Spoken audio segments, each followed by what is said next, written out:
serve us, to provide our freedom, and for our co-talkers, for those who remain, for those who we have transitioned. We just continue to thank them and honor them and their legacy and their families that had to do their best to help them transition back into this world. And we know we lost some to violence, to trauma, to destruction, and we want to acknowledge that and move forward in a beautiful way so our children, we can reflect and we can mimic and we can mirror what we need to do. So we call upon all of the elements, we call upon all the four, from the east to the south, to the west, to the north, and all around us. We need this beauty, we need this harmony, we need this energy, we need this balance. And the moisture is providing that and washing away all that negativity, washing away all of those elements that are in the air.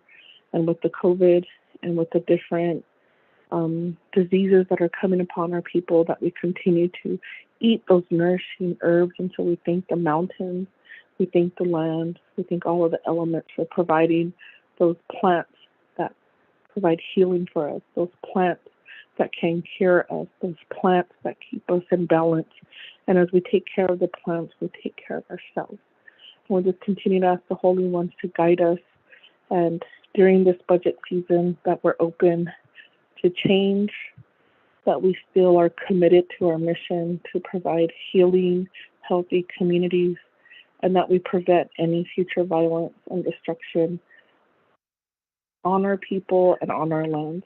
And we say this in the most respectful way and asking the Holy Ones to forgive us for any of our misconducts, any of our missteps, any of our ill intention, and just to bring that healing to those in need of harm. So we'll say this, and so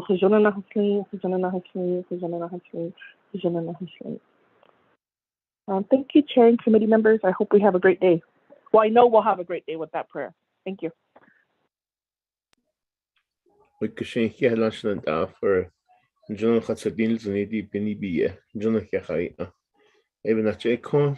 and Finance Committee,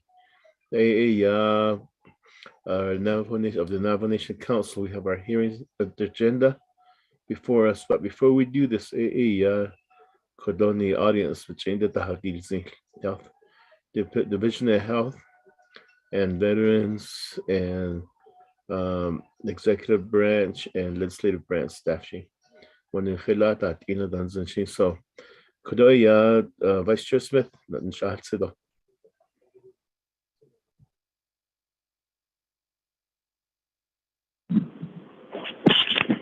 Yeah, they've been shared out.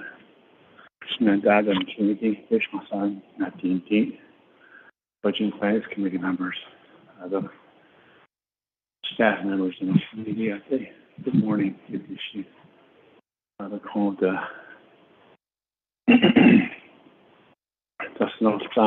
family. Good morning, Monday morning. Dada ya co-talker. They Beheni. I see John yeah. Although my sort of I'm dying, I hear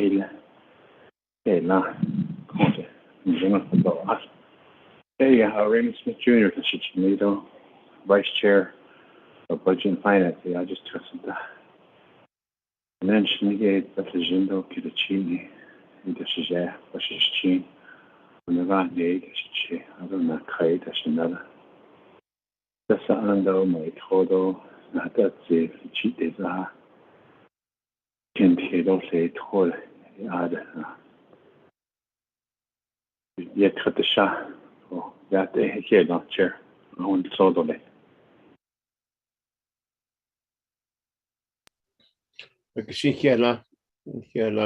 Vice Chair Smith. I don't know, so the delegate Jimmy Yellow here.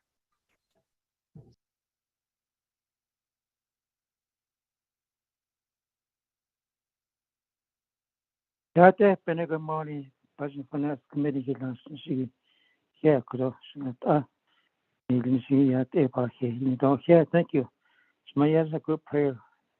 I'm crowd here, God bless. You go out April.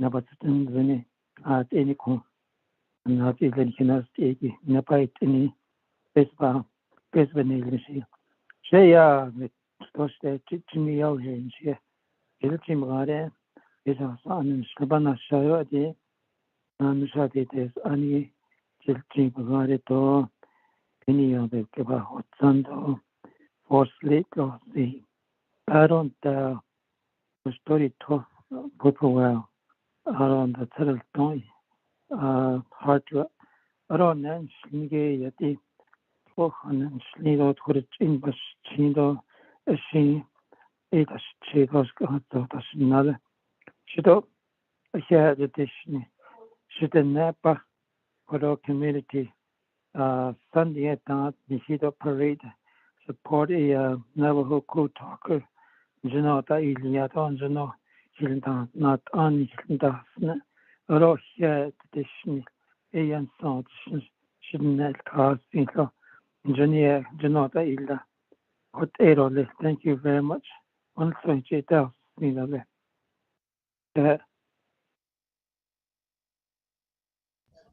Geshin here national they'll get Jimmy not so national they'll get American about Crowdy.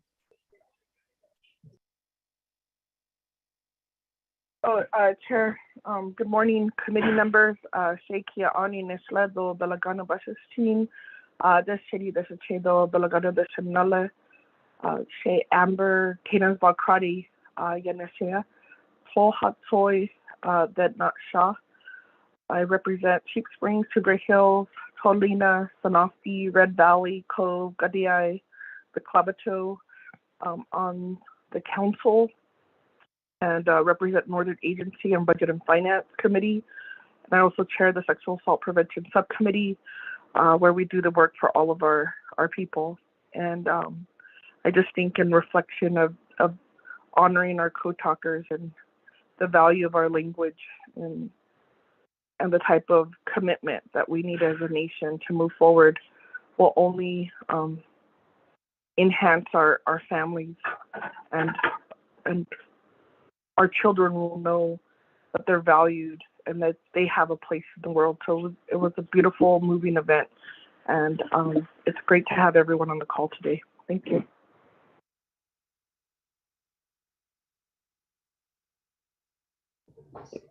Geshin here national could do not so 28,000 city. I don't know so they'll get Nathaniel Brown.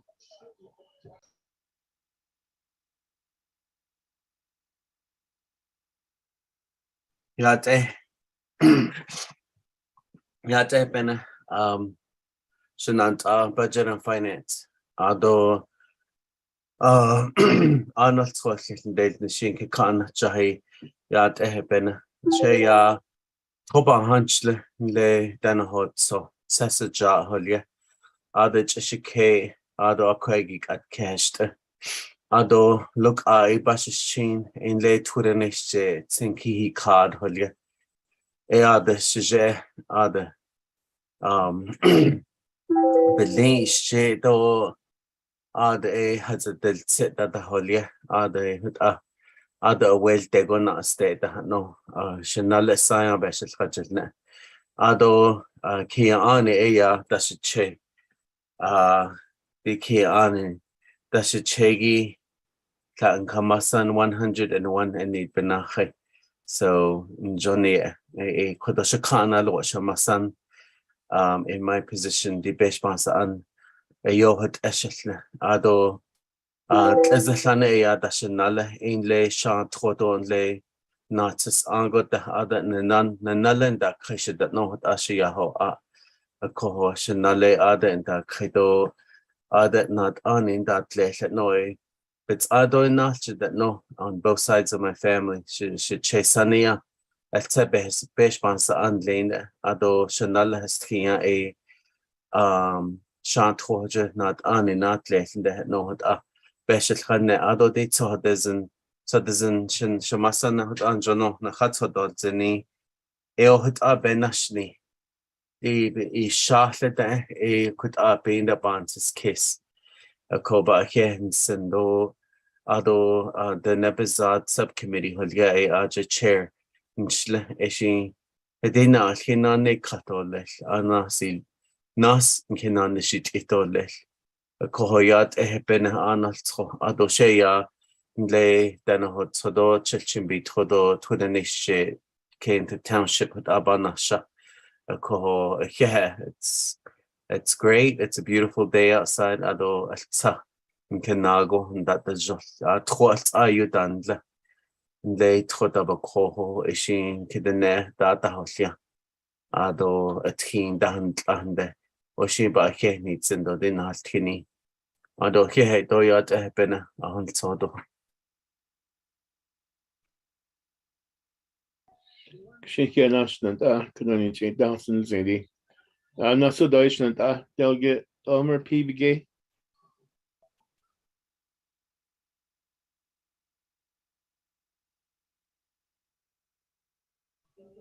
They'll get Elmer PBG.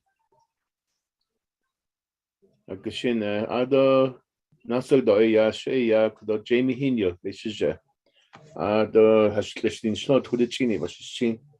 I talk it lineage shade that Tobazationally that echo. Jabinacha could a Tochende Nasha.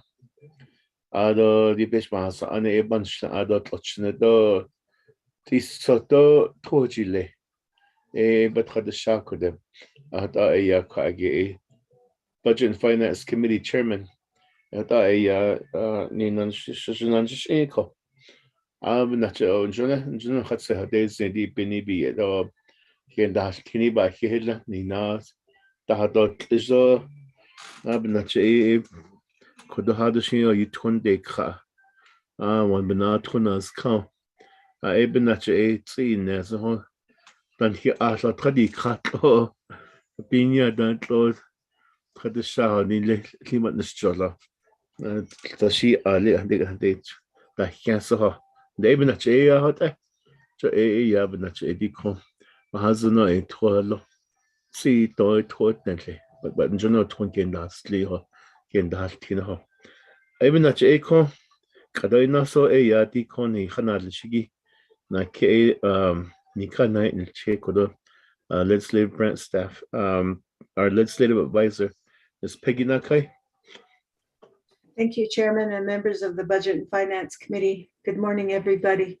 Shay Peggy Nakai Inchia, Legislative Advisor in Schlindo Budget and Finance Committee, Kanashwoto State Task Force of the Kinhajande Nasha, the Bethlehem in Schlindo, Halsoi Bashishin, Todichi in Dashachedo, Trichini Dashanella. That's a dinner. Thank you. Shikana, Peggy. Ado Ramona Nelson. Oh, yate Chairman Hinyo, Shay Ramona Nelson, the Shajanido, not at net touching Honani Bashin, the Slanis Che, Shane the Shanale, I San Shlido, say at what they just a K. Yeah. Thank you, Ramona Kadoniji Dawson. The others, Celeste, Speaker Damon.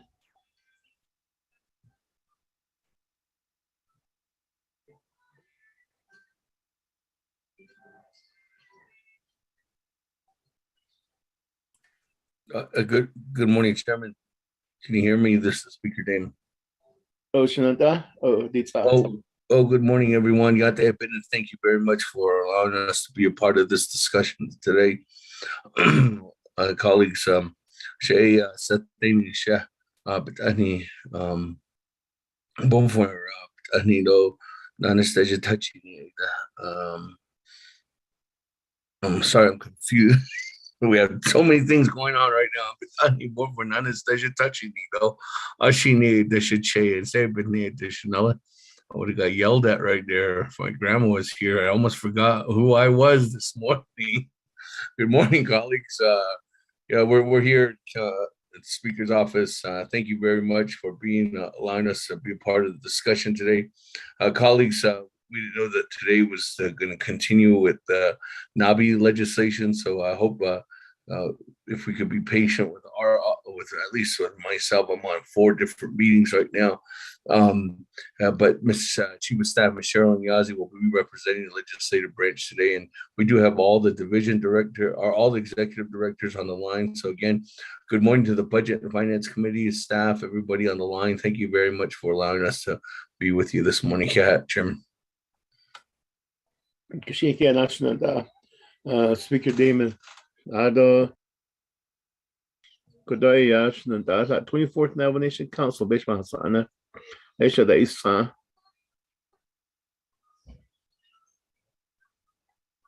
That's nice. Chairman Hinio, I'll get started now. It's a little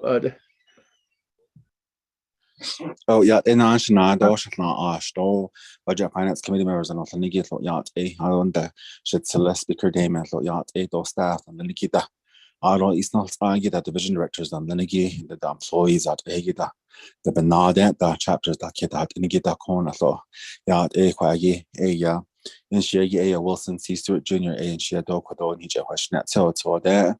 but خد شاقي اتساو صابك هالشيء تكون سلطون هجيت هذا كياتين but the Legi for Defense Agency but on the District 18 Co-Resource and Development Committee ARGO for Defense Agency ARGO representation what so ni ein slento nanas I just catching me but just chin catching the shit up between the chanel I catch now Kashinja Kia National Tsulodo, Delegate Wilson C. Stewart Jr. Thank you. I don't know the East Side Basement Hasana. Good morning, Shina. Good morning. Shina Kudo, Silla, Delegate Freeland. I was seeing a Shayla Shinado, Shina Anna Senegi, Shay Mark Freeland, the Shadow, I don't know Senegi Tutsoni, Sholop Kia Ani, Bushes Chin, Sanju Kinasache. I don't know Bethany Edison, these Osikari, Sina, shall represent chapters out of Eastern Navajo, Compoint, don't know I Vicente White Rock, Lake Valley, Herfano, my is a Yatation Yate Benishant Ado, staff Masanigi, Ado, Speaker Damon, good morning, and everyone on this call. Have a blessed day, and everyone on the call. Thank you. The Hila Stota, Hishi had seats in it. That's Bennett. Chairman Henio. I'll get alone here. Ashnanda. Oh, did that? Oh, okay. Jonah. Good morning, Budget Finance Committee members and all those on the call. This is Pernell Halona.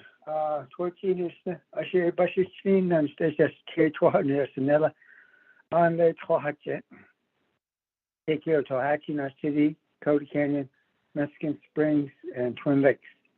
For council delegate there in those communities, I just want to say hello and good morning to everybody, and good luck with all the work we're going to do today.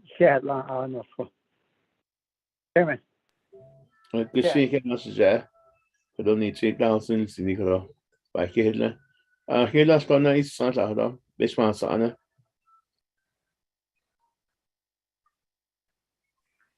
Chair Hinio, there's Elmer Bigues on the call. Shija. Oh, Santa, they'll get Elmer PBG. Got it done. And I set up a handful of investigation. Doing this to last year, this another. We have to put it all on a side. .com. She's to the communication. Whatever.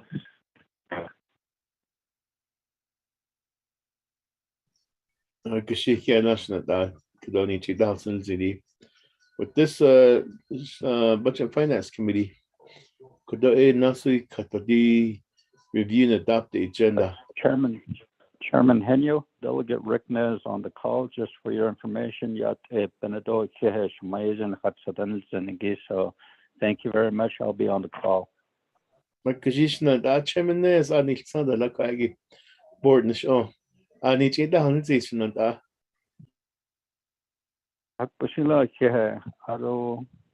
Honorable members of the Budget and Finance Committee, Senegi, Beneto, Jonagon Hutchados and the open machine can check case and legal cross neat lead or late. They have written in Shiawan and Sla or Zaid Hutchin, Bushes chains and happen that you chado can ani a dational. As Chicago chapters Banash Nishiki a said that on San Juan in Hamza, Dol Kite East Chosaka, Dot East in the speech, I hear.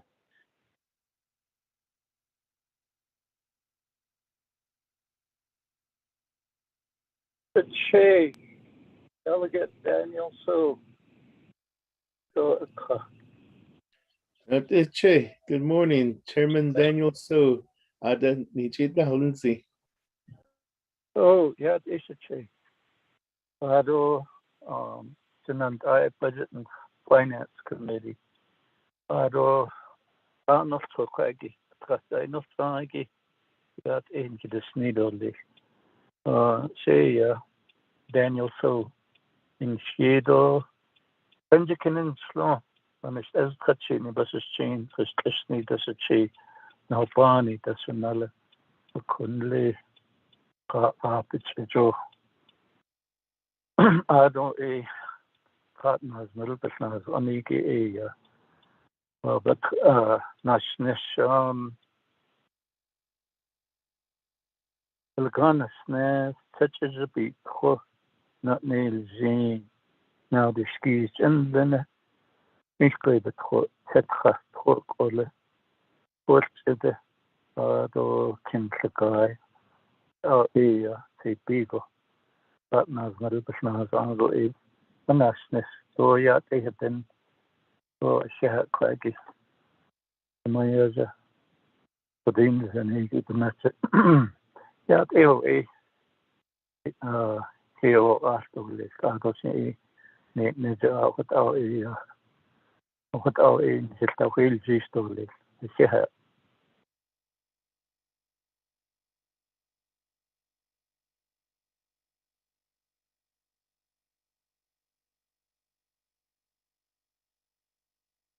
Back to you, Chair.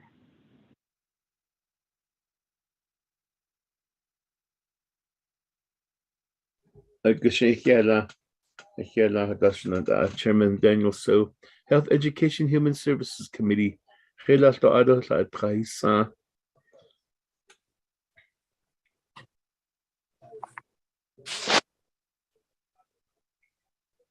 Then let's nasada. Agenda honey thousand sozigi. Peggy. Read our agenda into the record for us, please.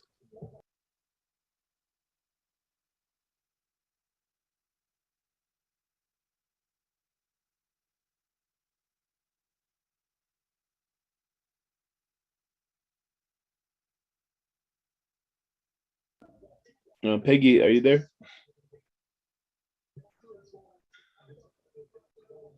My apologies, Speaker. I had a visitor just a minute ago.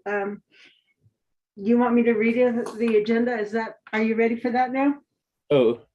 Okay, thank you. I got a nice gift, one of those canalda cakes.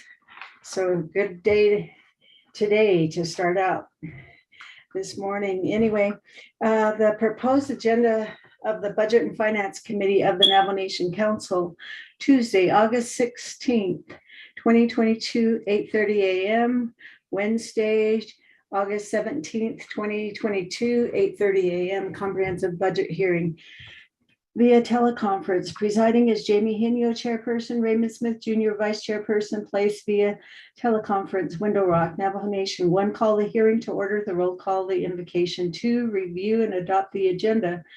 3, review and adopt the budget hearing rules, affirmation of oath. A resolution number NABI AU-26-22. An action relating to the Nabikia Committee approving and recommending to the Budget and Finance Committee the proposed fiscal year 2023 budget for the Navajo Nation Executive Offices, budget summary reports by OMB, President Statement, branch overview, summary of priorities, changes, impacts, etc.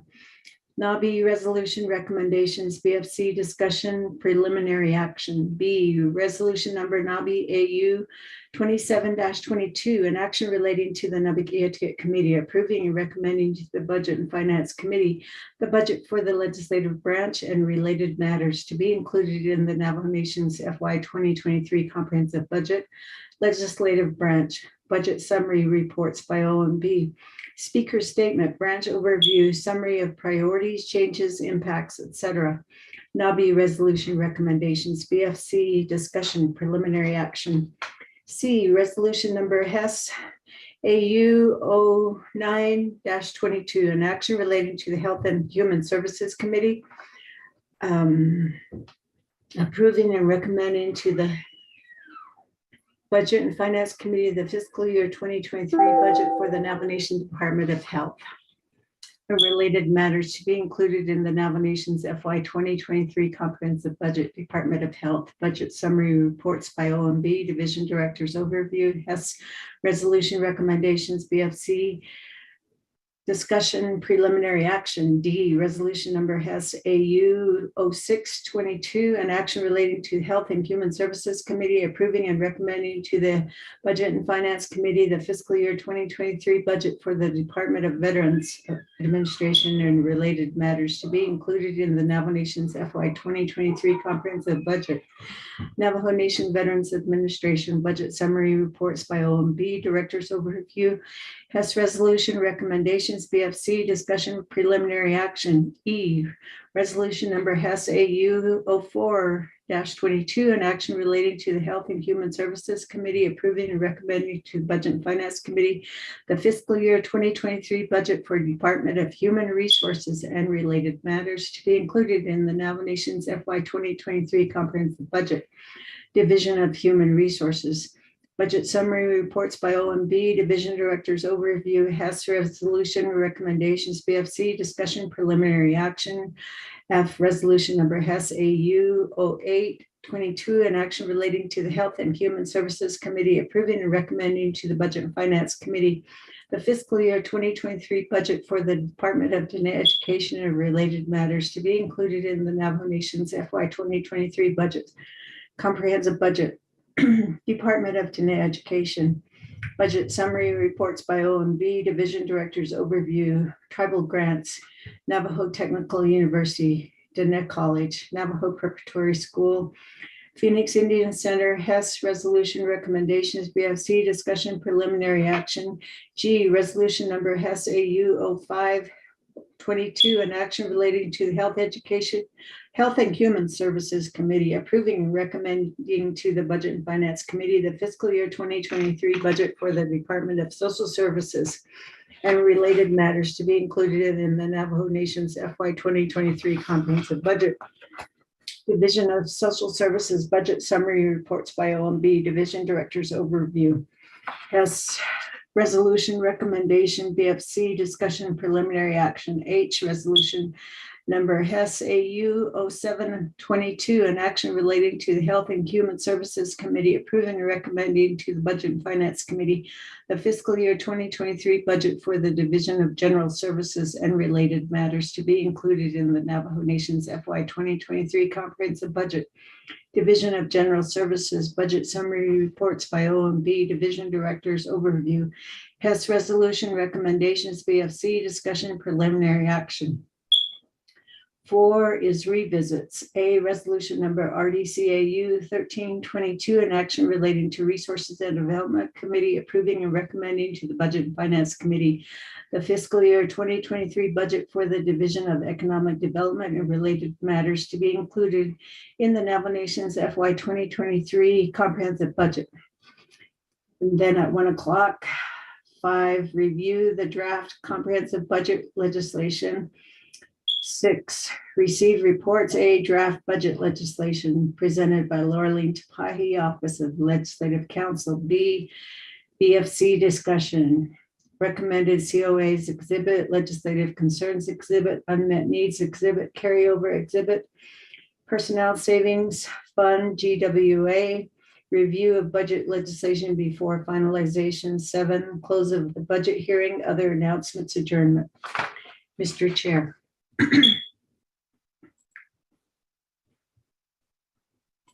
That's the reading of the agenda. Thank you, Peggy Kodo. Is there a motion to the Budget Finance Committee? Delegate Brown motions. Second, Delegate Gay. Katrina, motion by Delegate Daniel Brown. The second by Kudoshna Delegate Elmer P. Begay. Agenda is open for discussion, questions, comments.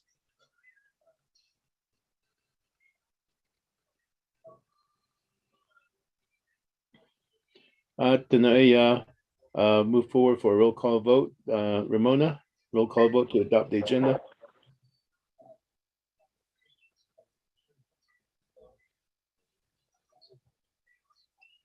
Yes, Chairman Hinyu, roll call vote on adopting the agenda. Honorable Raymond Smith Jr., how do you vote? Vote is. Thank you. Honorable Raymond Smith Jr. votes green. Honorable Jimmy Yellowhair, how do you vote? Honorable Jimmy Yellowhair, how do you vote? Honorable Amber Kenneth Crowdy, how do you vote? Shouted, this is Delegate Crowdy. I vote green. Thank you. Thank you. Honorable Amber Kenneth Crowdy votes green. Honorable Nathaniel Brown. Delegate Brown votes green. Thank you. Honorable Nathaniel Brown votes green. Honorable Elmer P. Begay, how do you vote? Honorable I vote green. Thank you. Honorable Elmer P. Begay votes green. Honorable Jimmy Yellowhair, how do you vote?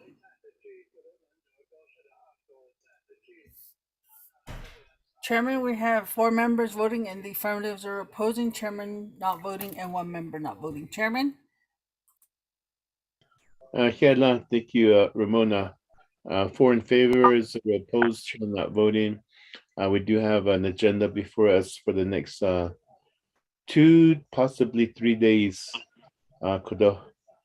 I'm reading it right here. Chairman, Delegate Yellowhair votes green. Yeah. Ramona? Yes, Chairman. Roll call vote on accepting the agenda. The final vote, Honorable Jimmy Yellowhair votes green, so that makes 5 in the affirmatives or opposing, chairman not voting. Chairman? Kushina, with that, we'll move forward. 5 in favor, 0 opposed, chair not voting. Item 3 on the agenda, I gave review and adopt the budget hearing rules. Affirmation of oath. Even Kudo Peggy, review the hearing rules and the oath for us, please. Thank you.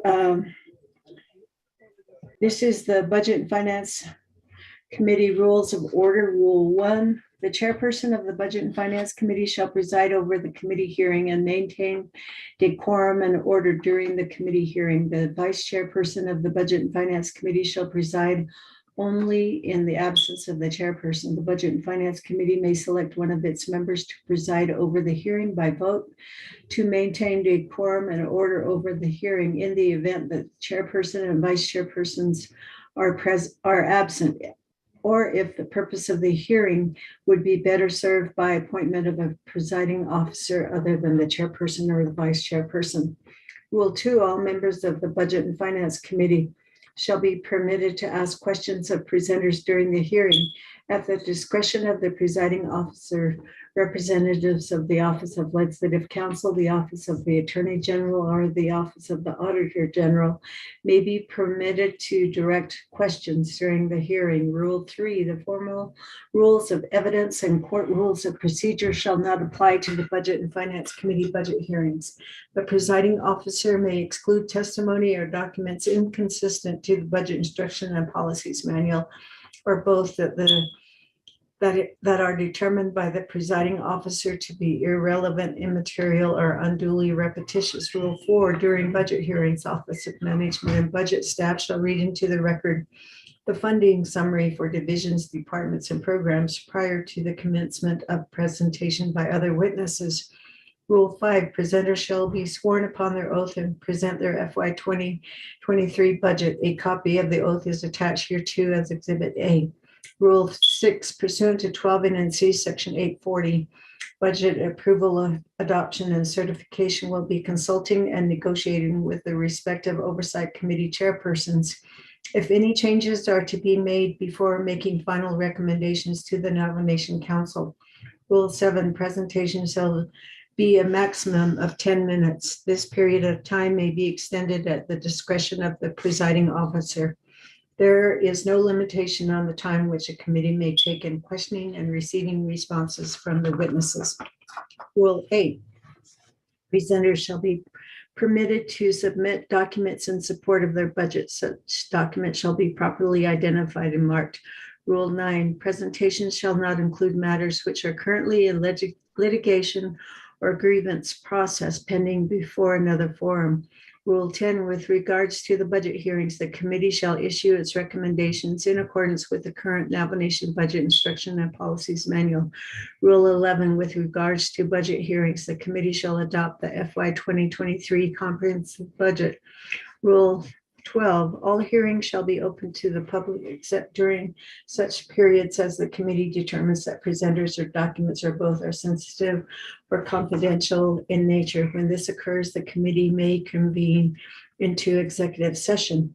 Rule 13, the Office of Legislative Counsel shall provide staff to be present at the committee hearing and to provide legal advice and legislative assistance to the committee. Rule 14, the order of business for the budget hearing shall be as follows. 1, call the meeting to order, roll call, invocation, announcements. 2, recognize guests and visiting officials. 3, review and adopt the agenda. A is the witness oath. B, testimony. Small I, presentation, branches, divisions, departments, programs, budget reviews, Office of Management and Budget Staff.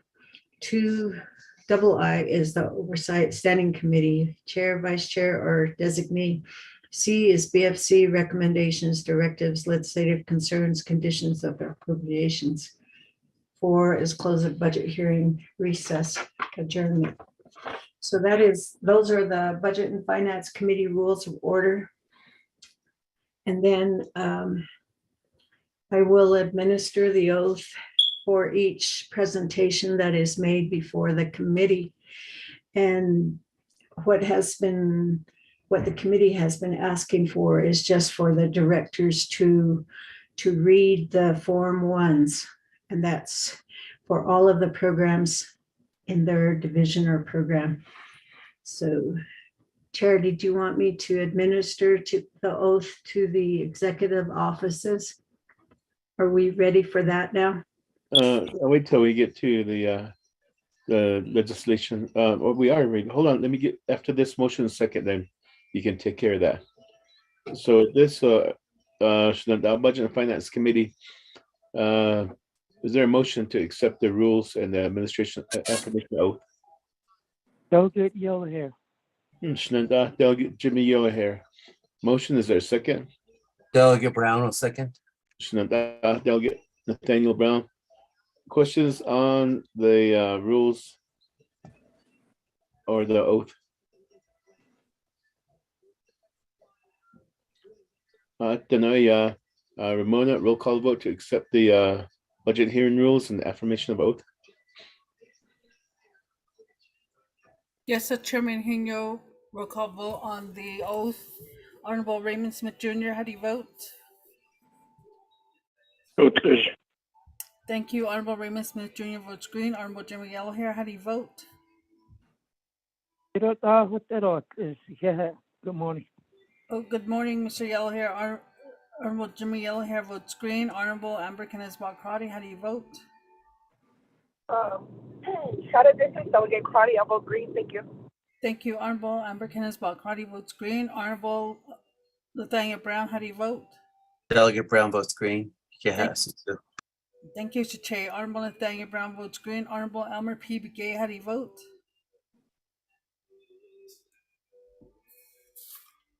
Honorable Elmer P. Begay, how do you vote? Chairman, we have 4 members voting in the affirmative or opposing, chairman not voting, and 1 member not voting. Chairman? Delta K voting green here. Ramona? Yes, Chairman, thank you. Honorable Amber P. Begay votes green. So the vote was 5 members, and the affirmatives are opposing, chairman not voting. Chairman? Dr. Shane, yeah, now 5 in favor, 0 opposed, chair not voting. We have accepted the budget hearing rules and the affirmation of oath. So with that, moving forward to resolution number NABIAU-26-22. But before we do the reading, Peggy, if you would administer the oath to the executive offices. Okay, thank you. All those who will be speaking to the executive office's budgets, would you please state your name for the record? And we'll start with your the president or the vice president if they're on the call, or the chief of staff, or Jonathan Ness. okay, President Nez, thank you. And then who else will be presenting the budget? Urban Mitchell. Urban Mitchell, Chris Bahi, Paulson Chaco. Sorry, Okay. go ahead. Did I hear Paulson state his name? Okay, thank you. If you would raise your right hand and state your name for the record, or we already did that, I'm sorry. Do you swear to tell the truth in the testimony you're about to give? Please, go ahead. Paulson? Okay, we do. Okay, and who was that? Jonathan Ness here. Okay, and President Ness, and then Paulson or Arbin? I do. Urban Mitchell. Okay, thank you, Arbin. You may be seated or proceed. Chris Bahi is also on the call. Peggy. Okay, Chris, you want to state your name for the record, and do you swear to tell the truth in the testimony you're about to give? Christopher Bahi, and I do. Thank you. Thank you. Anyone else? Okay, Chair. Actually, here now, Peggy, for administering the oath. President Nez, thank you for being on the call to support each other. If you would read the legislation to the record for us, please. Okay, thank you, Mr. Chairman and members of the Budget and Finance Committee. This is NABI AU-26-22, resolution of the Nabagia Standing Committee, 24th Navajo Nation Council, 4th year 2022, and action relating to the Nabagia Committee, approving and recommending to the Budget and Finance Committee the proposed fiscal year 2023 budget for the Navajo Nation executive offices. So going to the certification, this was certified on the 9th day of August with 15 in favor, 3 opposed. Exhibit A, FY22 general fund budget is $8,424,290. The proposed general fund budget for FY 2023 is $5,870,548. Indirect cost fund is $2,512,037. Personnel lapse fund is $48,770 for a total of $8,431,355. Going on to Exhibit B is the $5,870,548 for the branch chief's recommended budget. And then Exhibit C, there are no changes. Exhibit D, no COAs or legislative concerns. Exhibit E, unmet needs budget is blank as well. And then the NABI roll call vote sheet. Chair.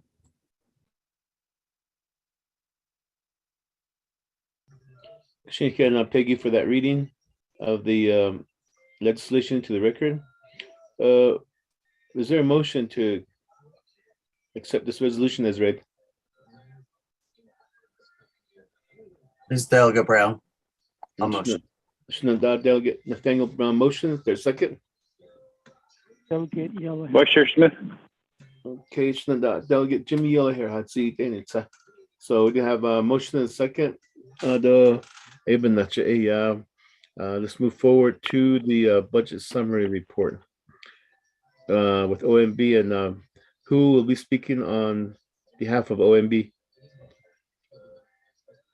Good morning, Mr. Chair. This is Nanette Francisco, Senior Budget Analyst, and Janet McCabe will also be talking on the.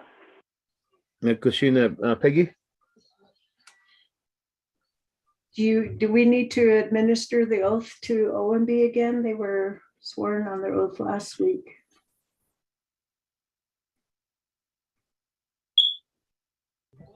Okay, Nanette, can you state your name for the record, please? Nanette Francisco with OMB. Okay, and anyone else that's presenting with OMB today? Janet McCabe from OMB. Okay, thank you. Please raise your right hand. Do you swear? Hold on. Hello? This is Jermaine Jones, Deputy Contracting Officer with OMB, Contracts Grants. All right, thank you, Jermaine. Do you all swear to tell the truth in the testimony you're about to give? Yes. Yes. I do. Thank you. Thank you, Peggy. With that, Ms. Francisco, you have the floor. Thank you. Good morning, Mr. Chair, Budget and Finance Committee. Nanette Francisco with OMB. I'll be reading in the report, the first page, the Navajo Nation Budget and Finance Committee Fiscal Year 2023 Budget Hearing, Executive Offices. Going on to the next page, you have your table of contents. You have items A, B, C, D, E, F, and G, and we'll go through each one of these. First one is A, your FY 2023 fund type budget summary for the executive offices. First column is your business unit. Second column is your program title. Next column is your FY 2022 budget. The bottom line total is $5,678,728. Proposed general fund budget amount for FY 2023. The bottom line total is $5,870,548. The next column is your indirect costs. Bottom line total is $1,097,059. Next column is your personal lapse fund. Bottom line total is $48,770. Proprietary 0, fiduciary 0, special revenue internal 0, special revenue external 0, giving you a total of $7,016,377. Going on to the next page, you have B, your FY 2022 third quarter budget status report. The budget status is on June 30th, 2022. Again, you have your business units, your program titles, and the next column is your original budget. The bottom line total is $7,099,844. Revised bottom line total, $8,042,778.26. Your actual bottom line, $4,487,021.96. Rent, $189,796.70. Budget available, $3,165,959.54. And it is 64. Janet will go on to tab C. Moving on to the FY 22 third quarter performance assessment report. There are 9 business units. I will be reading the average scores. First quarter is 1.46, second quarter is 1.53, third quarter is 1.47. The scoring is below. 3 exceeds, 2 meets, 1 not met, and 0 equals no. Report actual results to OMB. Moving on to tab D, the FY22 third quarter plans of operations status report. Again, there are 9 business units with the legislative plans of operations listed below, and the gray colored shaded means the outdated plans of operations older than 2012. Moving on to tab E, the conditions of appropriations, legislative concerns. For the office of the president, there is 1 condition of appropriation, which was due in the second quarter with a non-compliant status. And there are 3 legislative concerns, all due at the second quarter and all with a non-compliant status.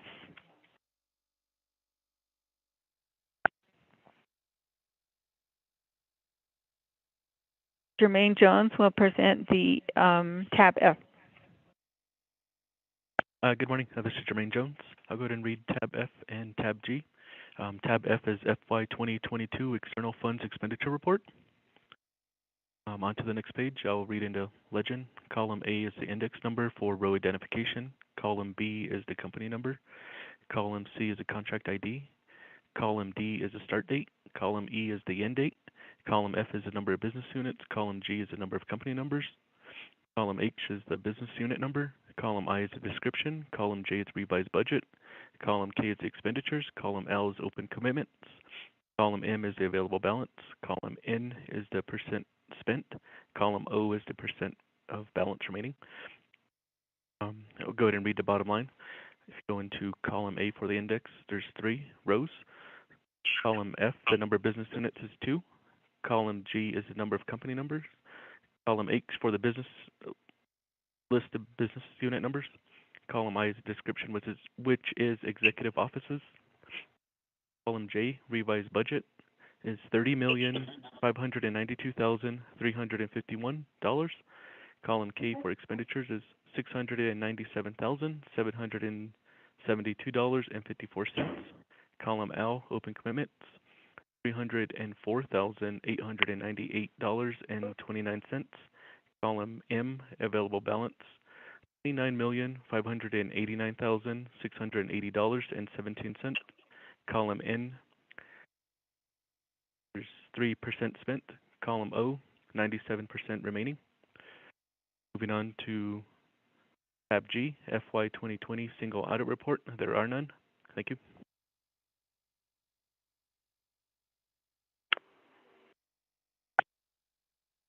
Chair, that concludes OMB's report. Thank you.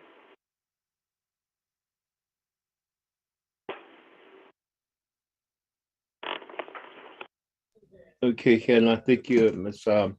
Francisco, for the OMB report. With this, committee members, are there any questions regarding the OMB report? Chairman Henyo, this is Delegate Crotty with a question. Legislation, you have the floor. Yes, thank you. So I appreciate our OMB staff for providing and reading the report into the record. I would just need now some insight. When a program performance assessment is requested from OMB, and looking at these zeros, is that the self-reporting from the program, or is, if you could clarify in terms of what the response for those 0 scores? I'm just looking at a large, this is probably the largest number of zeros I've seen in any budget so far. If I could get that clarification just on the process. And I do see, Chair, there's a number of plan of operations that should be addressed. If we could have that as a legislative concern to update some of these outdated plan of operations. And for OMB, again, with the conditions of appropriation. So when there's no response or how do you collect that information? And then for the conditions of appropriation, how is that implemented? What then, your reading of the conditions of appropriation, how do you report that out, and how do we maintain that conditions of appropriation are being abided by? And my last question would be regarding the U.S. Treasury funding. Are these budgets, should these budgets be considered, are they 4-year increments in terms of looking at the end date is 2026? And so how should we be looking at in terms of the expenditure or the breakdown when the funding will be drawn down to meet those requirements? Thank you very much, Chairman Henio, committee members.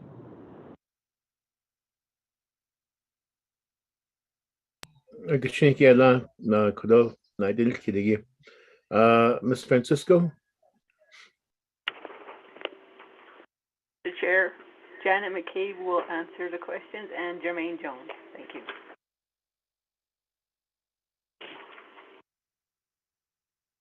Good morning, Mr. Chair, and thank you, Delegate Crotty, for your question. For the performance assessment scores, again, as you read in the scoring, 0 is no report, which indicates the program did not report actual results to OMB. OMB issues a memorandum a month prior to the OMB reports that are due, the quarterly reports that are due, and also we also give the program an additional 2 weeks to submit their budget form 2 reports, and emails are sent out to the programs, and if they don't respond, this is the results of their performance scores. Moving on to the DOAs and the LCs. Again, these conditions of appropriations and legislative concerns can be addressed, and they can come into compliance in the fourth quarter at that time. So that is my response, Mr. Chair. Thank you.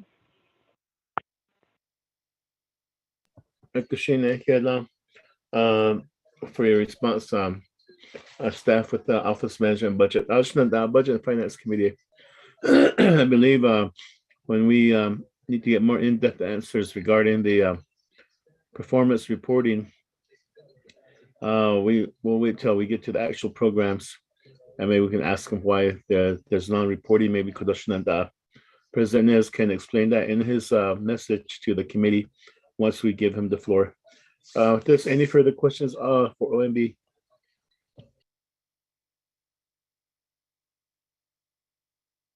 Then let's move forward to the next item on the agenda. President Jonathan Nez, President's statement and brief branch overview of the summary of the priorities, changes, and impacts. President Nez.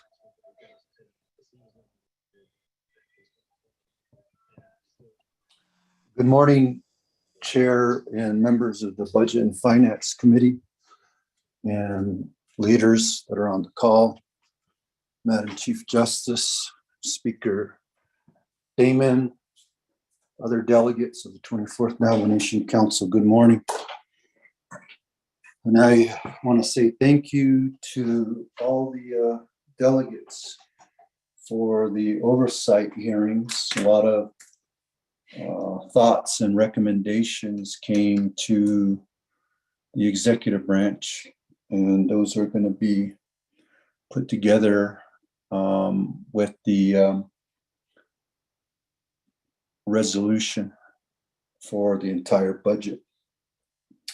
Let me also say thank you to the staff, Office of Management and Budget, Office of the Controller for the due diligence, and our division directors and their program managers and their staff for working long hours to get a budget in place based on the allocations from recommended through the three branches and recognized and supported by this committee. So we are presenting to you a budget, and hopefully, excuse me, we can move forward with a comprehensive budget. There's been talk about 2-year budgets. Now that we have additional funding, outside funding, CARES, and also the American Rescue Plan Act funding, has our Navajo Nation staff doing some long hours, and we appreciate that. And at the same time, juggling the day-to-day operations. And we are doing our very best to hire staff through the administrative costs that was allocated to the executive branch. So there have been hiring with the FRF office and also with the Office of the Controller and others to make sure that the ARPA's reports and the CARES reports get done. Of course, we also recognize the infrastructure funding that is available out there. We were just having a meeting earlier today on some unexpended funds. Some jurisdictions, some governments out there are not applying for some of the ARPA dollars. So peso osanel. And that's throughout the country, not just tribes. So we're looking at applying for some of those dollars as well for direct services. Again, just to our Navajo Nation employees, thank you so much for their hard work, the executive branch, the legislative branch, and the judicial branch. And today I have Paulson. I know he's working right now on some of you delegates on doing reports to your chapters with Dr. Yellowman on how that $8+ million are to be spent per delegate region for the ARPA. So he'll be in and out, but we do have Arbin Mitchell and Christopher Bahi on the call today. So $80,000, and they're been dealing and working with the divisions and their program managers and their staff throughout the duration of this, putting the budget together. So, and much of this administration, maybe even all of our budget priorities, go back to our Nahat plan. The Nahat plan, there has been many accomplishments, and some of those accomplishments were with support from you all, and vice versa. Your priorities, we supported as well. We just recently approved some shortfall bills because of the increase in material costs, because of the inflation that's happening in this country. Prices are going up. And so some of those projects, and I just want to also say, while I have the time, we need to do an evaluation on the shortfalls for all projects, not just individual projects, but all projects, so that we get an idea. And I propose using some of that $27 million, that extra dollars from the 5-year expenditure plan. 40 million of it went into the budget, and then 27 it was remaining for projects. And I'd like to propose that we use that for the shortfall of the UUFB, the CHISN, and even the state projects, so that we can make sure those projects are complete. The three branches will be coming together to do those priorities. So I will present that recommendation to the three branches, and it will be presented to the 24th Navajo Nation Council. So a lot of emphasis has been on the CARES Act, ARPA, IIJA, the infrastructure bill, the UUFB, the CSN, and the state projects thus far. And so we are in the fourth quarter of fiscal year 2022. So there's still a lot more days within the fiscal year to accomplish those that were deemed insufficient. And again, just a lot of emphasis on projects these past several months, so that we can make sure that those projects are done before the deadline. So I wanted to give you an overview of our budget statement overall for the proposed comprehensive 2023 budget for the Navajo Nation. I appreciate again the hard work that all the committees have done throughout these budget hearings. It's great to hear some of the staff's voice. Peggy, it's been some time being a Budget and Finance Committee chair, brings back some good memories of these budget deliberations. If I may, Chairman Henio, I'd like to turn the time over to Arvin Mitchell and Chris Bahi to share what the process was with our budget at the executive branch. Petition President Nez, before I do this, Speaker Damon, are you still on the call?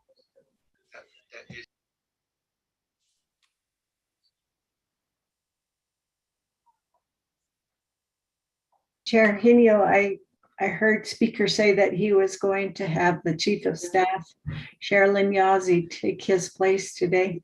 He has 4 calls that he's on. Yes, I did hear that, but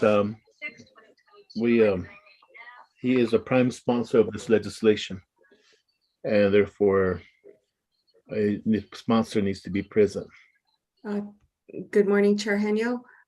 Speaker Damon just stepped away from his desk. Let me go get him right now. Okay.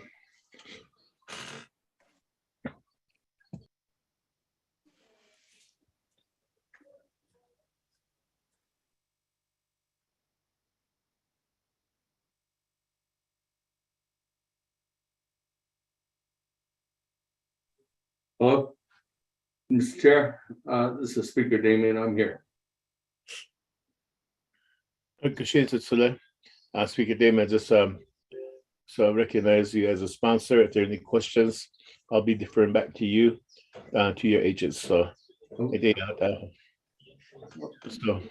we'll move forward to the presentation of the budget, as President Nez had given his report statement, and referring to Mr. Arvin Mitchell to give the budget, executive branch budget. Chairman Henio, this is Delegate Crotty with the clarifying question, please. For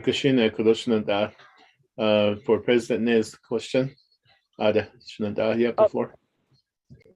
Oh, not yet. Not for President Nez. Actually, I'll wait for the complete presentation. My question was regarding requesting Speaker Damon to be on the line. Currently, the committee is not hearing the resolution, so if I could get clarification on the request to have Speaker Damon on the line. Thank you. Or are we hearing the legislative resolution with executive? I just need clarification. Thank you, Chairman Henio. Okay. The reason for Speaker Damon to be on the line is he's the prime sponsor of this legislation. And if he was unavailable, then I would have to have Vice Chair Smith take over the reins here while I sit in as a co-sponsor for any questions and so forth. Perfect. Thank you for the clarification. Thank you. Kashina. With this, moving forward, Mr. Arvin Mitchell. Thank you. Chairman Henyo, and Budget and Finance Committee. Although President Nez, and then also Shanantai that are on the line. For the record, my name is Arvin Mitchell, Executive Staff Assistant for the Office of the President and Vice President. Let me just go back a little bit on how we got here. Back on June the 12th, the three branch chief signed an agreement. And there was certain instructions coming out of that agreement. So we used some of that agreement to put our budgets together. Though based on that agreement, Budget and Finance Committee on June the 15th entertained legislation to get the budget process going. So in that legislation, the Budget and Finance Committee accepting the general funds revenue projection. Also in that legislation, the three branch recommendation, the budget calendar, and then also the budget instruction manual. So that happened on, the legislation was dropped on June the 15th. So according to calendar, we had our Nabigia Committee last week, which that resolution is before you.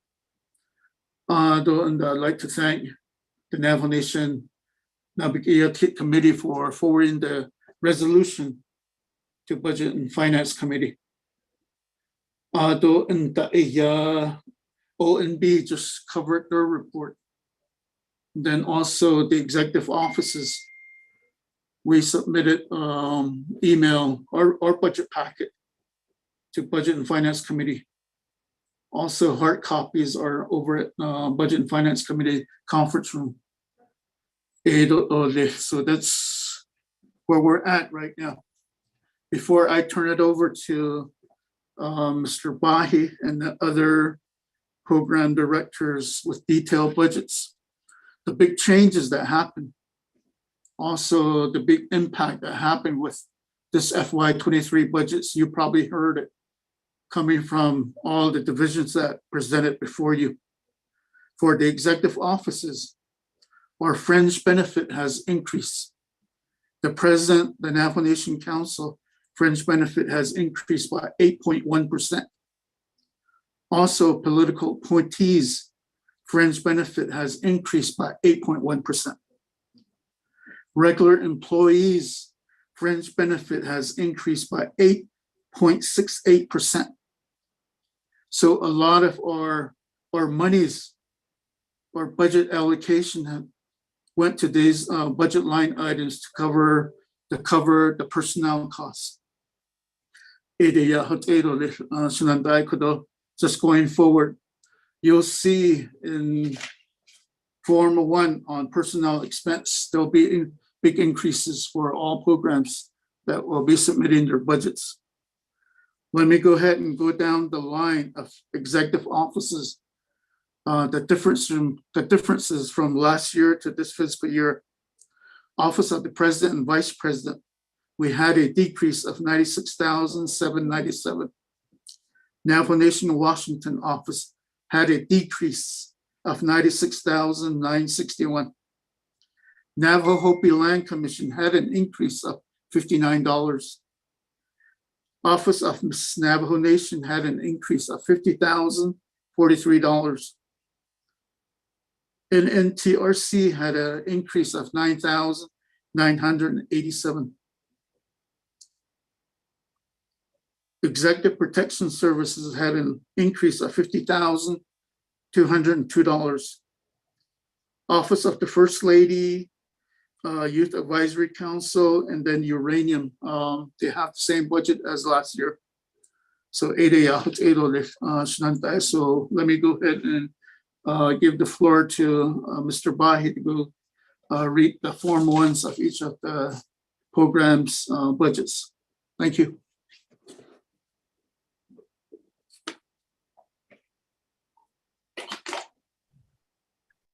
Thank you, Mr. Mitchell, and thank you, members of the Budget and Finance Committee.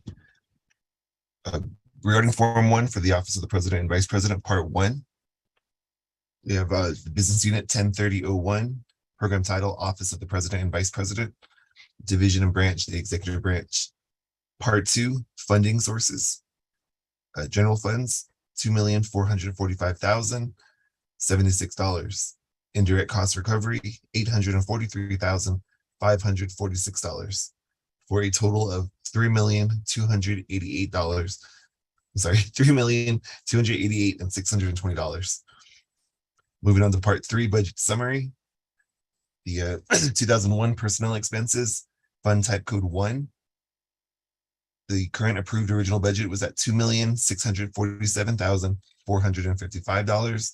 The proposed budget is at $2,831,784, with an increase of $184,329. The 3,000 travel expenses, fund type code 1. Current approved budget is at $329,936. The proposed budget is at $289,514, with a decrease of $40,422. There are no funds budgeted in the 3,500 meeting expenses. The 4,000 supplies line item has a current approved budget of $110,000, with a proposed budget of $75,000, with a decrease of $35,000. The 5,000 lease and rental line item is a fund type code of 1. The current approved budget is at $35,000. The proposed budget is at $29,500, with a decrease of $5,500. The 5,500 communications and utilities line item is a fund type code 1. The current approved budget is at $34,700. The proposed budget is at $26,200, with a decrease of $8,500. The 6,000 repairs and maintenance line item is a fund type code 1. The current approved budget is at $9,000. The proposed budget is $2,000, with a decrease of $7,000. The 6,500 contractual services line item has a fund type code 1. The current approved budget is at $116,811. The proposed budget is at $11,000, with a decrease of $105,811. The 7,000 special transaction line item has a fund type code 1. The current approved budget is at $102,517, with a proposed budget of $23,624, with a decrease of $78,893. There are no funds budgeted in the public assistance, capital outlay, matching funds, or indirect costs. The current approved budget is at $3,385,419. The proposed budget is $3,288,622, with a decrease of $96,797. Moving on to part 4, positions and vehicles. The total number of positions budgeted, the current budget is 27. The proposed budget is 27 positions. The total number of vehicles budgeted for the current budget is 11, and it will remain 11 for the proposed budget. Part 5, the budget was submitted by Mr. Paulson Chaco, Chief of Staff, and approved by President Jonathan Nist. With that, we'll move on to the next business unit, which will be the Navajo Nation Washington office. And I believe they have their director on the line who will read their Form 1 into record.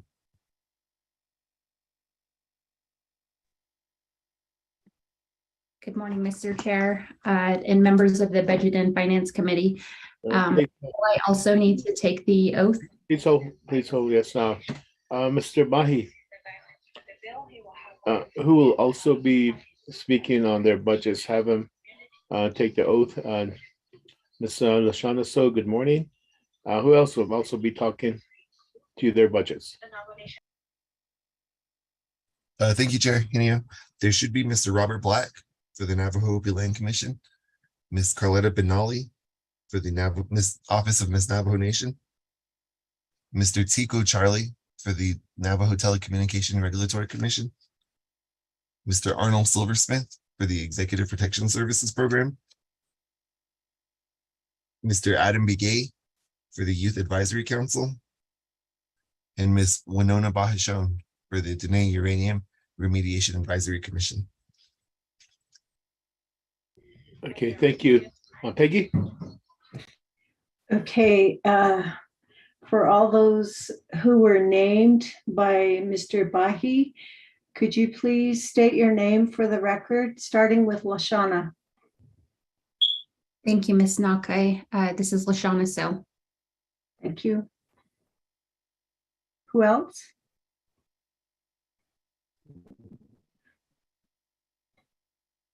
Good morning, it's Arnold Silversmith. Good morning. This is Jerome King with OPVP. Thank you. Okay, thank you. Anyone else? Okay, raising your right hand. Do you swear to tell the truth in the testimony you're about to give? I do. Thank you. I do. Thank you. Mr. Begay or Mr. Silversmith, which one was? Mr. Silversmith, I do earlier. Okay, thank you. I do. Okay, thank you. Mr. Chair, are we just doing Form 1s, right? And that would be done by Mr. Bahi, since he's the one that's delegated from the President's office to read these budgets. Thank you. Yes, the Form 1 and to determine whether from FY22 to FY23 and then the differences of the budgets, proposed budget and the current budget. So with that, I believe Mr. Bahi is deferring to each of the program managers or the directors to read their budgets to the record. So Ms. So. Yeah, Chairman Henyo and members of the Budget and Finance Committee. It's a pleasure and an honor to provide our budget before you as requested on Form 1. Part 1, our business unit is 103002 for the Navajo Nation Washington office under the Office of the President and Vice President. Part 2, our funding sources are the general funds budget allocation in the amount of $1,434,558. Which is, in addition to that, we have indirect costs allocation in the total amount of $253,513. The GWA allocation is $23,292. Part 3 of our budget summary, line item 2001, personnel expenses, fund type code 1. The original budget was $1,005,408. We now have a proposed budget of $1,244,087 with a difference of $238,679. Under line item 3000, travel expenses, fund type code 1. The original budget was $39,152. We now have a proposed budget of $32,720 with a difference of negative $6,432. Under line item 3500, meeting expenses, we don't have any. The next line item 4000, supplies, the fund type code 1. And the original budget was $69,483. We now have a proposed budget of $52,150 with a difference of negative $17,333. Under line item 5000, lease and rental, fund type code 1. The original budget was $325,629. We now have a proposed budget of $170,000 with a difference of negative $155,629. Line item 5500, communications and utilities, fund type code 1. The original budget was $14,970. We have a proposed budget of $11,506 with the difference of negative $3,464. Under line item 6000, repairs and maintenance, the fund type code 1. The original budget was $1,480.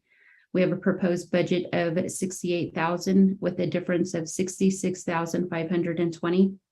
Under line item 6500, contractual services, Fund type code 1, the original budget is 130,000. Proposed budget is 32,000 with a difference of negative 98,000. The line item 7,000 special transactions, fund type code 1. The original budget is 22,202 with a proposed budget of 25,900 with a difference of 3,698. Under line item 8,000 public assistance 0. Next line item 9,000 capital outlay, fund type code 1. The original budget is 2,000 with the proposed budget of 75,000 with a difference of negative 125,000. Under line item 9,500 matching funds, we have 0 in addition to the 9,500 line item indirect costs, which is also 0. Therefore, the original budget approved was 1,808,324. We now have a proposed budget of 1,711,363.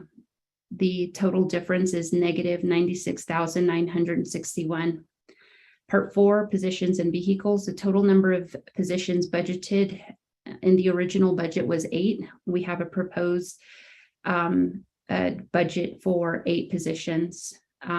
Total number of vehicles budgeted for the original was 0, and this year is also 0. This was submitted by myself and approved by Chief of Staff Paulson Chaco. Mr. Chair. Okay, thank you. Thank you, Ms. So, for reading the budget. Mr. Bahi, who'll be next? Thank you, Chair Henio. We'll move on next to the Navajo Hopi Land Commission office. I'm not sure if there are directors on the call, but if not, I'll read the budget into the record since he did not take the oath. So the part 1, business unit number 103001, program title, Navajo Hopi Land Commission Office, division branch is the executive branch office of the president, vice president. Part 2, funding sources. The general funds budget allocation is $485,000. The personal ops fund allocation is $7,065 for a total budget of $492,065. Moving on to part 3, budget summary. The 2001 personnel expenses is a fund type code of 1, has a current approved budget of $379,006, a proposed budget of $408,403 with an increase of $29,397. The 3,000 travel expenses has a fund type code 1, has a current approved budget of $50,686 with a proposed budget of $52,839 with an increase of $2,153. The 3,500 meeting expenses has no funds budgeted. The 4,000 supplies line item has a fund type code 1, has an approved budget of $19,139 with a proposed budget of $9,000 with a decrease of $10,139. The 5,000 lease and rental line item has a fund type code 1 at a current approved budget of $3,892, a proposed budget of $350 with a decrease of $3,542. The 5,500 communications and utilities line item has a fund type code 1 with an approved budget of $18,000, a proposed budget of $9,000 with a difference of $9,000. The 6,000 repairs and maintenance line item has a fund type code 1. They have an approved budget of $18,441 with a proposed debt budget of $9,900, which has a decrease of $8,541. There are no funds budgeted for the contractual services line item. The 7,000 special transaction line item has a fund type code 1. They have a current approved budget of $2,842, a proposed budget of $2,573 with a decrease of $269. There are no funds budgeted in the public assistance, capital outlay, matching funds, and indirect cost funds.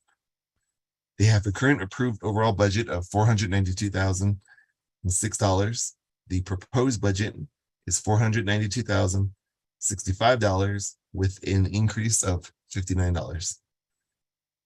Moving on to part 4, positions and vehicles. The total number of positions budgeted has an approved budget of 5 positions with a proposed budget of 5 positions. The total number of vehicles budgeted in the approved budget is 0, and they are proposing 0 vehicles. Moving on to part 5, the budget was submitted by Mr. Robert Black Jr., the Executive Director, and approved by Paulson Chaco, Chief of Staff. Moving on to the next program, Chair, will be the Office of Miss Navajo Nation. And if I may, I want to check if their director, Ms. Carletta Benali, is on the call.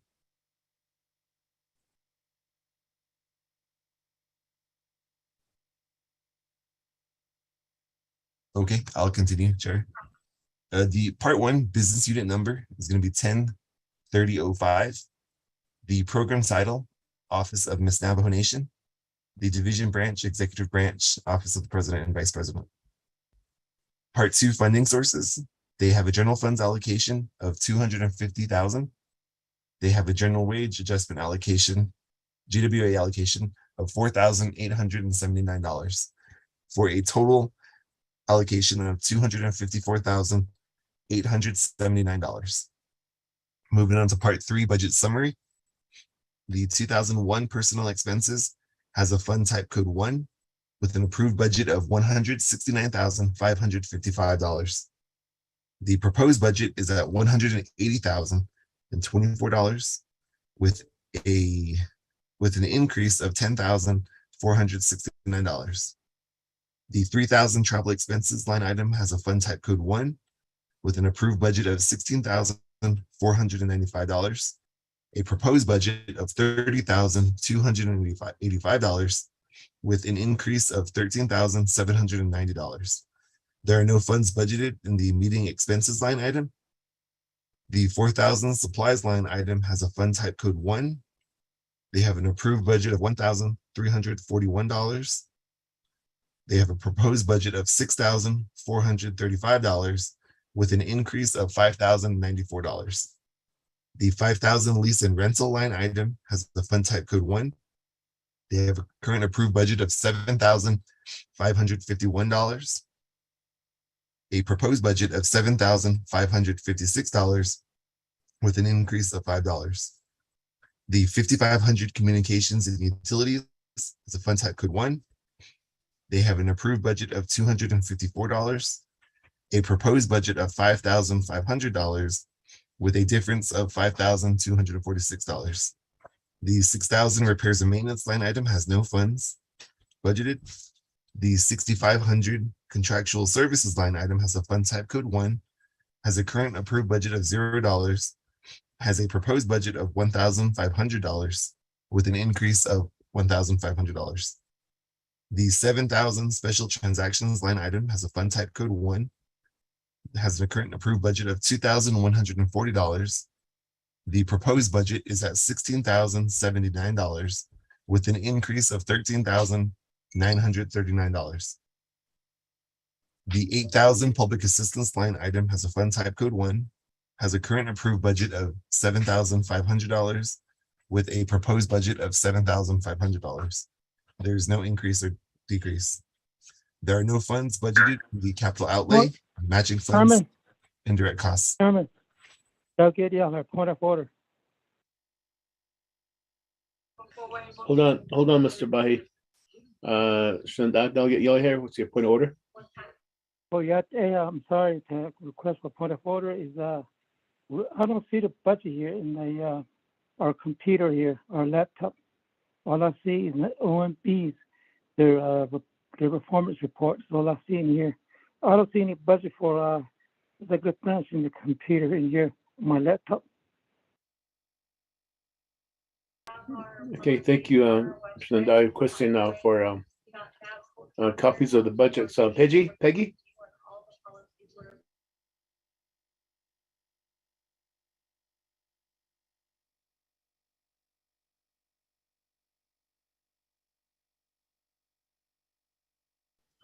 Mr. Bahi, Are you able to send Delegate Jimmy O'Hara copies of the budgets that you have? Yes, Chair Haney, I can email that back out to him directly. I believe Ms. Nakai also did send them out on Friday afternoon, but I don't mind resending. Thank you, sir. Yes, please resend.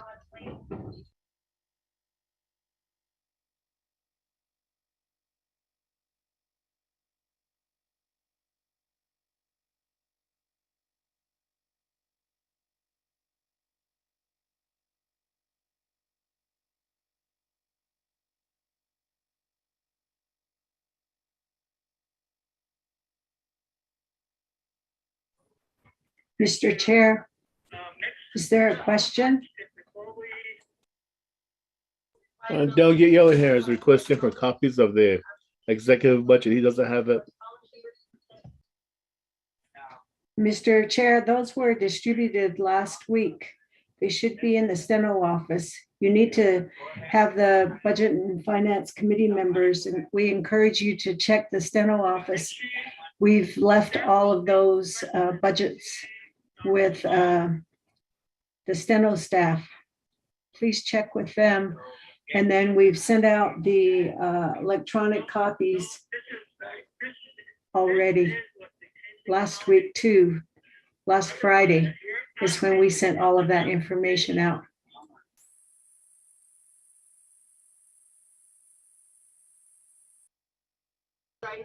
They'll get Jimmy Yellowhair. Have you received a copy of the budget through email? Right here, I got it in the computer now. I find it one right now, so I had it. Mr.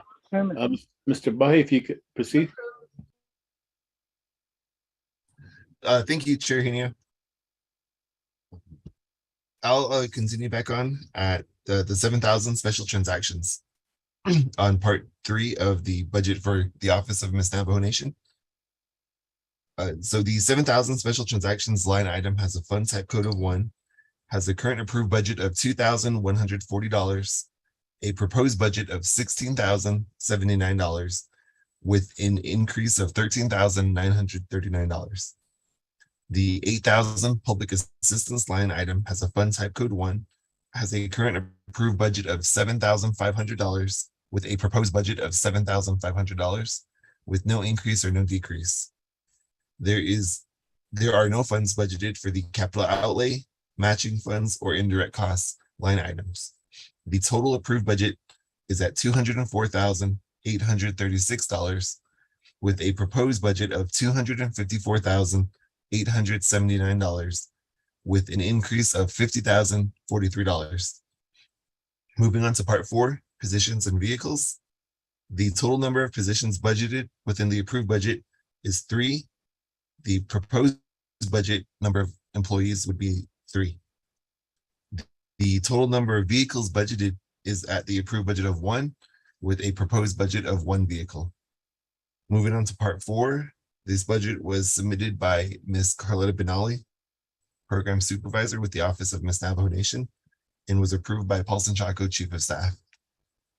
With that, Chair, we'll move on to the next program, which will be the Telecommunications Regulatory Commission. I'll go ahead and read the budget into record as their director wasn't given the oath. So the part 1, business unit number 103006, program title, Telecommunications Regulatory Commission, Division Branch Executive Offices. The part 2, funding sources, they have a general fund allocation of $360,000, a personal lapse fund allocation of $1,885 for a total budget of $361,885. Moving on to part 3, budget summary. The 2001 personnel expenses has a fund type code of 1. They have an approved budget of $239,073 with a proposed budget of $258,394 with an increase of $19,321. The 3,000 travel expenses line item has a fund type code 1. They have an approved budget of $27,712 with a proposed budget of $29,530 with an increase of $1,818. The 3,500 meeting expenses line item has a fund type code of 1. They have an approved budget of $17,332 with a proposed budget of $13,454 with a decrease of $3,878. The 4,000 supplies line item has a fund type code 1. They have an approved budget of $18,416 with a proposed budget of $11,103 with a decrease of $7,313. The 5,000 lease and rental line item has a fund type code 1. They have an approved budget of $3,500, a proposed budget of $3,500 with no decrease or increase. The 5,500 communications and utilities line item has a fund type code 1. They have an approved budget of $2,384, a proposed budget of $2,384 with 0 increases or decreases.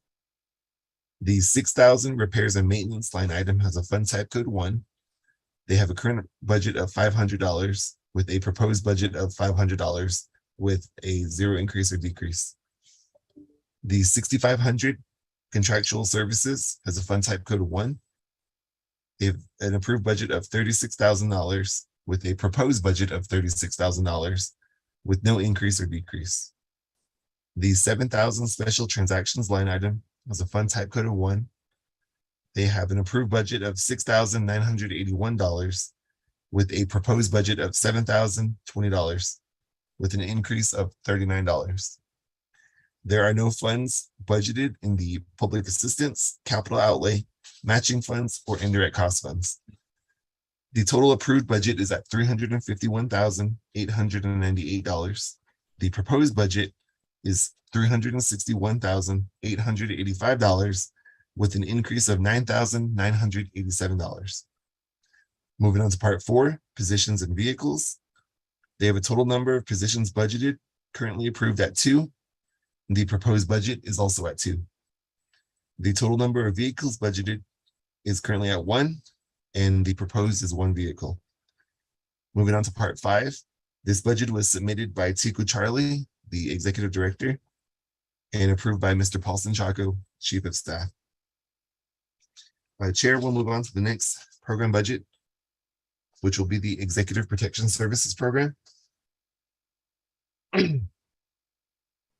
Part 1, business unit number 103007. The program title is the Executive Protection Services, Division Branch, Executive Branch. Part 2, funding sources. They have a general fund allocation of $545,914. They have a personal lapse allocation of $11,649 for a total budget of $557,563. Part 3, budget summary. The 2001 personal expenses has a fund type code of 1.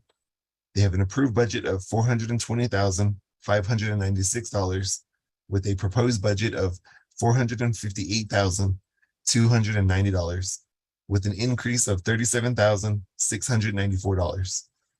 The 3,000 travel expenses line item has a fund type code 1.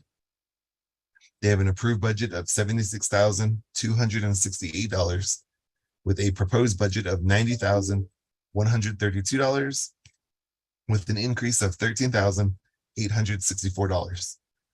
They have no funds budgeted under meeting expenses. The 4,000 supplies line item has a fund type code of 1, an approved budget of $3,070 with a proposed budget of $3,000 with a decrease of $70. There are no funds budgeted in the 5,000 lease and rental. The 5,500 communications and utilities has a fund type code of 1, an approved budget of $1,143, a proposed budget of $150 with a decrease of $993. There are no funds budgeted under repairs and maintenance or contractual services. The 7,000 special transactions line item has a fund type code 1. They have a current budget of $6,284 with a proposed budget of $5,991 with a decrease of $293. And there are no funds budgeted within the public assistance, capital outlay, matching funds, or indirect cost funds. Their current approved budget is at $507,361. The proposed budget is going to be $557,563 with an increase of $50,202. Moving on to part 4, positions and vehicles. The total number of positions budgeted is approved at 5, and the proposed is 5 positions. The total number of vehicles budgeted is at 5, with a proposed number of 5. Moving on to part 5, the budget was submitted by Mr. Arnold Silversmith, police officer, and approved by Paulson Chaco, chief of staff. Mr. Chair, we'll move on to the next program, which will be the Office of the First Lady. Part 1, business unit number 103009. The program title, Office of the First Lady. Division branch, executive branch. Part 2, funding sources. They have a general funds allocation of $150,000. Moving on to part 3, the budget summary. 2001 personnel expenses has a fund type code of 1. They have an approved budget of $84,609 with a proposed budget of $89,098 with an increase of $4,489. The 3,000 travel expenses line item has a fund type code of 1, an approved budget of $13,000 with a proposed budget of $13,000. There is no increase or decrease. There are no funds budgeted in the meeting expenses line item. The 4,000 supplies line item has a fund type code of 1. They have an approved budget of $19,376, a proposed budget of $19,500 with an increase of $124. The 5,000 lease and rental line item has a fund type code of 1. The approved budget is at $5,000 and the proposed budget is at $5,000. The 5,500 communications and utilities line item and repairs and maintenance line item have no funds budgeted. The 6,500 contractual services line item has a fund type code of 1. They have an approved budget of $5,000 with a proposed budget of $10,000 with an increase of $5,000. The 7,000 special transactions line item has a fund type code 1. They have an approved budget of $23,015 with a proposed budget of $13,402 with a decrease of $9,613. There are no funds budgeted under public assistance, capital outlay, matching funds, and indirect costs. The approved budget is at $150,000 and the proposed budget is at $150,000 with no increase or decrease. Part 4, positions and vehicles. The total number of positions budgeted is 1. The proposed positions is 1.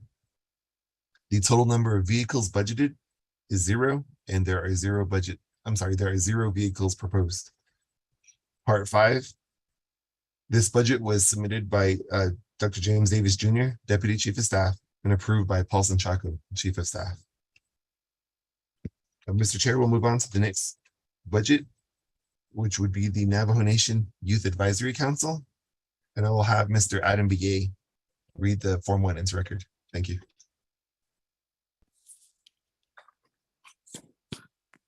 Yeah, this Chicago should have named Arnold, so Shay Adam Begay, this time I'd like to read the program budget summary for the Youth Advisory Council. Part 1, business unit number 103021. The program title, Navajo Nation Youth Advisory Council. The division and branch would be under the executive branch. Part 2, funding source, general funds. There's an amount of $50,000. And part number 3, the budget summary. Line item 2001, personnel expense. There's been no funding for that. Next line item, 3,000, travel expense. Fund type code number 1. The approved original budget is $7,500. Proposed budget of $5,500. That was a decrease of $2,000. Line item 3,500 meeting expense, fund type code number 1. The original budget is 10,000 and the proposed budget is 12,000. That is an additional increase of 2,000. Line item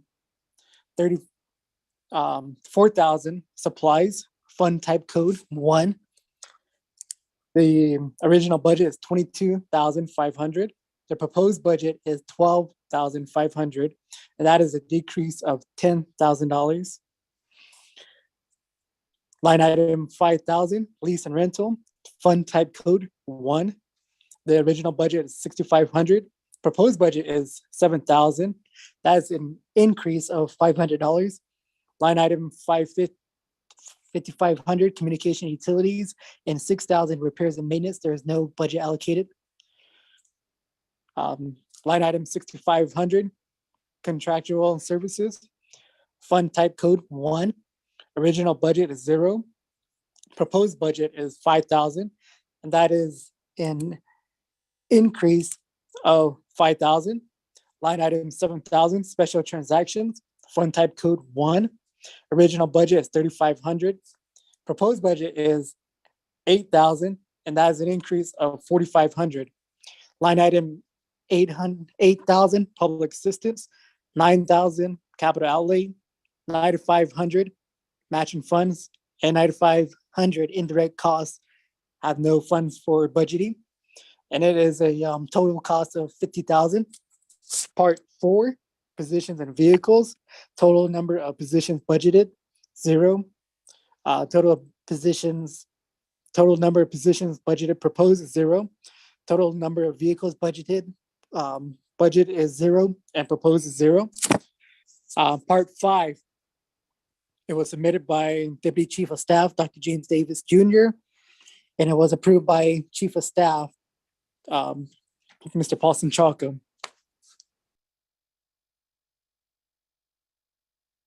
Mr. Chair, this is Christopher Bahi again. We'll move on to the next program, which will be the Dene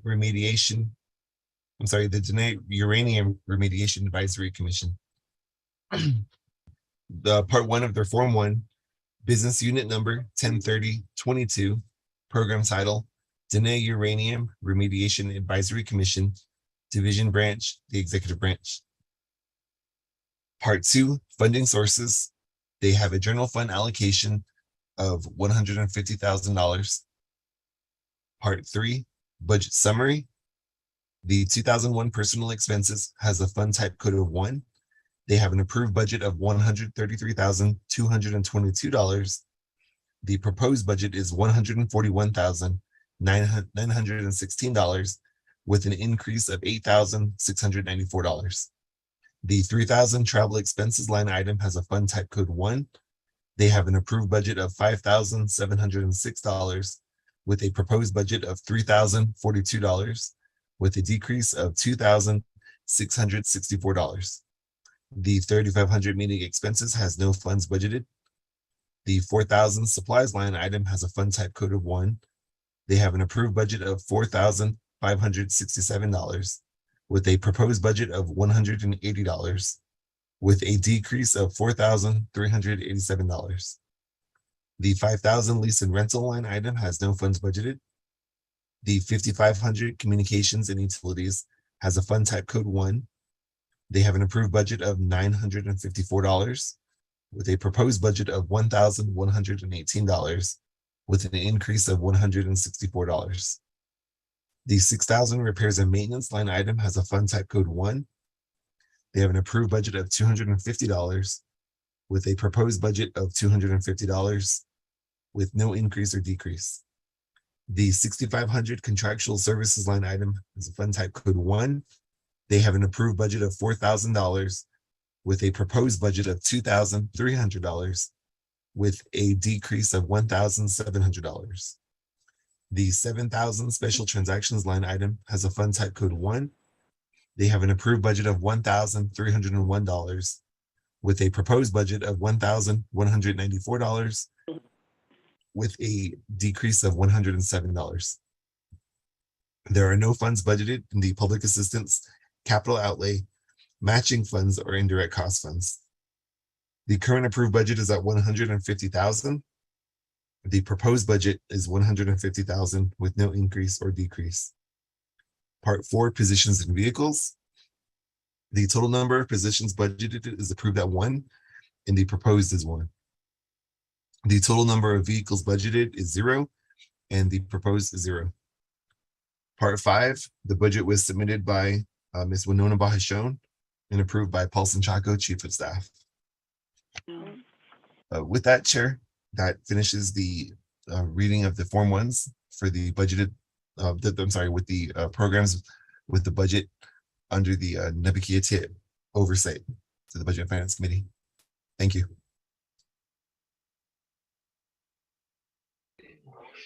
Thank you, Mr. Bahi, Adoshan, President Nis. So the Speaker Damon, does that conclude your presentation on this legislation? No, because we'll be able to do there. Oh, I'm just going to send it like that then. Speaker Damon?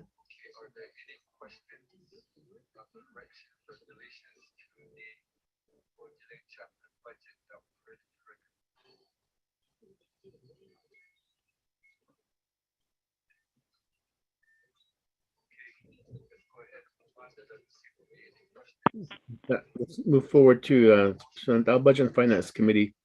Ms. Yazzie, see if we can get some. Does that complete your presentation to the Speaker Damon? Yeah, sorry, I was kind of talking, I was muted. Yes, that does, Mr. Chair. That completes the presentation. But if you have any further questions, we're here to stand by, Mr. Chair, and to the Budget and Finance Committee.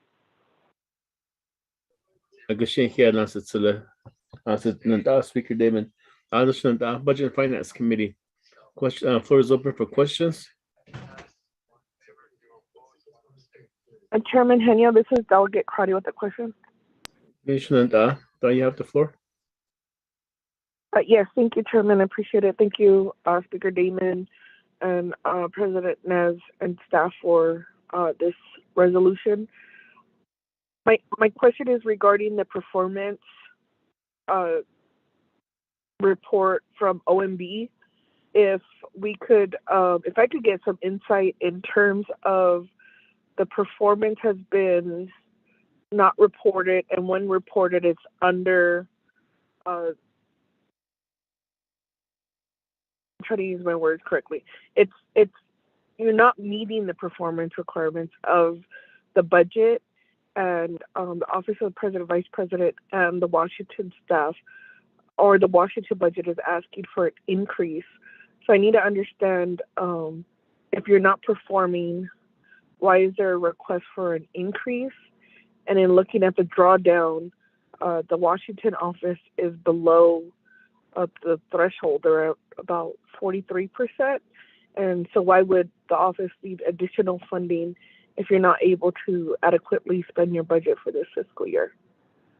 Thank you. That's my first question. Are there any questions? Budget and Finance Committee.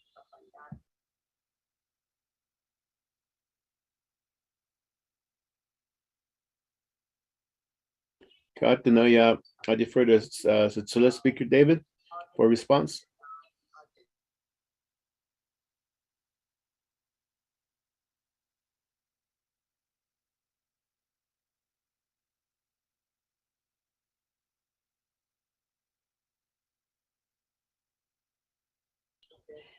Sponsor of legislation, Speaker Damon.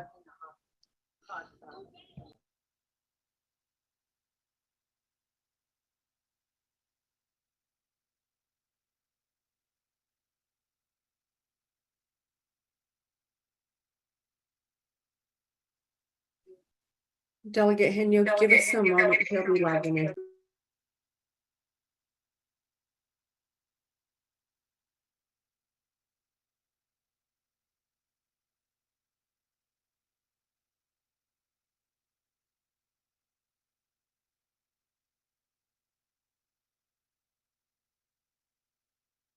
Yes, Chairman, this is Speaker Damon. I'm here. Can you hear me? Oh, yes, we can. We can hear you. There's a question posed, and as a sponsor, we're deferring back to you through your agents. Yeah, we just say thank you, the chair, for approving the process. And if there's anything else you need, I think the team members from OPVP are standing by. And if there's recommendations further, as I might hear, that the Budget and Finance Committee or even the our NABI and then the council, if there's any recommendations or change, I'm sure Office of the President, Vice President, the team here is ready to stand by to make those corrections or changes. Thank you.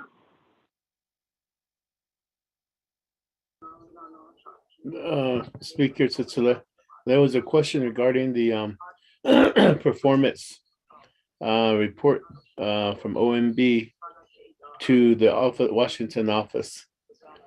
So will you be referring this question to Ms. Lastrana So, or will you be answering it yourself? Okay. Well, let me go back and sorry, Mr. Chair. If Mr. Bahi or I know Mr. Mitchell, if you're on the line that needs to have that response for the Office of the Navajo Nation Washington office, can you please respond at this time?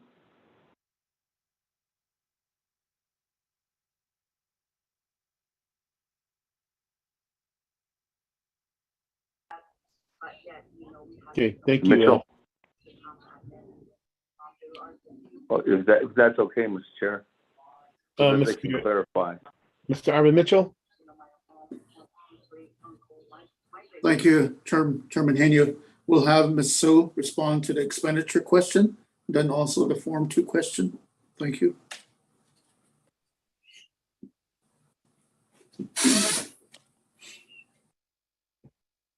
Thank you, Chairman Henio and Delegate Crotty for your question regarding the functions at NNWO and the budgets.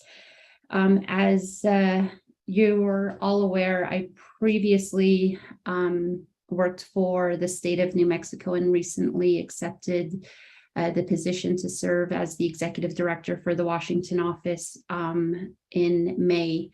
And since I've started working with the office, we have been going over a significant overview of the office functions, and a few areas that you had identified are areas that we're currently working on.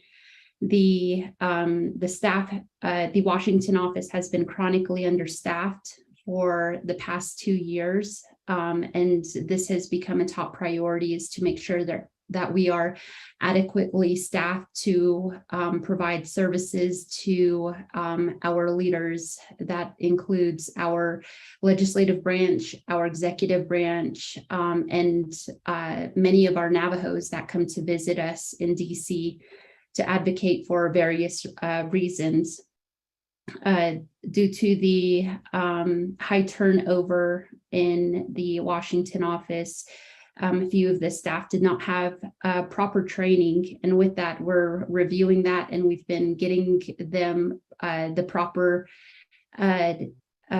training to carry out their duties.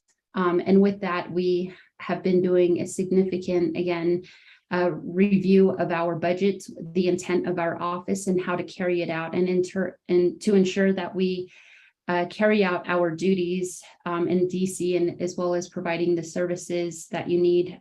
We had determined that the funding that had been allocated at this time is enough to carry us through.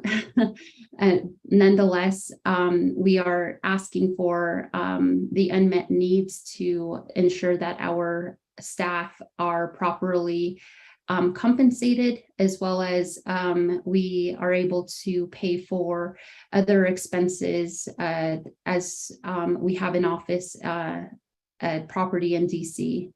And with that, I hope that answers your question, Delegate Karate. At this time, I'll turn it back over to Arvin or to Chris to provide additional information. Mr. Chair.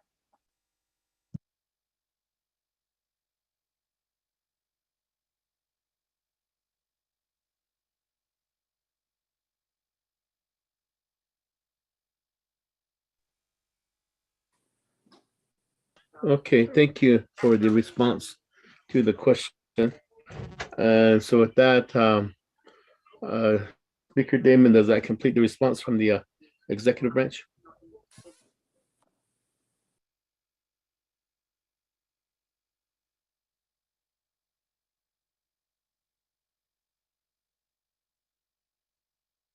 Yes, that includes the response from the executive right now. Thank you to Ms. So and to Mr. Mitchell. With that, Mr. Chair, I'll yield back to the floor. Thank you, Speaker Damon. So with that, back to the committee, Budget and Finance Committee. Any further questions, comments?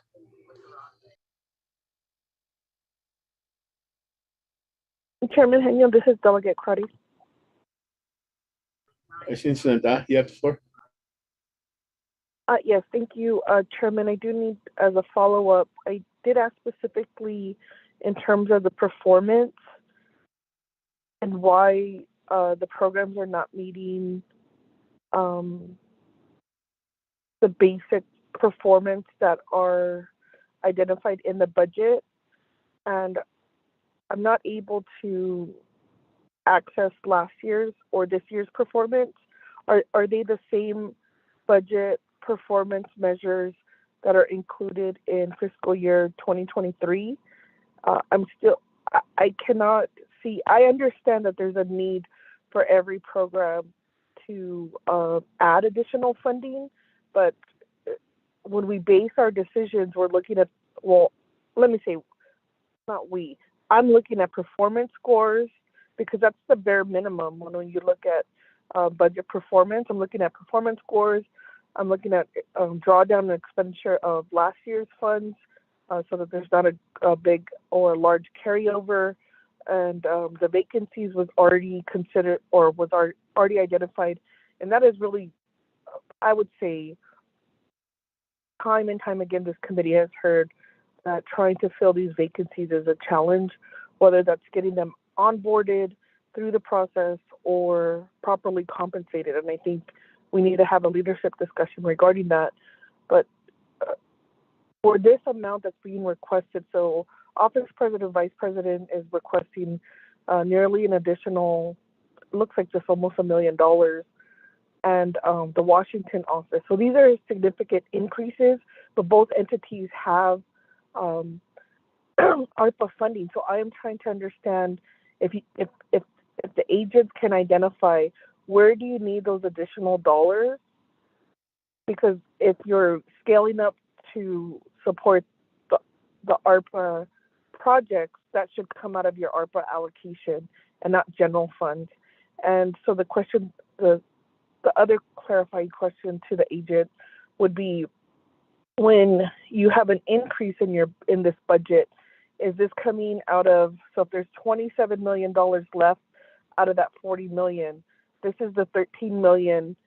So this is the increase coming from that 13 million permanent trust fund interest income? I'll need to know where the source of that funding is coming from to make sure that another program won't decrease to support this increase. And I could rephrase that question, but I'm just trying to understand the increase if we don't have the performance and the drawdown is less than 50% for the Washington office. And then looking at the ARPA funding that both these offices are going to receive. If I could get specific clarification, that would help me understand the request for this budget and be able to better support the initiatives that these offices are requesting from the council and this committee. Thank you, Chair. Thank you for the questions. I believe Speaker Damon is busy right now, but he is on us with the on this call, so but I'll defer directly to Mr. Bahi. Mr. Bahi. Thank you, Chair Henio, and I apologize for not responding earlier. I had to step out for a brief moment from my office and away from the computer. To answer Delegate Crotty's first question related to the performance reporting for the Office of the President and Vice President, I can be truthfully honest, that was an oversight on my part. I usually gather the performance reports for each quarter from the Office of the President, the Executive Protection Services, the Office of the First Lady, and the Youth Advisory Council. Although the Office of the First Lady and Youth Advisory Council are taken care of by other individuals that work with those programs here within our office, I'll gather the reports and send them in. And there's no other excuse for lacking the report in Q1 other than the fact that I did not send them in. I am taking responsibility for that. I did inform our staff here, and it was just an oversight on my part during the month of January.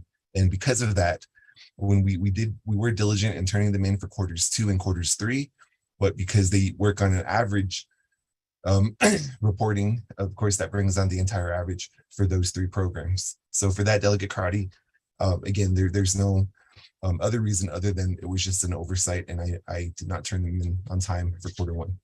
So OMB was correct in the process they shared earlier, that they do inform the programs.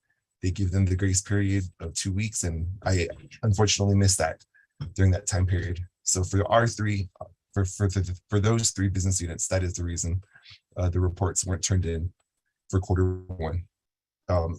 As far as, I guess just to clarify your question as well, you indicated an increase for the Washington office and Office of the President and Vice President based on the budget reports that we submitted in to the Budget and Finance Committee.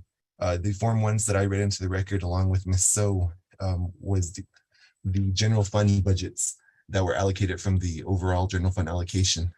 So with that, there was no increase to the Washington office for their general fund allocation. And there was a minor increase of $125,000 to the Office of the President and Vice President, but that was to offset the significant reduction in the IDC allocations that the Office of the President and Vice President received for the FY23 proposed budgets. And there was also a decrease in the Washington office's IDC allocation, but that shows an overall on the Form 1s that they have a decrease as well. So if I'm missing the section that shows we increased their funds, that would be appreciated to clarify. And thank you, Chair and Delegate Carty, for the question, and members of the committee.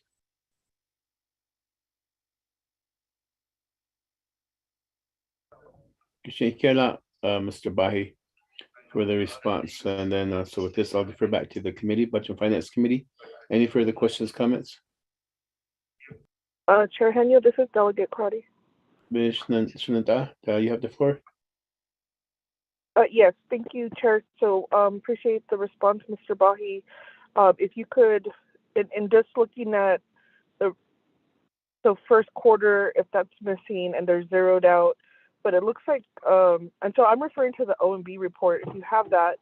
And so my slide 8 of 16, that's where I'm looking at, the first quarter, the second quarter, a majority of the programs are they're not meeting their goal statement, and the third quarter, they're not meeting their goal statement. Even if there's an average, looking at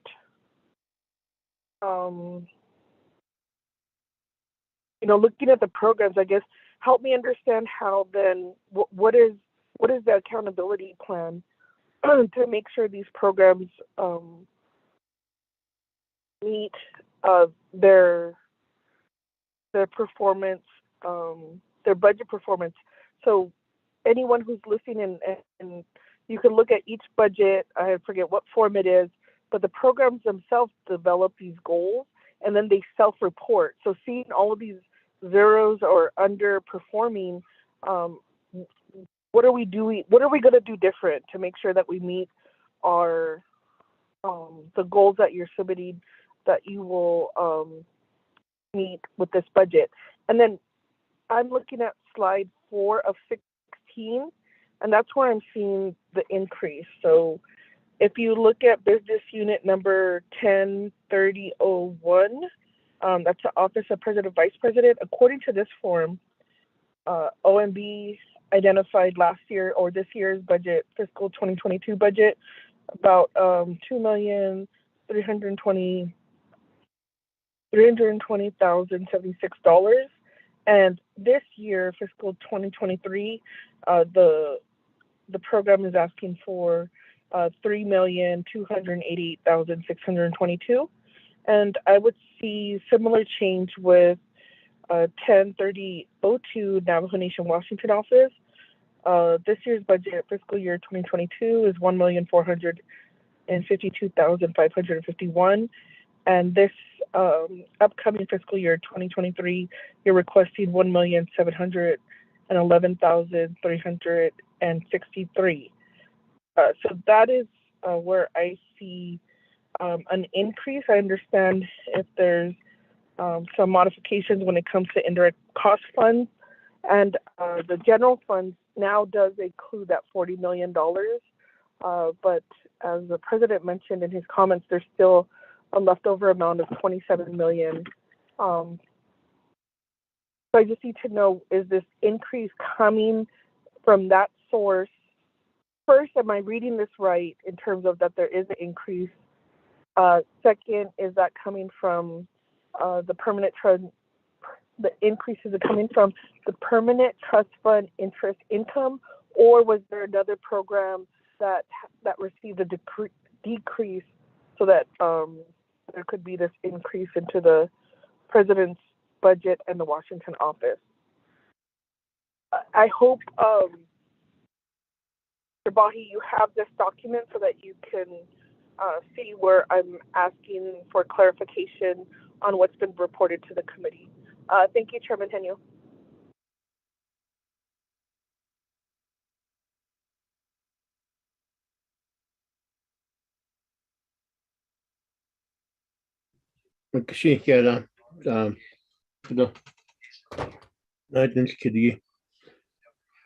So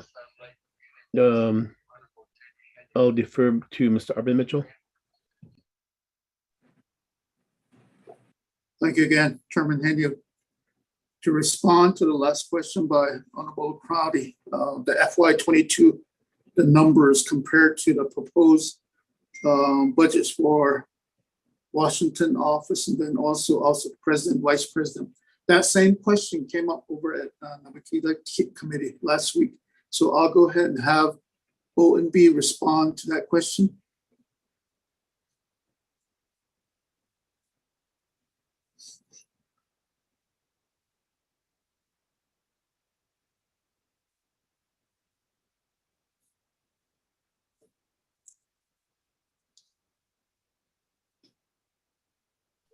Okay, there you go.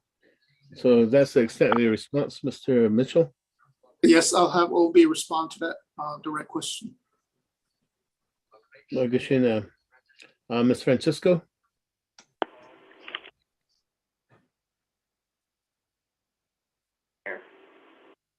Nanette Francisco with OMB.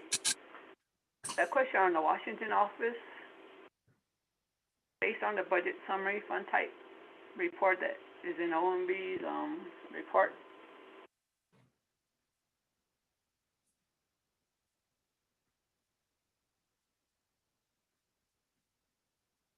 Chairman Henry. That's correct. The FY 2022 amount that's listed for the Navajo Nation Washington office, which is $1,452,551. That's just the general fund amount. And if you see the next column over, it says proposed general fund budget for FY 2023. That amount is also just the general fund amount. Then you have your IDC and then your personal lapse. You're comparing the FY 22 general fund amount to your FY 2023 general fund amount. And there's only like an increase of maybe 1,000. So the column that's labeled FY 2022 budget That includes only the general fund amount that was approved for FY 2022. Does that answer your question? Thank you.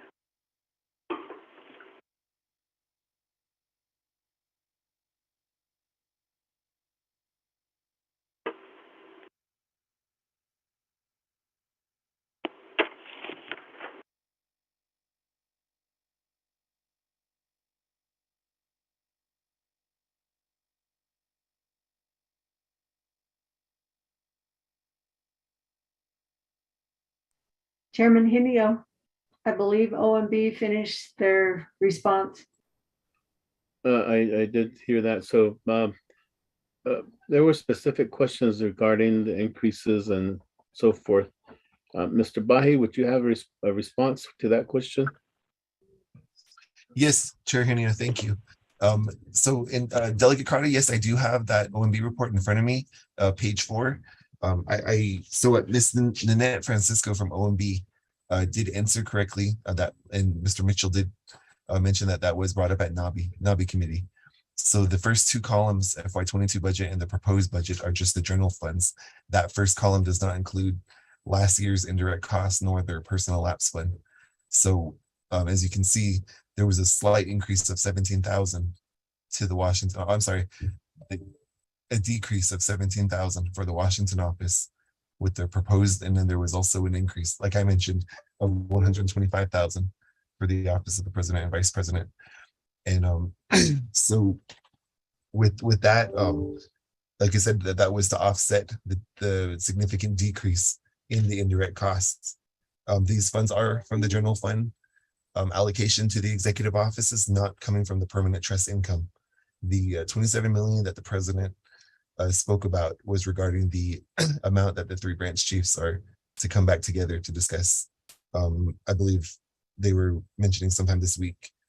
And then to respond to your question on how do we improve, that would be a management question with our office and working with the other directors. As you stated, there are other offices aside from the 3 I mentioned and I'm responsible for that did not have a reporting at those times. Those being the Telecommunication Regulatory Commission and the Dene Uranium Remediation Advisory Commission.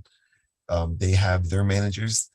For what reason they did not turn their reports in, I can't speak for that, but I do know that they also received the communication from the Office of Management and Budget to turn those in as well. Ms. Bahishon wasn't sworn in earlier, but I do know that they were awaiting the reauthorization of their plan of operation at the beginning of last fiscal year. They expired, so that may be why they're not. That may be why she wasn't reporting any goals, because without the plan of operation being reauthorized, she was limited in what she can do with the commission and the expired terms of the commission members. However, for the Telecommunication Regulatory Commission, I have no other answer for them other than if they're on the call, perhaps they can answer themselves. But I hope those help answer your question, Delegate Carty. As far as the numbers and everything else, we can do our best to answer them again with the help of OMB. So thank you, Chair Hennia and Delegate Carty, for the question.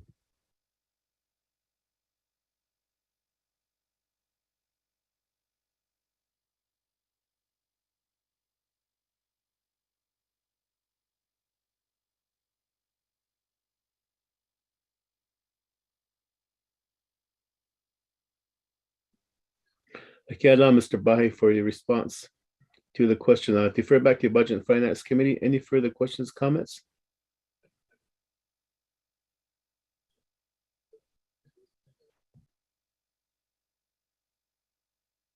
Chairman Henio, this is Delegate Crotty.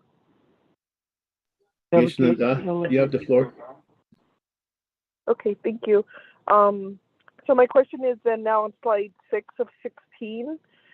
There's for the Washington office, let's see. Washington office, Navajo Telecom Regulatory, the Office of the First Lady. There's been no expenditures with the Navajo Nation Youth Advisory Council and the Dene uranium remediation. So if they're only spending at less than 50%, how are you adjusting your budget? You're requesting the same amount. And so what would be different from this year to next year in terms of what the programs actually need and can draw down? And then I'd like to get some clarification into the non-compliance for the conditions of appropriation 1 and the legislative concerns that are non-compliant for 1, 2, and 3. Thank you, Chairman Henu.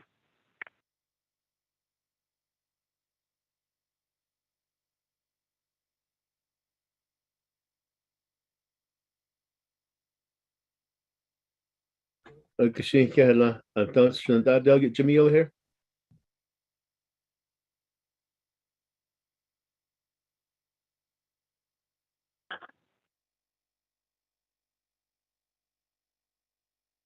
Hello, Yate. Good afternoon. Good morning, Yate. Say, Sadi Kirike Yati Kudo under a Navajo Nation Washington office, business unit number 103002. Pretty quick, yeah. Your vacancy is pretty good. That's only like maybe 4 or 5 position vacancy. On this business unit number, I think this is a new position coming. Government and legislative communication officer. There's 2 positions. A vacancy. Either new position. That's either 2 new positions. You already have 1 government and legislative affairs associate. You already that was new position. That was different position. So you're gonna have 2 positions. New positions, government and legislative affairs associate. There's 1 position is vacant. Non-state government legislative communication officer. So 2 positions. What does it make difference? For FY23 operations under a Navajo Nation Washington office. ADA. I wonder if these will improve the performance because I know Navajo Nation majority. Their rate is a low performance rating, maybe because of the COVID-19. It's been not out. So, ADS not the kid, Chairman. Yeah.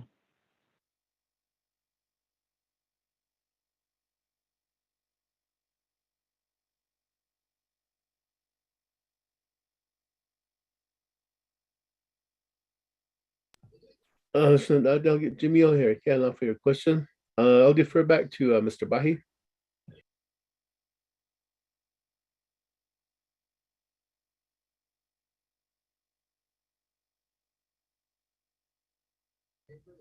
Mr. Bahi. Thank you, Chair Henia, and thank you, Delegate Carty, for the follow-up questions, and Delegate Yellowhair. So to answer the question on the low expenditures from the OMB rate, the office of the office of the First Lady, on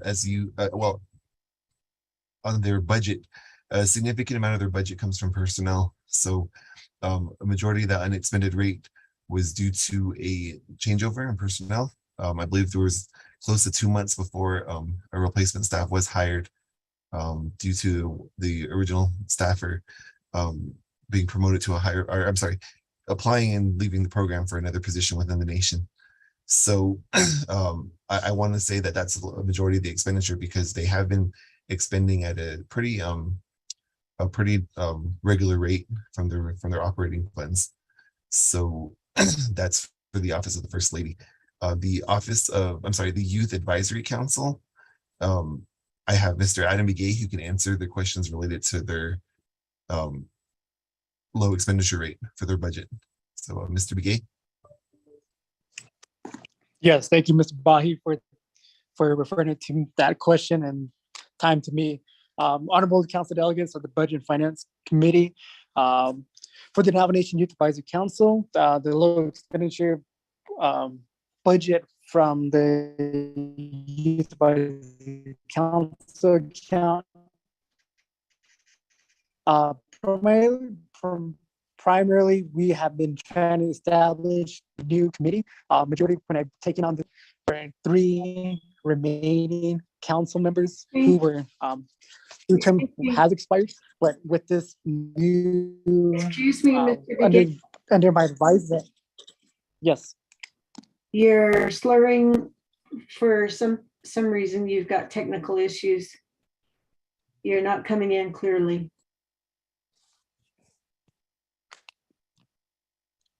Am I clear now? Yes. Okay, my apologies.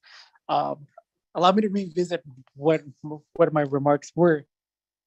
The low expenditure allocation funding for the Navajo Nation Youth Advisory Council was primarily due to trying to revise and update the Navajo Nation Youth Advisory Council plan of operation. As of last week, the Department of Justice has reviewed and approved the proposed plan of operation under the Youth Advisory Council, and that will be presented sometime very shortly soon to the committees, NABI, and of course the Navajo Nation Council for approval for this plan of operation.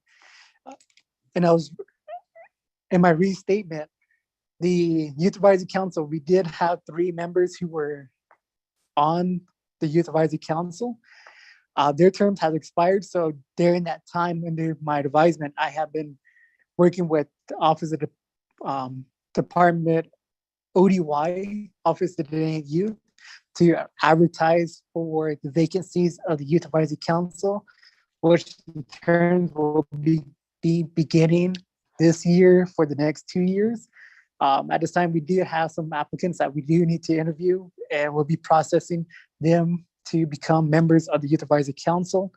Once the Youth Advisory Council has been established with the new members, this will allow the Youth Advisory Council to expedite on these fundings.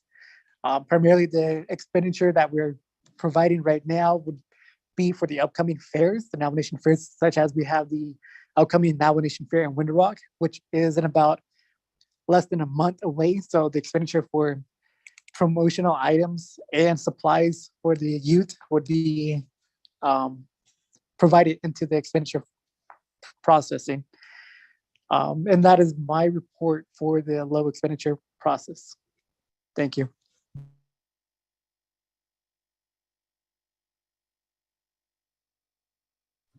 Thank you, Adam, Chair and Delegate Cardi and members of the committee. I'll also, if with your approval, grant time to Mr. Tiku Charlie to address the low expenditures for the Telecommunication Regulatory Commission. Mr. Charlie and his staff are on the call. Thank you, Chair.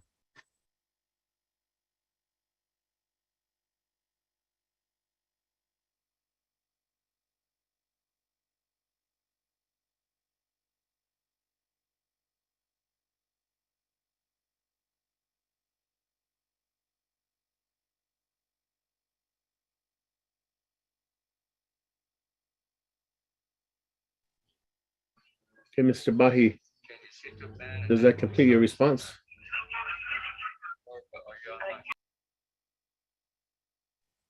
Chair Canio, I did ask if Mr. Tiku Charlie can be allowed time, him and his staff, to answer the question related to low expenditures for the Telecommunications Regulatory Commission. I'm told they're on the call, either Mr. Charlie or Miss White from NNTRC. Okay, Mr. Charlie, are you on the line?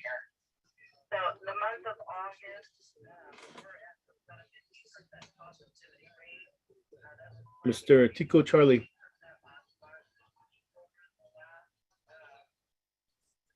Is there anybody from teleregulatory?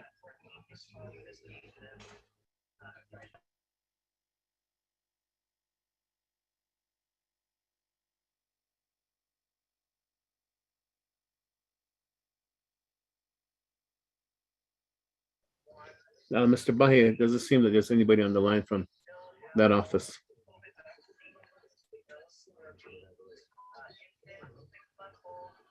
Thank you, Chair. Mr. Charlie is texting me saying he's on the call. I don't know if he needs to press *6 to unmute if he's calling in, but if not, we can just refer back to the committee. Thank you, Chair.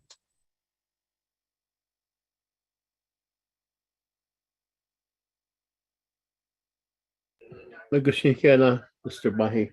I'll defer back to Budget and Finance Committee. Any further questions, comments? Shnanta.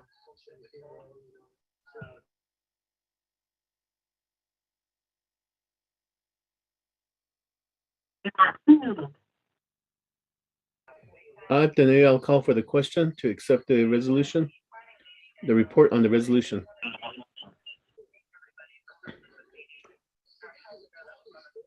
Kashin, let's move forward to a roll call vote.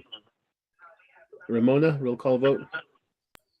Yes, Chairman, roll call vote on accepting the resolution. Honorable Raymond Smith Jr., how do you vote?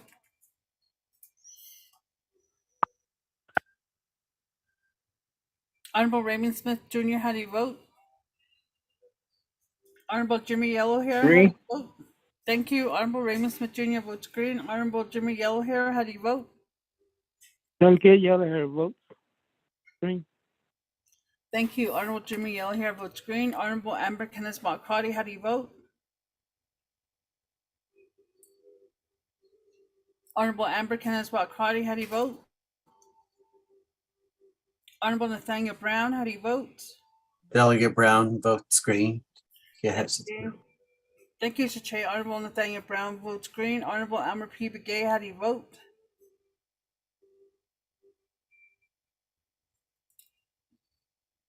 Honorable Elmer P. Begay, how do you vote? Honorable I vote Amber, green. Thank you. Honorable Elmer P. Begay votes green. Honorable Amber Kenneth Crotty, how do you vote? Shouted, this is Delegate Crotty. I vote green. Thank you. Thank you. Honorable Amber Kenneth Crotty votes green. Chairman, we have 5 members voting in the affirmatives or opposing, and Chairman not voting. Chairman? Thank you. 5 in favor, 0 opposed, Chair not voting for the Navajo Nation Executive Branch budget. President Nez, thank you for being on the call with us this morning. Mr. Bahi and Mr. Mitchell and Ms. Lishana, so thank you.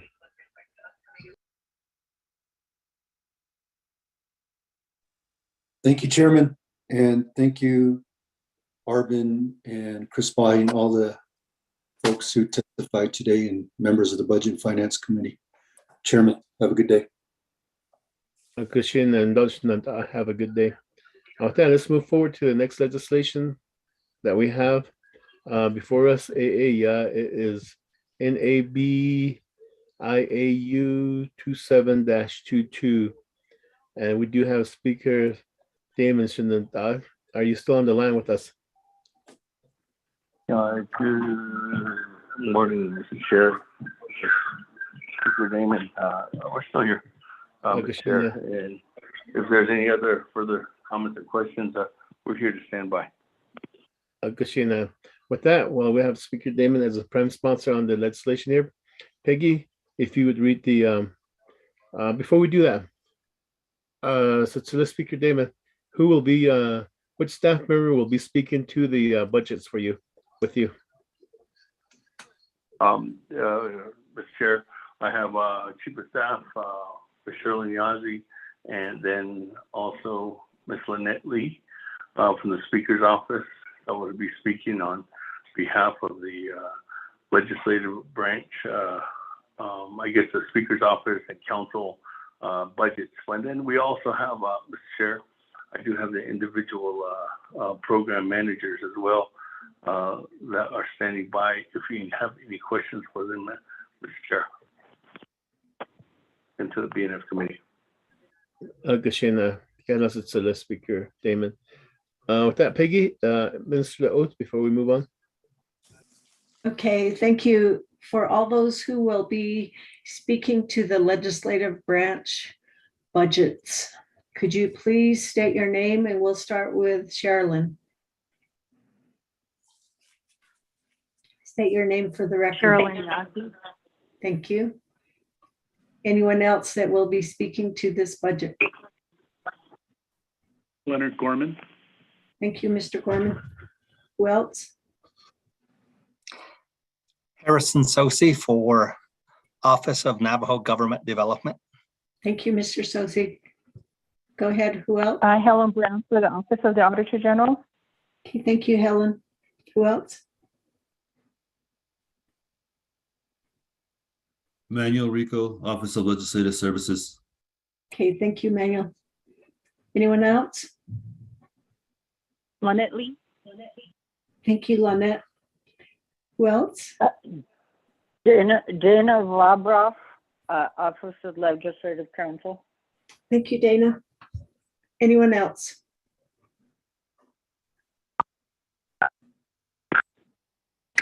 This is Lurleen Chapahi with Legislative Council. I'm on the line. Okay, thank you, Lurleen. All of you who have stated your name for the record, please raise your right hand. Do you swear to tell the truth in the testimony you're about to give? Sherwin. Yes. Yes, by Harrison Sosi. Yes. Yes. Carolyn Yazzie. Okay, thank you. Yes. Thank you. Yes, Manuel Rico. Thank you. Yes, Helen Brown. Thank you. I didn't quite hear that last one.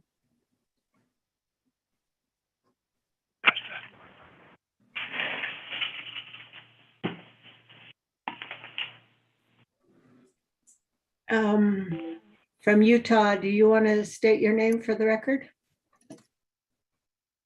Clarence Rockwell. Thank you. Do you, raising your right hand, do you swear to tell the truth in the testimony you're about to give? Yes, I do. Okay, thank you. Anyone else?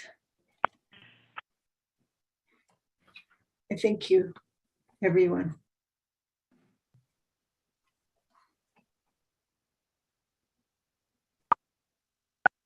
Thank you, Mr. Nakai. I think that's everyone, the speaker name. Okay, thank you. Chair Henia. Kashina Kela for the oath. If you would read the legislation to the record, please. Thank you. This is NABI AU 2722, resolution of the Nabagia Standing Committee, 24th Nomination Council, 4th year 2022, an action relating to the Nabagia Committee, approving and recommending to the Budget and Finance Committee the budget for the legislative branch and related matters to be included in the Navajo Nation's FY 2023 comprehensive budget. This was approved on the 9th day of August, 15 in favor, 1 opposed. The Exhibit A shows A is FY 2022 general fund budget, $15,989,687. The proposed for FY 2023 general funds is $17,221,488. Indirect cost fund is $1,123,760. Personnel lapse is $204,076. Proprietary fund $1,000, and for a total of $18,550,324. Exhibit B shows it comprises of 2 pages, $17,221,488. Exhibit C, there's no change. Exhibit D, there are no COAs or legislative concerns, and there are no unmet budgets, unmet need budgets in Exhibit E. And then the NABI report. Chair. Thank you for the reading. Chantal, Budget and Finance Committee, is there a motion? Delegate Brown motion. Motion by Chantal. Delegate Nathaniel Brown, is there a second?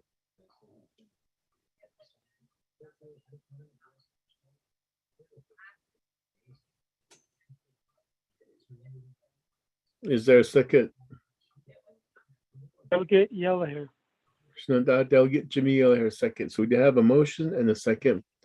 With that, let's move forward to the Office of Management and Budget Report. OMB.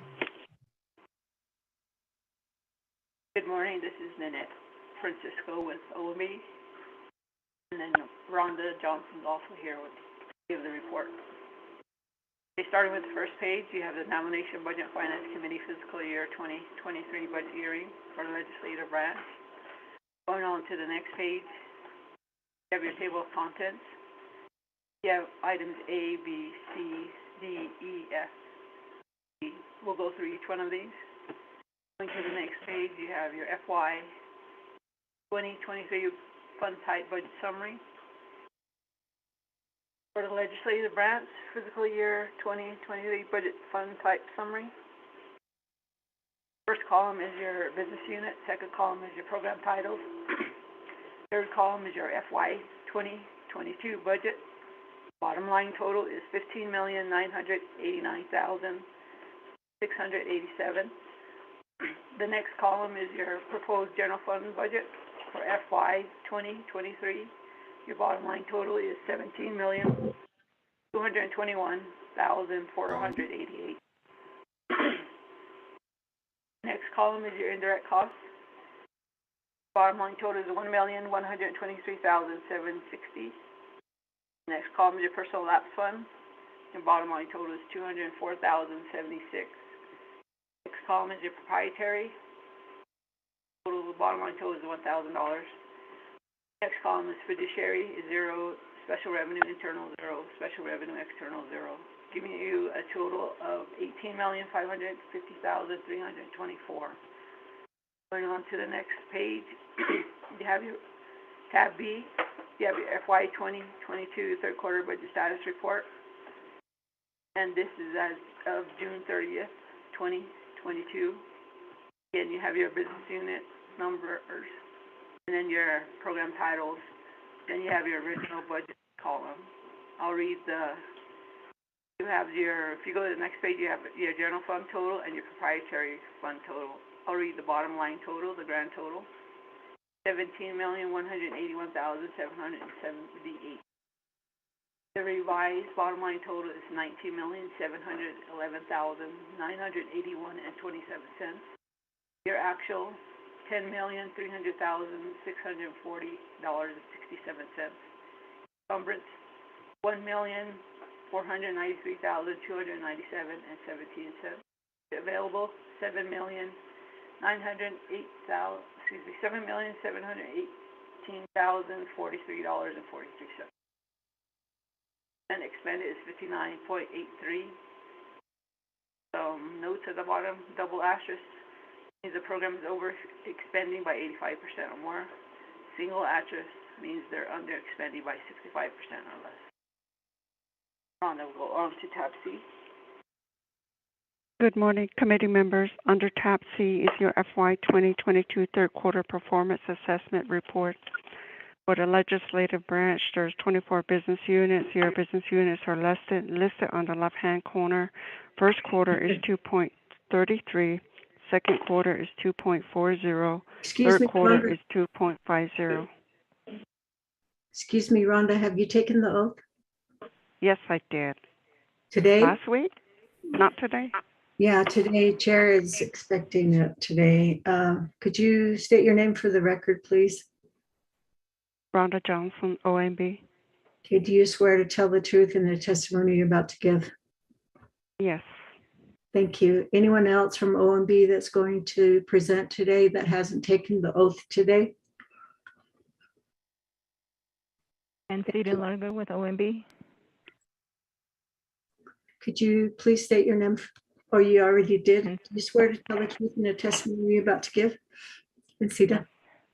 Thank you. Yes. Thank you. Anyone else? Good morning, Peggy. This is Darlene Sam. Okay, Darlene, do you swear to tell the truth in the testimony you're about to give? Yes, I do. Okay, thank you. Go ahead.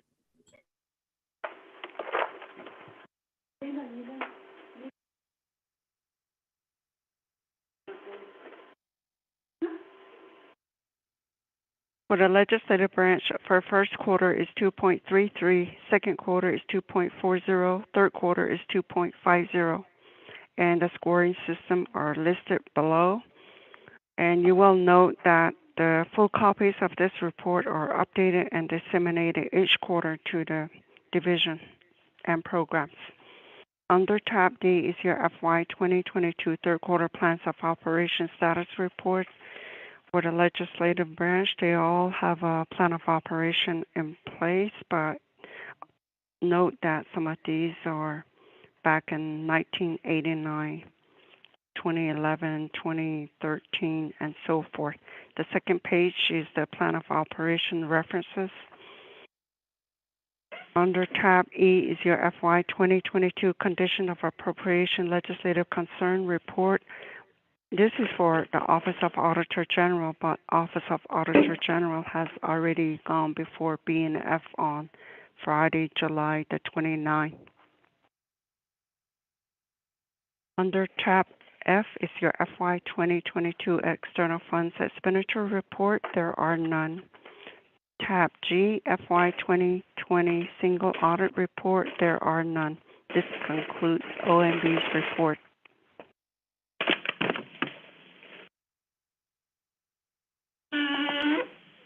Christina, thank you, Office of Management and Budget, for the report.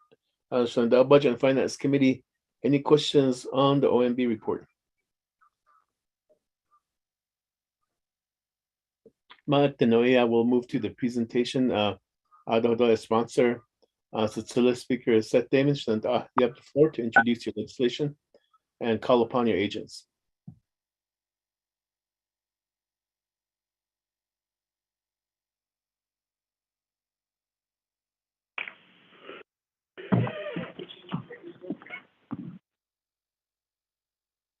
Chairman. Mr. Chair? Gallagher. Okay, Here. Speaker David, are you there? Silla? Yeah, sorry, Mr. Chair. Okay. Okay, hold on, please. Should I delegate Jimmy Yell here? Oh, yeah, Mr. Chair.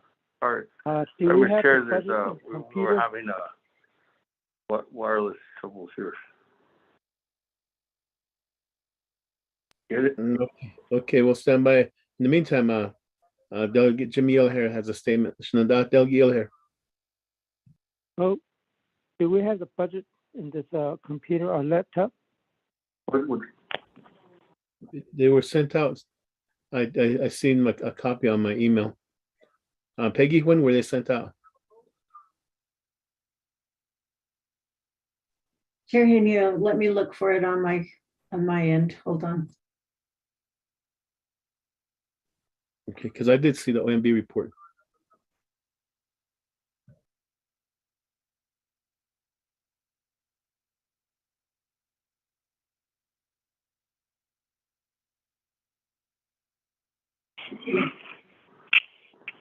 Mr. Chair, did you?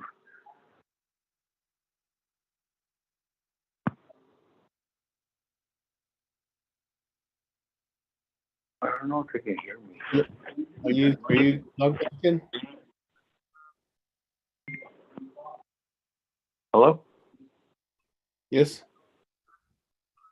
Mr. Chair, can you hear me? Yes, we can hear you. Oh, thank you. Mr. Chair, I don't know if it's my time to speak. I'm sorry.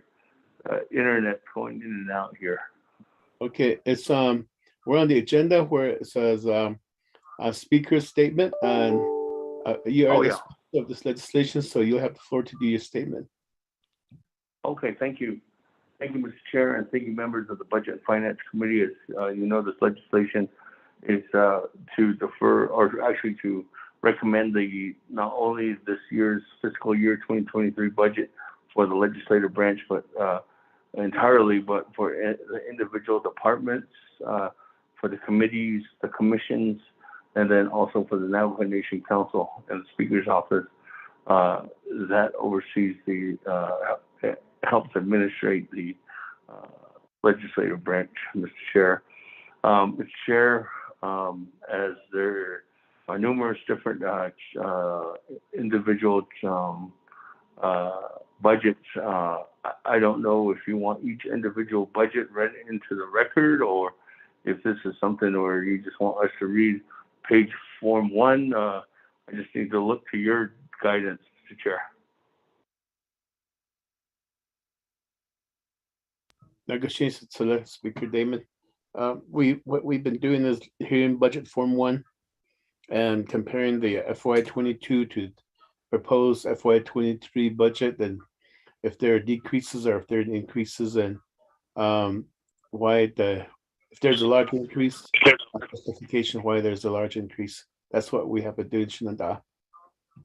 Okay, all right, that's there. Well, Mr. Chair, thank you again for allowing me to present, and I'll defer over again to Ms. Yazzie and Ms. Lee for majority of the council and the commission and the committee level. And then I think you did hear numerous of the department managers on the line too as well. But I just want to state that there was a total amount of $13,820,786 that we did identify to match the fiscal year 2022.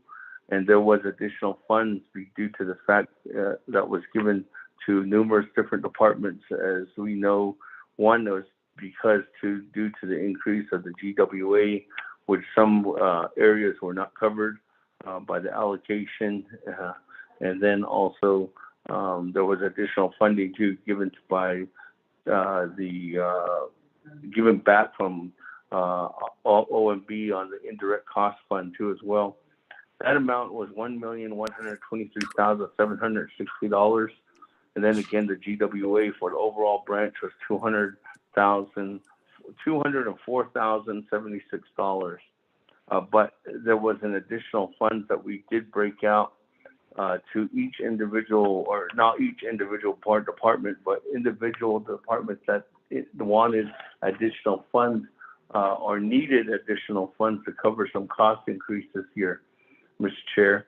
And one of them was additional dollars that we gave to as an increase was $175,000 to Navajo Nation Labor Commission, $250,000 to the Office of Legislative Council, $16,402 to the Navajo Utah Commission, $418,460 to the Office of Legislative Services, $60,000 to Ethics and Rules Office, $60,000 to the Office of Election Administration, $200,000 additional to the Office of the Auditor General, $104,000 to the Office of Eastern Navajo Land Commission, $90,000 to the Human Rights Commission, $450,000 to the Naukeetik Committee, and $103,840 to the Legislative District Assistants of Mr. Chair.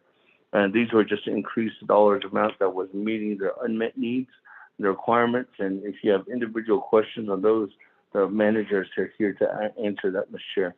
But as you see, the total amount of the legislation that's here before you is $18,550,324, Mr. Chair.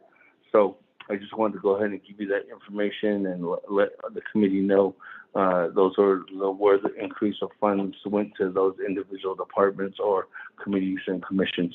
So, Mr. Chair, as again, we want to go ahead and continue on down to the Navajo Nation Council, which is 10-10-01. I'll turn that over to Ms. Yazzie at this time.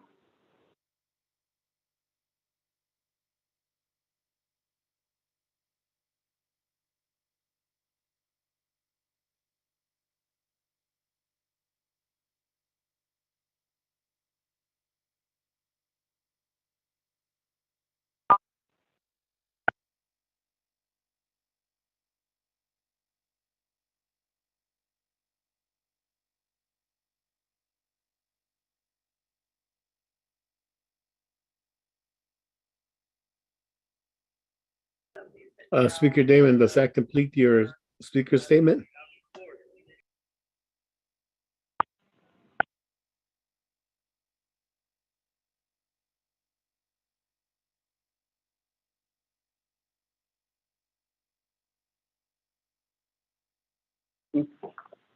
Shared, I thought we were going to individual committees, but or individual departments at this time. But if that's if that's my opening presentation, I'll go ahead and yield back to the floor, Mr. Chair. Thank you.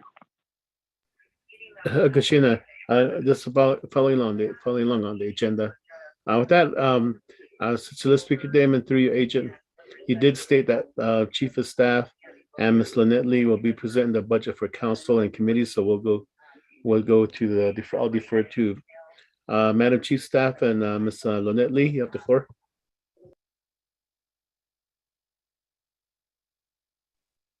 Good morning, Chairman Henyo, Budget and Finance Committee, 24th Navajo Nation Council, and all of those who are on the line. Thank you for having us.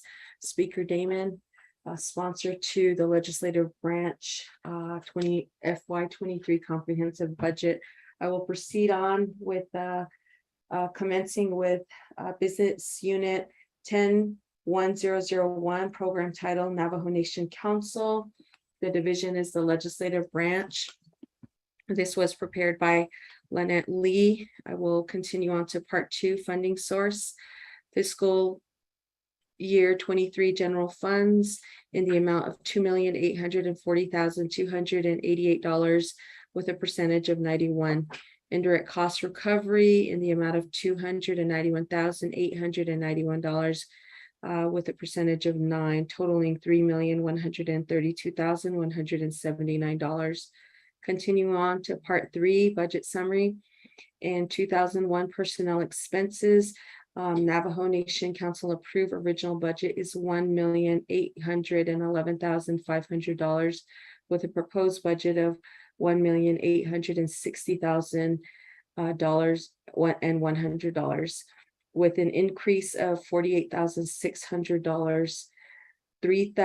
Fund object code 3,000 travel expenses. Navajo Nation approved original budget 55,000, proposed budget 43,111 with a decrease of 11,889. 4,000 supplies. NNC approved original budget 18,565. Proposed budget of 9,000 with a decrease of 9,565. 5,500 communication and utilities. NNC approved original amount is 30,000. Proposed budget is 10,000 with a decrease of 20,000. 7,000 special transactions. 31,850. Proposed budget is $17,704 with a decrease of 14,146. 9,000 capital outlay. Navajo Nation approved original budget is $416,513. Proposed budget of $1,192,264 with an increase of $775,751. Total NNC approved original budget is $2,363,428. Proposed budget is $3,132,179 with a difference of $768,751. Part 4, total number of positions budgeted is 24 and it remains. This budget was hereby submitted by myself, Cheryl Yazzie, Chief of Staff, and approved by Honorable Delegate Speaker Damon, 24th Navajo Nation Council.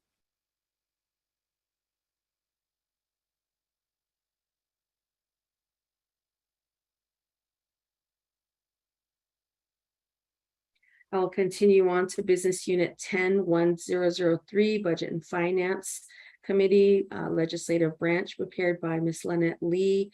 Part 2, funding source, general funds in the amount of $21,576 with a percentage of 75. Indirect cost recovery, $7,062 with 25%, totaling $28,638. Continuing on to part 3, 2001 personnel expenses. Approved original budget is $9,138. Proposed budget is $17,996 with a decrease of $1,142. 3,000 travel expenses, $13,609. Proposed budget $10,568 with a decrease of $3,041. Transactions 7,000. Special transactions. Approved budget is $139. Proposed budget $74 with a decrease of $65. Totaling $32,886. Proposed budget is $28,638 with a decrease of $4,248. Part 4, there are no vehicles. Part 5, submitted by myself, Sherilyn Yazzie, Chief of Staff, approved by Speaker Seth Damon of the 24th Navajo Nation Council. Continuing on to Business Unit 101014, I'd like to defer this to our program supervisor, Mr. Anselm Bitsoy. Mr. Bitsoy, Chair Henyo.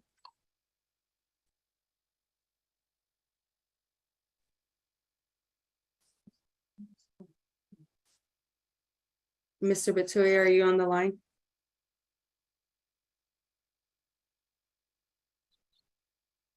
I'll continue on with Business Unit 101014, Program Title Navajo Nation Labor Commission. Division is the legislative branch.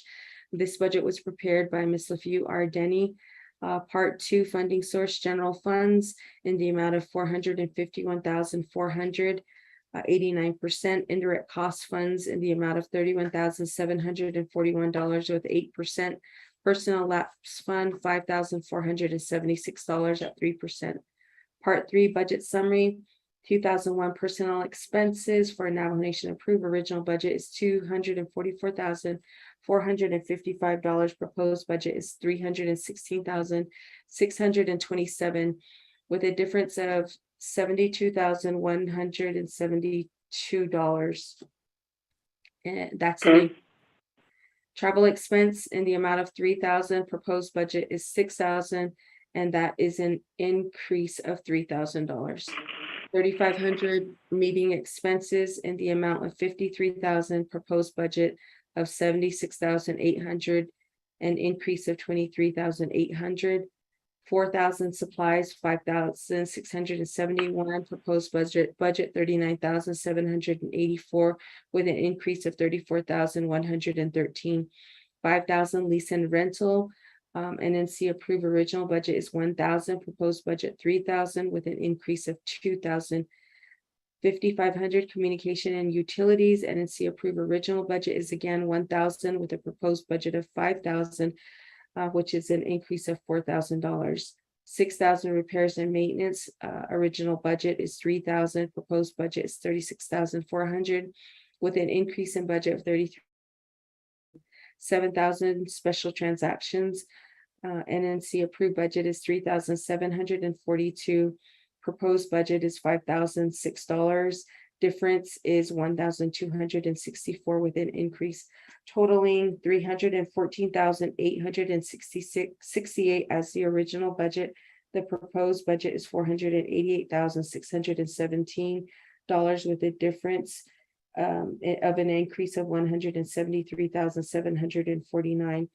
Part 4, total number of positions budgeted is 3, and again it is 3 as well for the proposed.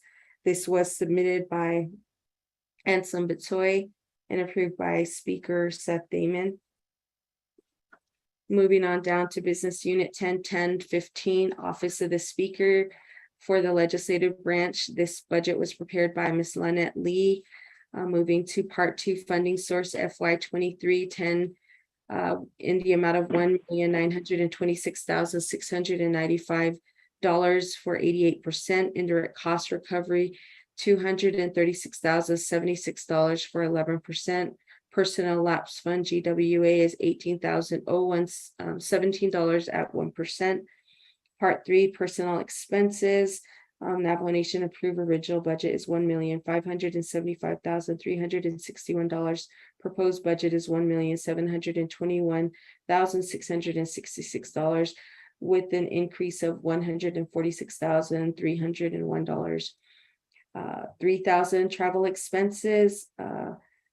Original budget $114,633. Proposed budget is $98,108 with a decrease of $16,531. 4,000 supplies, $10,200 is the original, and it remains the same in the proposed at $10,200. 5,000 lease and rental. Original is 10,000. Proposed remains the same at 10,000. So Moving on down to 5,500, communication and utilities. Original budget is 37,800. Proposed budget is 16,000, with a difference in decrease of 21,800. 6,000 repairs and maintenance, 25,000 is the original budget. Proposed is 19,000, which is a decrease of 6,000. 6,500 contractual services. Original is $430,454. Proposed budget is $280,000. The difference is with a decrease of $150,454. 7,000 special transactions. NNC approve original budget $58,968. Proposed budget is $25,818, with a decrease of $33,150. Totaling original budget $2,262,422. Proposed budget is $2,180,788, with a decrease in $81,634. Part 4, positions and vehicles. We have a total amount of positions of 21. The proposed is 21 as well, and the vehicles remain the original proposed, both as 3, submitted by myself, Cheryl Yazzie, Chief of Staff, approved by Honorable Speaker Damon of the 24th Navajo Nation Council. Moving on down to Business Unit 101016. I'd like to defer this to the Office of Navajo Government Development. Mr. Harrison Sosi, are you on the line?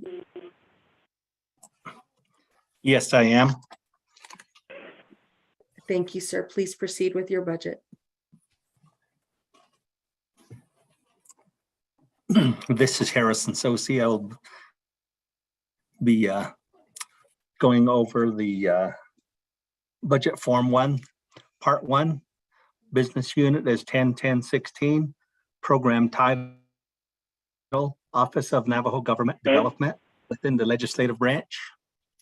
The budget was prepared by our former employee policy analyst, Dwayne Crank. Part 2, our fiscal year 2023 general funds. The proposed amount is $502,593. Fiscal year 2023 IDC is $53,926, and our personal lapse fund amount is $9,102, for a total amount of $565,621. Part 3, our personal expenses, object code 2001, personal expenses. For the approved budget for fiscal year 2022 was $471,081. The proposed budget is $525,374. That's an increase of $54,293. For object code 3000, travel expenses, the approved budget, original approved budget was $18,220, and the proposed budget for 2023 is $9,450. That's a decrease of $8,077. For 3,500, meeting expenses, the approved budget for 2023 was, or 2022 was $12,500. The proposed budget is $10,028, for a decrease of $2,472. For 4,000 supplies, the approved budget was $18,107, and for 2023 proposed budget is $3,000, and that's a decrease of $15,107. And for 5,000 lease and rentals, the approved budget was $7,460. The proposed budget for 2023 is $1,500, for a decrease of $5,960.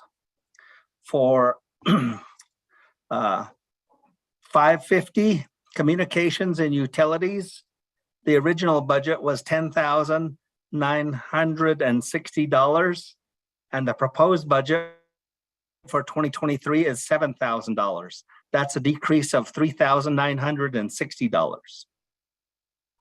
For 6,000 repairs and maintenance, we had a original budget of $5,500. And for the proposed is 1,500 for a decrease of $4,000. For 6,500 contractual services, our original budget for 2022 was 5,000. For 2023, proposed budget is $1,500 with a decrease of $3,500. For special transactions, 7,000. Our original budget was 25,573. The proposed budget for 2023 is 6,269 for a decrease of $19,304. And for object code 8,000 public assistance, there's no allocations. For 9,000 capital outlay and indirect cost, there is no allocations. Part 4, for positions allocated for 2022 was 7, and for 2023 is 7 positions. And we budgeted for a vehicle 1 for the previous budget and 1 for the 2023 budget. Part 4 or 5, the budget was submitted by Harrison Sosi, the executive director, and it was approved by the speaker, Seth Damon.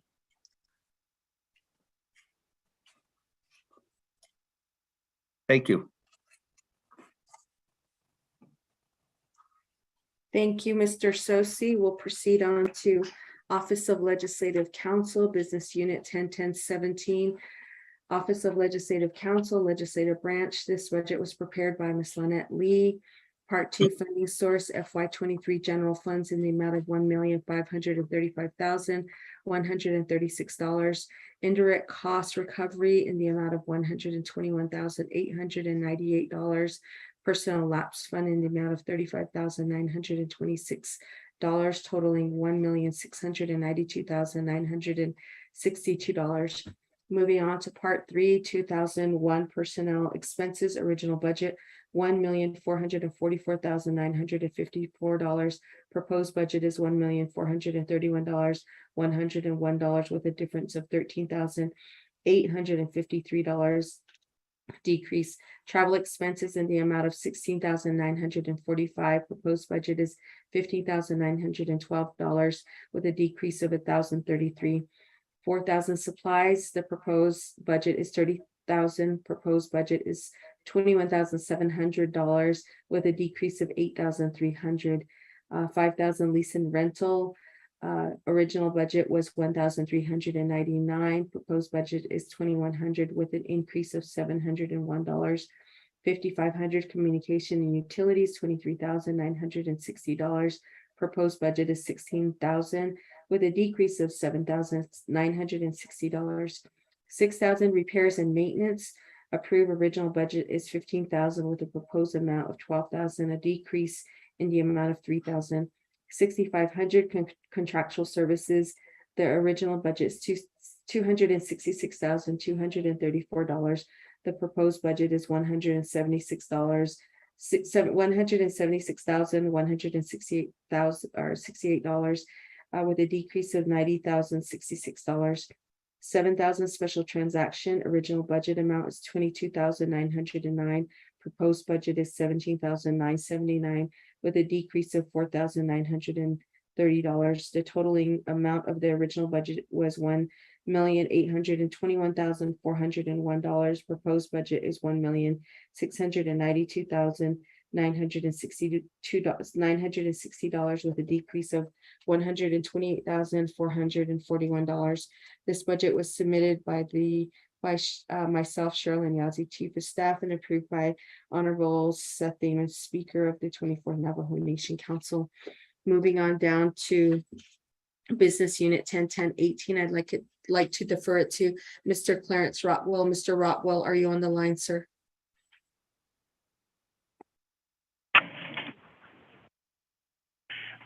Yes, I am. Please proceed with the original budget that is in the packet. Thank you. Okay. Good morning, BNF members, Chairman Henio. Thank you for providing this opportunity for the Navajo Utah Commission to present their budget. Where our proposed budget is in the amount of $312,942, and this is a slight increase over last year's operating budget. And I have one of my staff members here, Stephanie Holly, who prepared the budget. I'd like her to read budgetary information into the record. Thank you.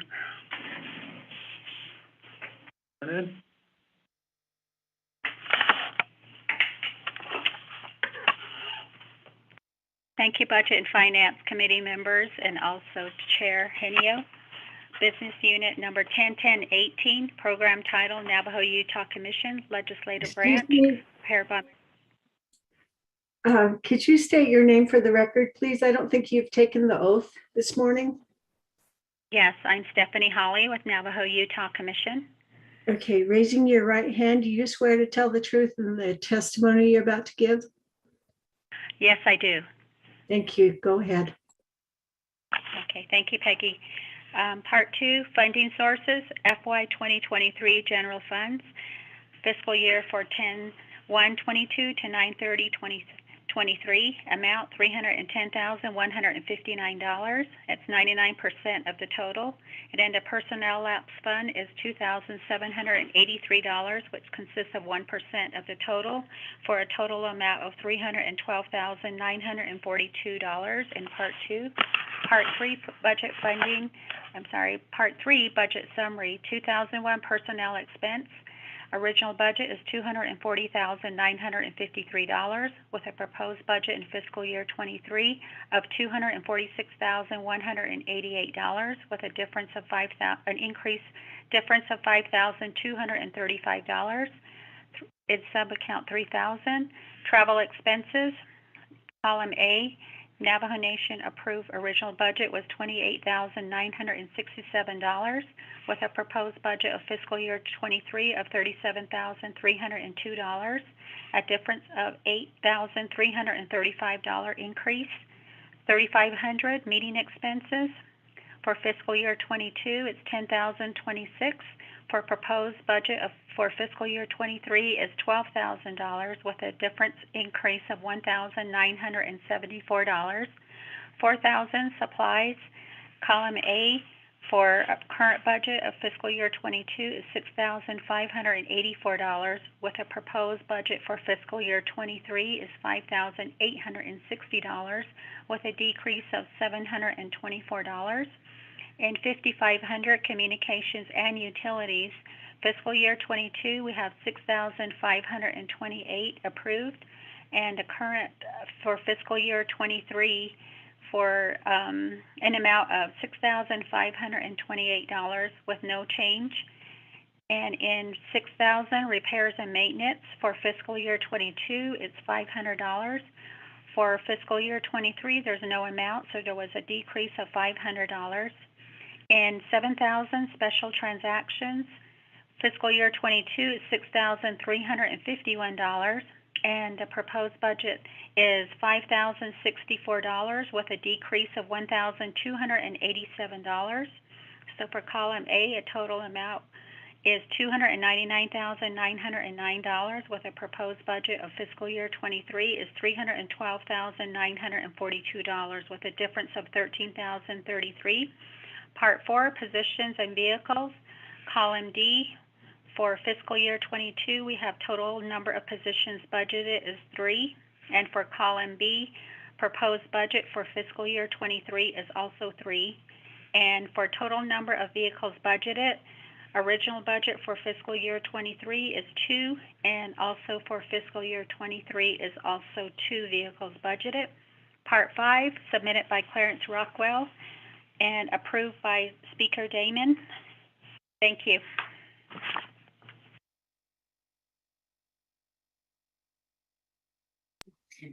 Thank you, Navajo Utah Commission. We'll go ahead and proceed on to Budget 101019, Office of Legislative Services. Mr. Manuel Rico, floor is yours, sir. Thank you. Thank you, Madam Chief of Staff and Chairman Henyo and members of the Budget and Finance Committee. Business Unit number 101019, Program Title, Office of Legislative Services. Budget was prepared by Ms. Clarina Begay. Part 2, Funding Sources, General Funds, $2,048,013. Indirect Costs, $208,135. Personnel Lapse, $45,719 for a total of $2,301,867. Part 3, Subaccount 2001 Personnel Expenses, Original Budget $1,674,257. Proposed budget $1,884,778, with an increased difference of $210,521. 3,000 travel expenses. Original budget $95,307. Proposed budget $107,775, with an increased difference of $12,468. 3,500 meeting expenses, no amount there. 4,000 supplies, original budget $162,318. Proposed budget $53,022, with a decreased difference of $109,296. 5,000 lease and rental, no amount. 5,500 communications and utilities, original budget $20,120. Proposed budget $20,660, with an increased difference of $540.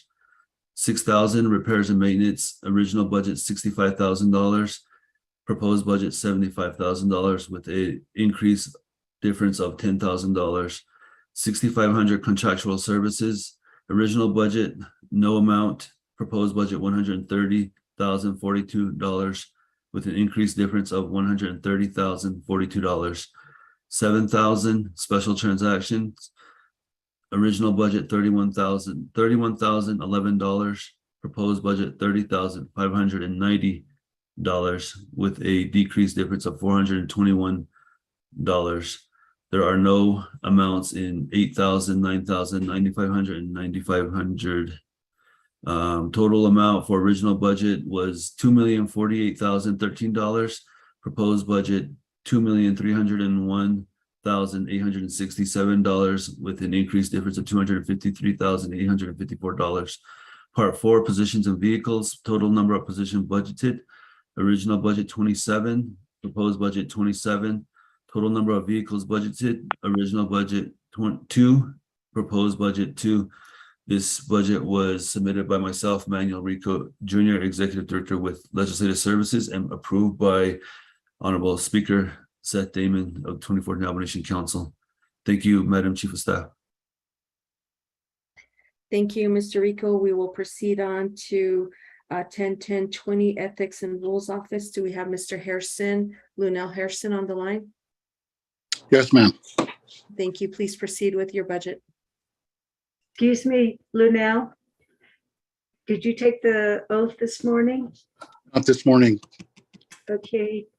Anyone else that's speaking to the Ethics and Rules budget, could you please raise your right hand? Do you swear to tell the truth in the testimony you're about to give? I do. Okay, thank you. Go ahead. Thank you. Business Unit Part 1, Business Unit 101020, Ethics and Rules Office, prepared by our Senior Office Specialist, Henrietta Wanika. Part 2, Proposed Budget, General Funds, $601,394. Indirect Costs, $92,381. Personal Lapse Allocations, $12,272, for a total amount of $1,047. Part 3, 2001 personnel expense. Original budget was $541,206. Proposed budget is $587,814 for a different increase of $46,608. 3,000 travel expenses. Original $41,912. Proposed $30,381. A decrease of $11,531. Meeting expenses is $0. 4,000 supplies. Original is $19,987. Proposed $5,650 for a decrease of $14,337. 5,000 lease and rental. Original is $2,646. Proposed budget is $8,454 for an increase of $5,808. 5,500 communications and utilities. Original budget is $2,500. Proposed budget is $2,012, a decrease of $488. 6,000 repairs and maintenance. Original was $4,603. Proposed is $2,272 for a decrease of $2,331. 6,500 contractual services. Original $17,400. Proposed $10,563 for a decrease of $6,837. 7,000 special transactions. Original $10,964. Proposed $8,901. Decrease of $2,063.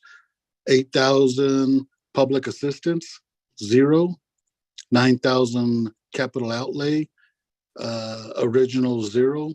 Proposed is $50,000 for an increase of $50,000. 9,500 matching funds, 0. Indirect costs, 0. Total original budget, $641,218. Proposed budget, $706,047 for an increase of $64,829. Part 4, original budgeted for 8 positions, and we are proposing to budget the same amount, 8 positions. Total vehicles budgeted original was 2, and we are budgeting for 2 vehicles again this year. Part 5, submitted by Lunell Harrison, interim director, and approved by the Honorable Speaker Seth Damon. Thank you.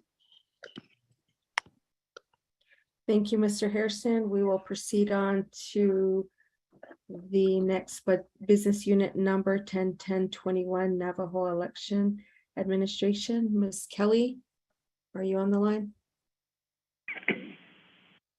I'm on the line. Excuse me, have you taken the oath this morning? Not yet. Okay, anyone else that will be speaking to the election administration budget this morning? Ms. Lavera, Oregon. Okay, could you both state your name for the record, please? Rosita Kelly. Okay, and Jeremy DeGroat. Okay, Mr. DeGroat, and who else? Okay, do you swear to tell the truth in the testimony you're about to give? Yes. Thank you. I do. Thank you. Proceed.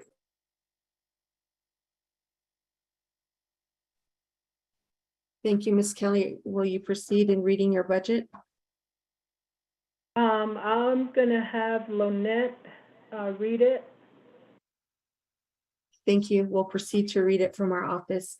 Business unit number 101021, program title Navajo Election Administration. Division is the legislative branch, prepared by Ms. Lavera Morgan. Part 2, funding source, general funds in the amount of $1,158,804 with a 98%. Personnel lapse fund in the amount of $24,127 at 2%, totaling $1,182,931 at 100%. Part 3 budget summary, 2001 personnel expenses. Navajo Nation approved original budget is $921,039. Proposed budget is $997,879, with the total increase of $76,843. Travel expenses, original budget is $69,368. Proposed budget is $55,968, with a decrease of $13,400. Meeting expenses, $3,500. Original budget is $5,000, proposed is $5,000. There's no change in that. $4,000 supplies, $21,236. Proposed budget is $9,000, with a decrease of $12,236. $5,000 lease and rentals. Original budget is $87,326. Proposed budget remains the same at $87,326. $5,500 communication and utilities. $7,054. Proposed budget is $7,054. There is again no change. $6,000 repairs and maintenance. Original budget is $3,000. Proposed budget is $3,000 with no changes as well. $7,000 special transactions. Original budget is $12,258. Proposed budget is $17,704 with an increase of $5,446. Totaling original budget was $1,126,281. Proposed budget is $1,182,931 with an increase of $56,650. This budget was hereby submitted by Rosita Kelly, Executive Director, and approved by Honorable Speaker Seth Damon of the 24th Navajo Nation Council. Moving on down to Business Unit 101022, Navajo Board of Election Supervisors. Budget was prepared by Ms. Lavera Morgan by the Legislative Branch. Part 2 funding source, general fund in the amount of $126,716 at 98%. Personal lapse fund is $2,664 at 2%, totaling $129,380 at 100%. Part 3 budget summary.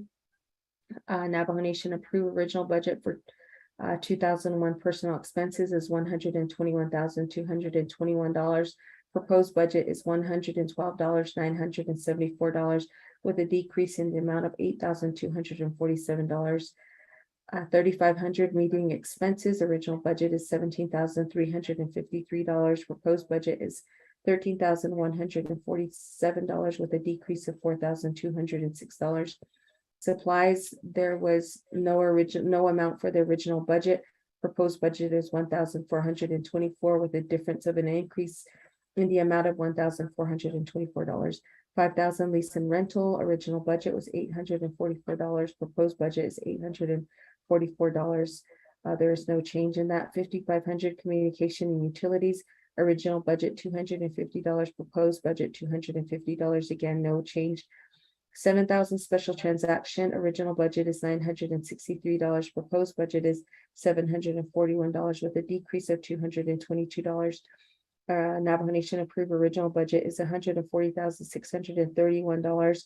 Proposed budget is $129,380 with a decrease of $11,251. Part 4 position and vehicles.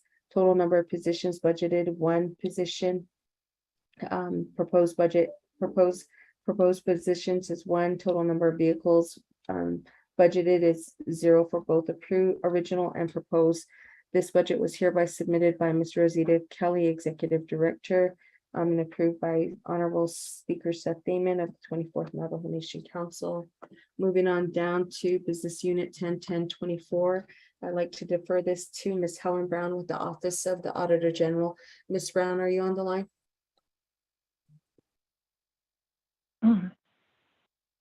Good afternoon, everyone. Yeah, this is Ms. Brown on the call.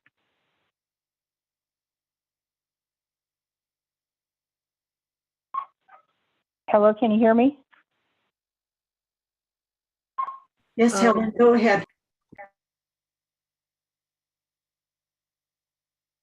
Okay, this is Helen Brown.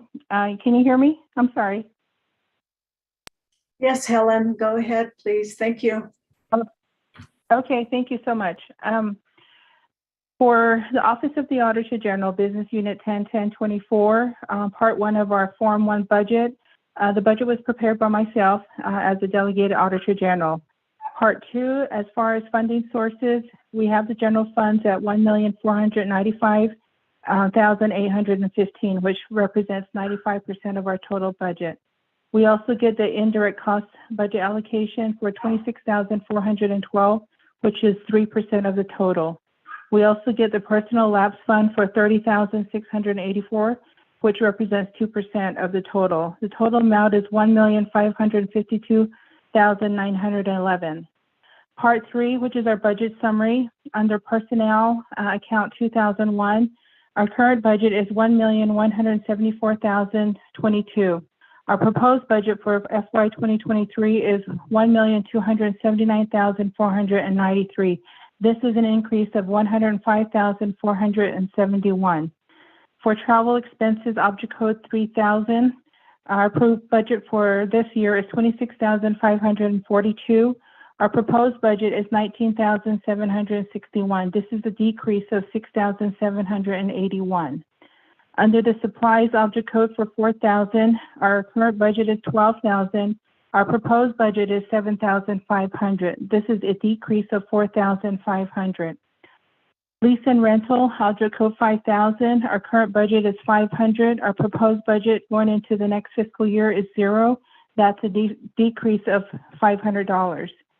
For communications and utilities for object code 5500, our current budget is 200. Our proposed budget is going to remain at 200, so there's 0 difference there. For repairs and maintenance, object code 6000, our current budget is 11,500. Our proposed budget is 9,500. This is a decrease of 2,000. For contractual services, object code 6500, our current budget is 310,000. Our proposed budget is 217,000. This is a decrease of 93,000. For special transactions, object code 7000, our current budget is 32,034. Our proposed budget is 19,457. This is a decrease of 12,577. So our current budget is 1,566,798. Our proposed budget is 1,552,911. This is an overall decrease of 13,887. For part 3, regarding positions and vehicles, we have a position for 15 positions budgeted for this year. That's going to remain the same going into the next fiscal year. We have 2 permanently assigned vehicles. That is also going to stay the same going into the next fiscal year. Part 5, the budget was submitted by myself as the Delegated Auditor General and approved by Speaker Damon. That completes the presentation for the Auditor General's office. Back to you, Madam Chief. Thank you, Ms. Brown. I will proceed on to 10-10-23, Black Mesa Review Board, Division Branch, Legislative Branch, prepared by Ms. Lynette Lee. Moving on down to Part 2, FY 23 General Funds in the amount of $25,512, total 100%, totaling $25,512. Part 3, 2001 Personnel Expenses in the amount of original budget is $21,254. The proposed budget remains the same at $20,254.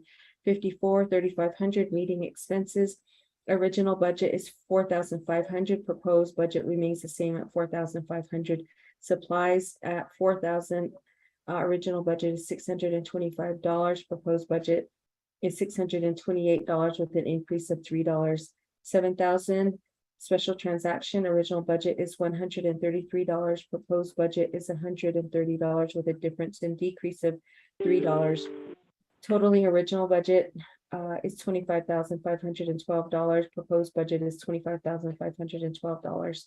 Part 4, positions and vehicles, total number of positions budgeted is 0. Total number of vehicles budgeted is 0. This budget was hereby submitted by myself, Sherilyn Yazzie, Chief of Staff, and approved by Honorable Speaker Seth Damon of the 24th Navajo Nation Council. I will defer the next budget to 10-10-25 Navajo Hopi Land Commission to Mr. Manuel Rico or Ms. Michelle Cook at this time. Thanks, Chief. I will be reading that into the record. Business Unit number 10-10-25 Navajo Hopi Land Commission. Budget was prepared by Ms. Michelle Cook. Part 2, funding source, general funds, $186,094. That's a total. At the bottom, 100% of that is the total funding for the commission. Part 3, 2001 personnel expenses, original budget $11,036. Proposed budget $17,215 with an increased difference of $6,179. 3,000 travel expenses. Original budget $25,216. Proposed budget $24,602 with a decreased difference of $614. There are no amounts in 3,500 meeting expenses. 4,000 supplies. Original budget $2,063. Proposed budget no amount with a decrease of $2,063. 5,000 lease and rental. Original budget $1,500. Proposed budget $1,000. Decreased difference of $500. No amounts in 5,500 communications and utilities. No amount in 6,000 repairs and maintenance. 6,500 contractual services. Original budget $142,206. Proposed budget $142,206. No difference. 7,000 special transactions. 4,000 original budget $4,073. Proposed budget $1,071 with a decreased difference of $3,002. No amounts in sub-accounts, 8,000, 9,000, 9,500, and 9,500 indirect costs. The total original budget was $186,094. Proposed budget $186,094. Part 4, positions and vehicles. Total number of positions budgeted. Original budget 0. Proposed budget 0. Total number of vehicles budgeted. Original budget 0. Proposed budget 0. This budget was submitted by Ms. Chief of Staff Sherilyn Yazzie and approved by Honorable Speaker Seth Damon. Back to you, Chief. Thank you, Mr. Rico. Moving on down to business unit number 101026, program title Commission on Emergency Management Division Branch Legislative Speaker's Office, prepared by Eugenia Quintana. Part 2, funding source, general fund, the amount of 8,000 at 100%, totaling 8,000 at 100%. Part 3, budget summary, 3,500 meeting expenses. The Navajo Nation approved original budget was $8,000. Proposed budget remains the same. Moving down to the grand total of 8,000 for original and proposed budget.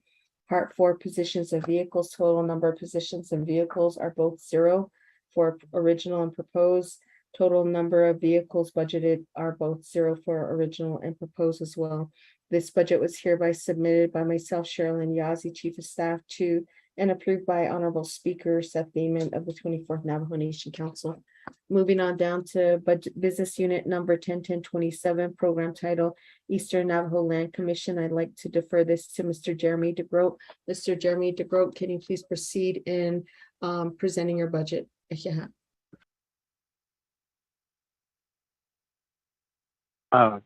Thank you, Madam Chief. Okay, so I have 2 of them actually, 101027 and 101028, and I'll start with 101027. So for part 2 funding, or 101027, I'm sorry, is the Eastern Navajo Land Commission. It was prepared by Ms. Brooklyn P. Cook for the Eastern Navajo Land Commission. Part 2 of the funding source, fiscal year 2023 general funds from 10/1/22 to 9/30/23. Amount is 108. I'm sorry, but did you take the oath this morning? Yeah, I just told my name about three presentations back. You asked if anybody else had not taken the oath. Okay, thank you. Go ahead. Okay. Sorry. So part 2 funding source, fiscal year 2023 general funds the amount of $108,018, which is 100% total. Part 3, budget summary. All fund type codes are 1. For 2001 personnel expenses, approved original budget was $31,530. Proposed budget is $31,530 with no difference in the total. Okay, and then 3,000 travel expenses. Navajo Nation approved original budget was $26,178. Proposed budget is $26,178 with no change. There was no meeting expenses for $3,500. 4,000 supplies, $7,521 for the original budget, and proposed is $7,521 with no difference. And then for 5,000 lease and rental, approved budget was $2,500. Proposed budget is $2,500 with no difference. For 5,500 communications and utilities, there was no 0, 0, and 0. So, and then for 6,000 repairs and maintenance, also 0 for column A, 0 for column B, and 0 for column C. For 6,500 contractual services, column A, $33,360. Column B, $33,360 with no difference. For 7,000 special transactions, column A, $6,929, and column B, $6,929 with no difference. We did not have any for 8,000, 9,000, 9,500 matching funds and 9,500 indirect costs. Total is $108,018. No, in part 4, positions of vehicles, no positions budgeted, as well as no vehicles budgeted. This was signed by myself, interim director for Eastern Navajo Land Commission, and approved by Honorable Seth Payman. Moving on to 10-10-28, Office of the Eastern Navajo Land Commission, also prepared by Brooklyn P. Cook. Part 2 funding source, fiscal year 2023 general funds. Amount is $412,541, which is 99% of the total. Personnel lapse fund is $4,401, with 1% of the total.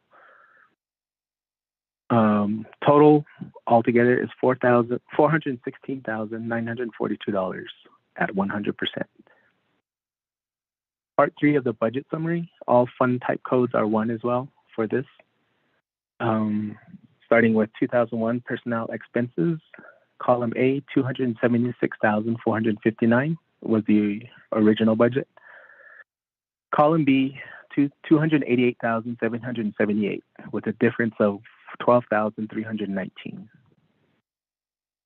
Moving on to 3,000 travel expenses.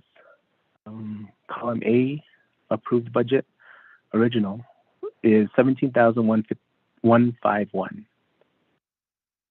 And for column B, proposed budget, $9,325 with a difference of less $7,826.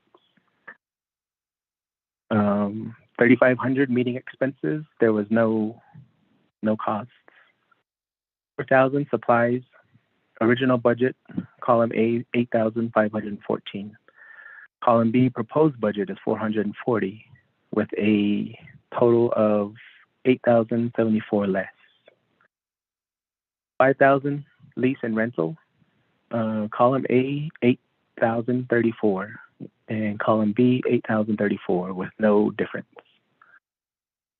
Communications and utilities for 5,500 is in column A, $3,490, and column B, $3,490 with no difference. 6,000 repairs and maintenance, we had no costs. 6,500 contractual services. Column A, original budget was 1, and column B, proposed budget for this year would be $104,003 with a difference of $104,002. 7,000 special transactions. Column A, 2,879 was the original budget. 2,872 is the proposed budget with a difference of $7 less. We did not have any costs for 8,000, 9,000, 9,500 matching funds, 9,500 indirect costs. Total amount in column A for original budget was 316,528. Proposed budget for column B would be $416,942, with a difference of $100,414. Part 4, positions and vehicles. Total positions budgeted for Eastern Navajo Land Commission office is 4. Total of number of vehicles budgeted is 1. And this was signed off by myself, interim director for Eastern Navajo Land Commission, and approved by Honorable Seth Damon. Thank you.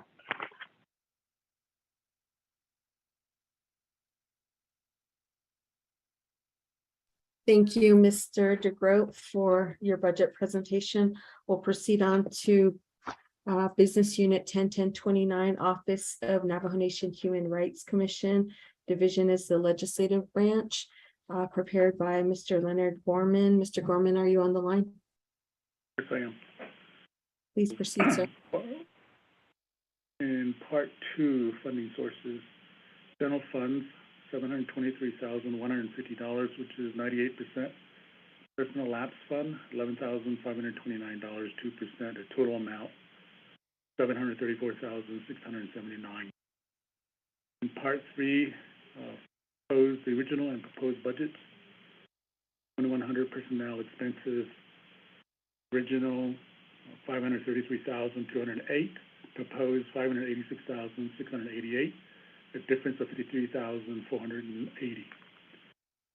3,000 travel expenses, $37,612 original, proposed $38,140, a difference of $528. 3,500 meeting expenses, original $14,032, proposed $22,985, a difference of $8,953. 4,000 supplies, original $15,000, proposed $15,434, a difference of $36. 5,000 lease and rental, original $6,600, proposed $4,600, a difference of $2,000 less. 5,500 communications and utilities, original $6,300, proposed $8,300, an increase by $2,000. And 6,000 repairs and maintenance for both original and proposed, none were budgeted. 6,500 contractual services, original 0, proposed 30,000, so an increase by 30,000. 7,000 special transactions, original $34,474, proposed $28,530, a decrease by $5,944. For 8,000, 9,000, 9,500 line items, both original and proposed are 0. So a total for column A, $647,226, and the proposed is $734,679, an increase by $87,453. Part 4, total budgeted positions for both columns A and B are 7. Total vehicles budgeted for columns A and B are 1. And then in part 5, this budget was approved by myself, Leonard Gorman, and approved by the Honorable Speaker of the Navajo Nation Council, Seth Damon. Thank you. Thank you, Mr. Gorman. Thank you for your presentation. Moving on down to 101030, program title, Health, Education, and Human Services Committee, Division, Legislative Branch, prepared by Ms. Angelita Benelli. Part 2, funding source, general funds in the amount of $48,189 at 85%. Indirect costs in the amount of $8,332 in the amount of at 15%. totaling $56,521 at 100%. Part 3 budget summary, 2001 personnel expenses. Approve original budget is $12,262. Proposed budget is $12,262 as well, with moving on down to 3,000 travel expenses. Original budget $39,984. Proposed budget $34,185, with a difference decrease in $5,799. Fund number 4,000 supplies. Original budget $4,793. Proposed budget is $2,500, with a decrease of $2,293. 5,000 lease and rentals. Original budget is $2,000. Proposed budget $495, with a decrease of $1,505. 7,000 special transactions. Original budget $7,081. Proposed budget $7,079, with a decrease of $2. Original budget amount $66,120. Proposed amount is $56,521, with a decrease of $9,599. Part 4 position and vehicles. Total number of positions budgeted 0. Original and proposed number of vehicles.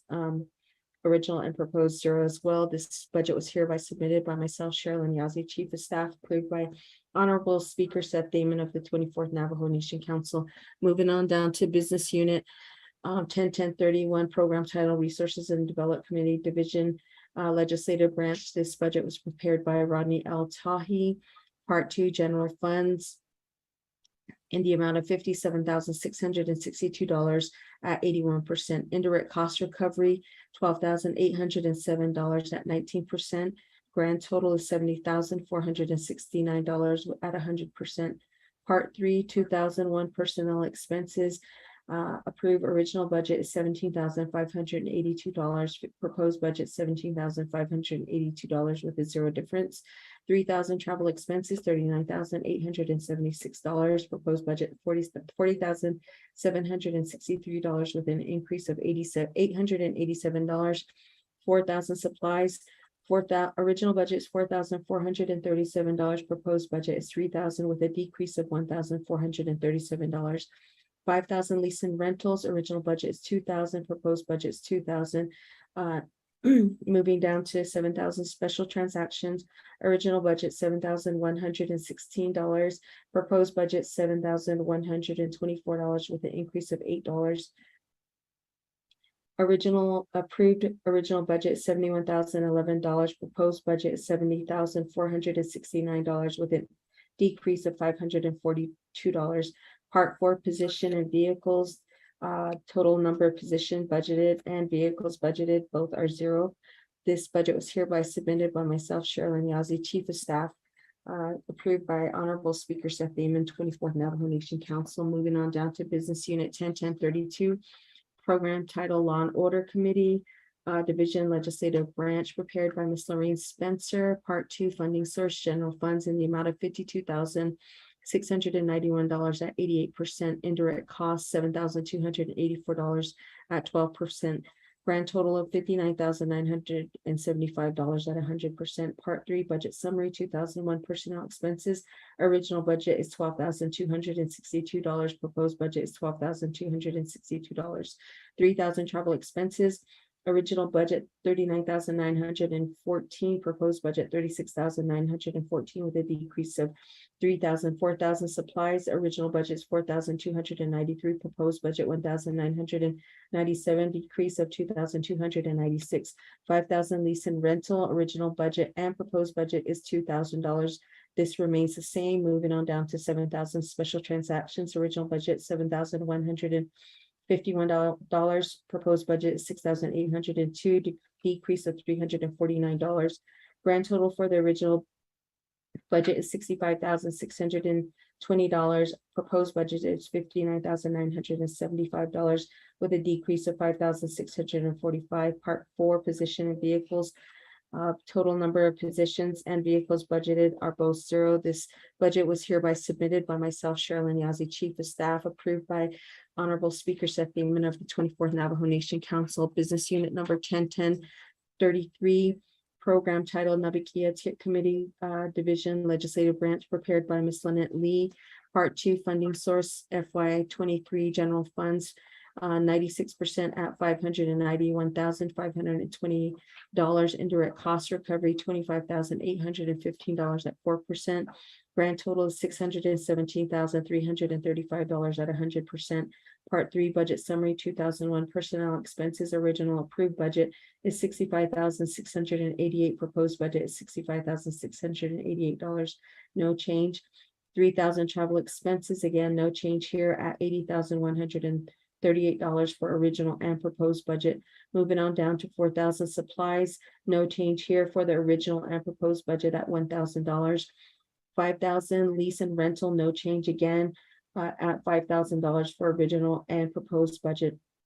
Moving on down to contractual services at $6,500. Original budget was $336,613. Proposed budget is $450,000 with an increased difference of $113,387. 7,000 special transactions. Original budget was $16,432. Proposed budget is $15,509 with a decrease of $923.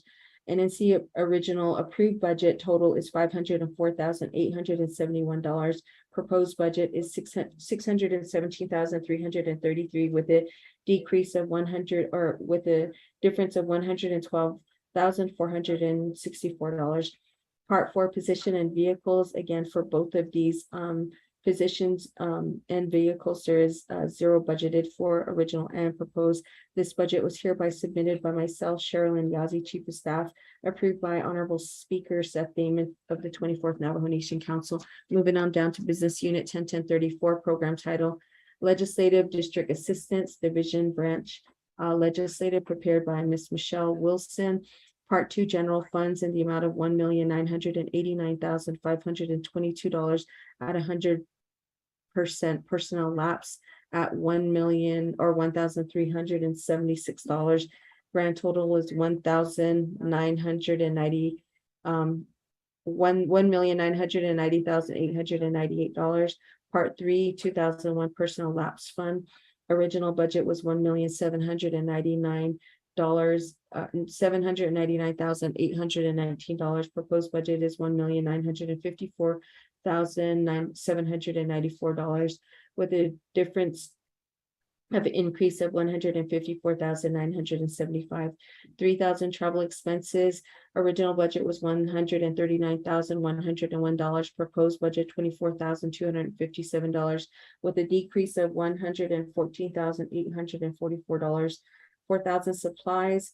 Original budget was $19,601. Proposed budget is $0.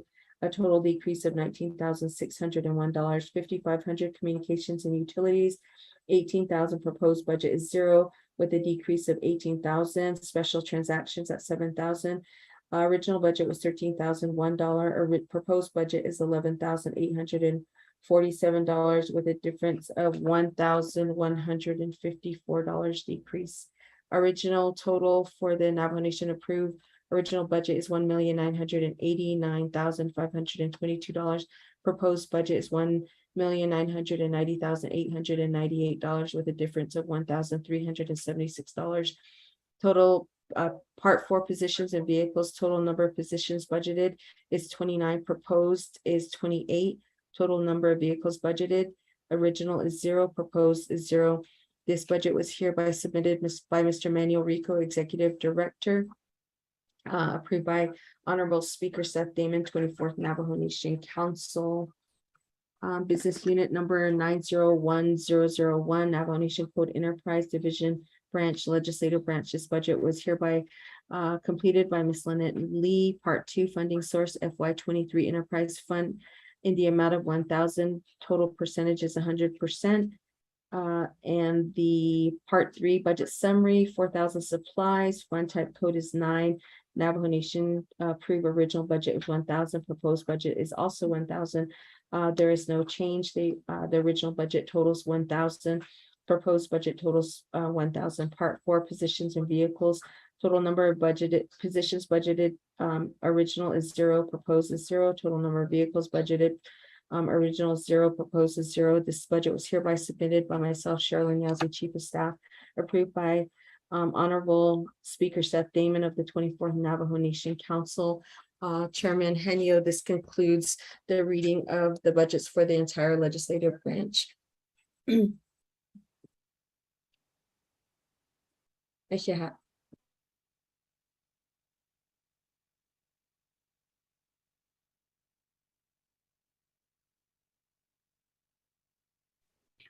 Chairman Hinio or Vice Chair Smith? So, Speaker Damon, does that complete your presentation to the Budget Finance Committee? Vice Chair Smith still here? Speaker Damon. Yeah. Mr. Chair, this is Speaker Damon again. With all the presentation that was presented here before you today, that's a complete. This will complete the legislative branch's presentation at this time, and we'll go ahead and yield back to the floor. Okay, Speaker Damon Shenandoah. Although with this Shenandoah Budget and Finance Committee, are there any questions for the legislative branch budget?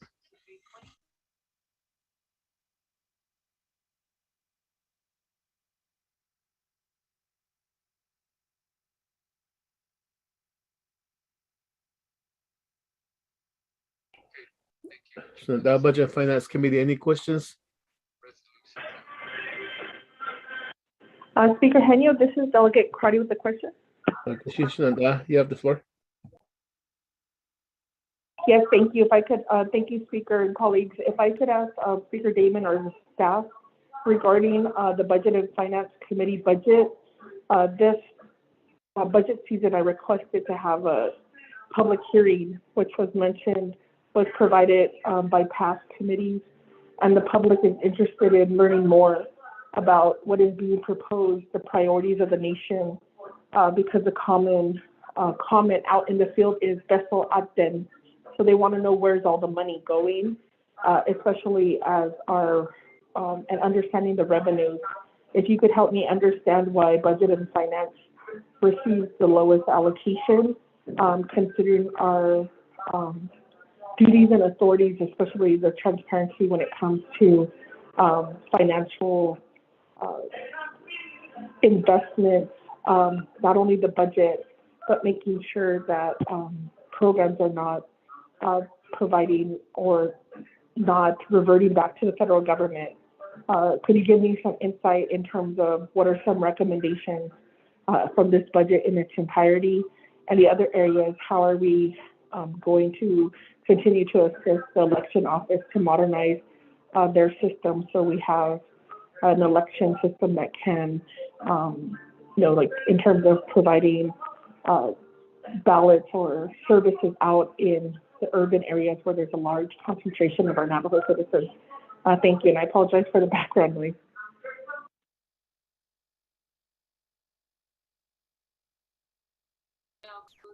Thank you for the question. And I'll defer back to Speaker David. You have the floor. Thank you very much with that question, Madam Chair Crotty and the Budget Finance Committee. Mr. Chair, thank you. I'll go ahead and refer the question to in regards to the elections to Ms. Kelly. I hope she's on the line. But to answer your question about the Budget and Finance Committee, about the amount of funds that was given, if you see the $21,576 that was given from the overall branch budget, and then the $7,062 from the indirect cost for $28,638.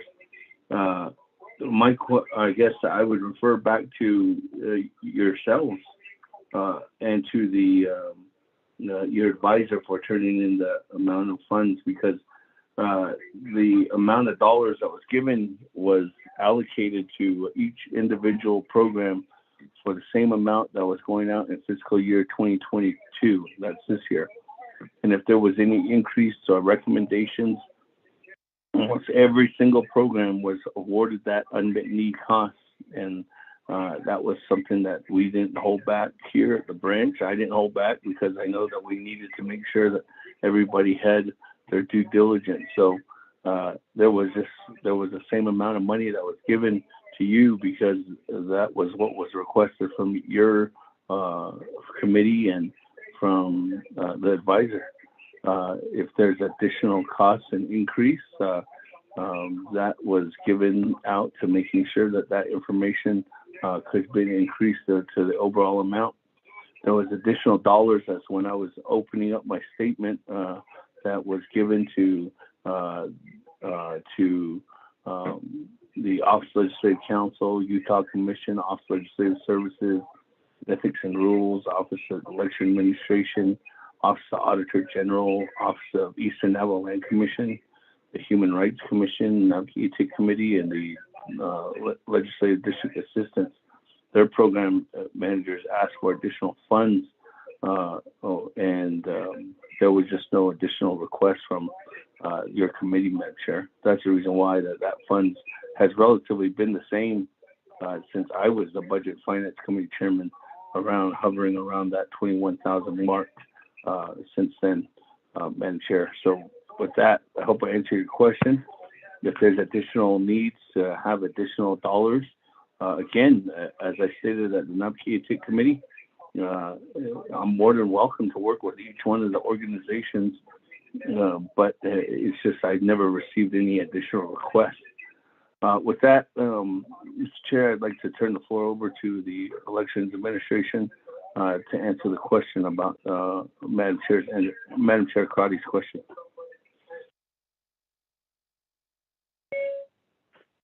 I kept it quiet.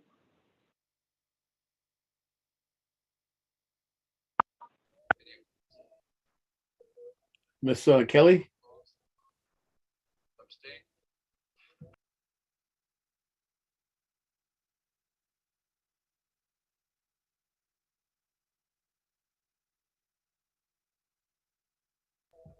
Nomination Election Administration, is there a representative?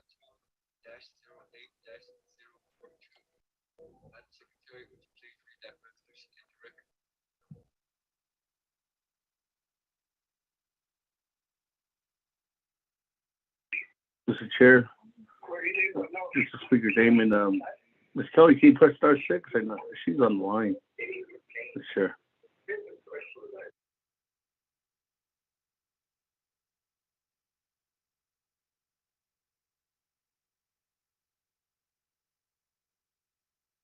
Mr. Chair, maybe if there's any other further questions, I can answer those, and then I can try to make sure Ms. Kelly's back on the line to answer that question, because I want to make sure Madam Chair McCarty gets her question answered.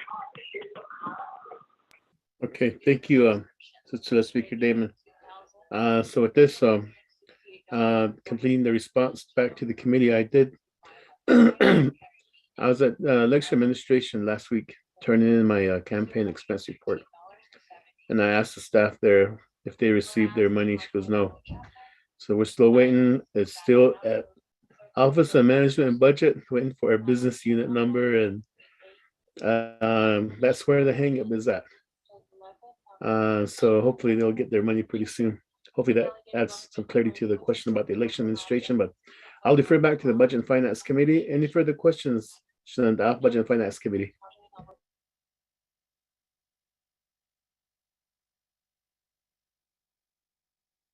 Chairman Henio, this is Delegate Claudia with a question.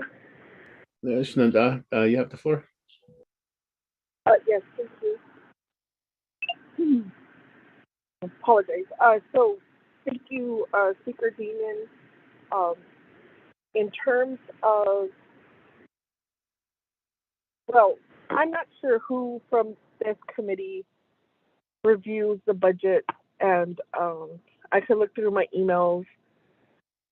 But if we miss the opportunity, what I would like to request is in the legislative budget or in your office or your staff knowing the rhythm of the expenditures from the different committees, what could be a solution so that the committee has enough funding to start with this public education campaign on the budget and our oversight and our authority.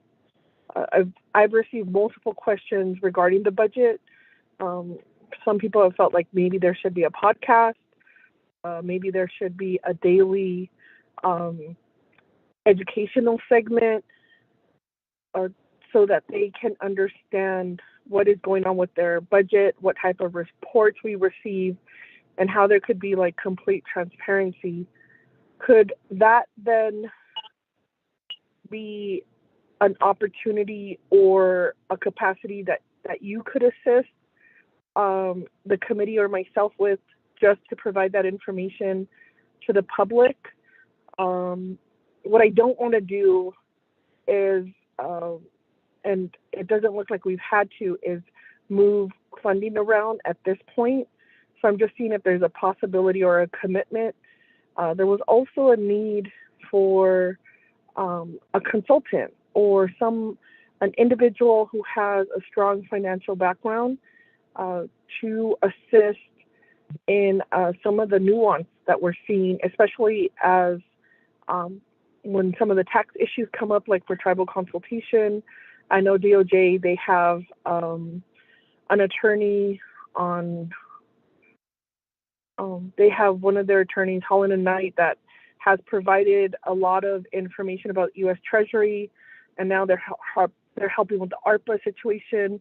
But I think it has to also be clear in terms of how DED has their economists, but there's all different kinds of economists, and there's all types of theories out there with economists. What we're not getting is what is the direction that we're going to go, the strategic direction. So as Delegate Brown mentioned, the NGF closure, and now here in Four Corners, we're facing a transitional change. There's really not a strong sense on how the nation is going to move forward with our decrease in revenue. And then what is going to be the other industry that we're going to coordinate our efforts? Are we going to coordinate our efforts with tourism? Are we going to coordinate our efforts with agriculture? Is there going to be a way where we renegotiate how we use our water for economic development?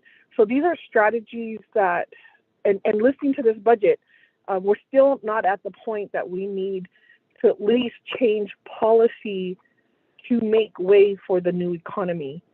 And that includes the budget and finance oversight, because if it's a procurement is an issue, DOJ has, sometimes it's months. We're waiting years, months for things to be processed out. And, it's all of us. All of us are accountable to that. But we also need to fast track how to start amending these policies and procedures, because they no longer work with our economy and a modern system of how we do business here on Navajo.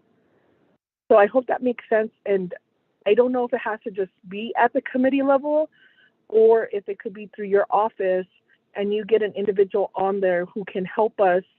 And it's not just someone to host a meeting.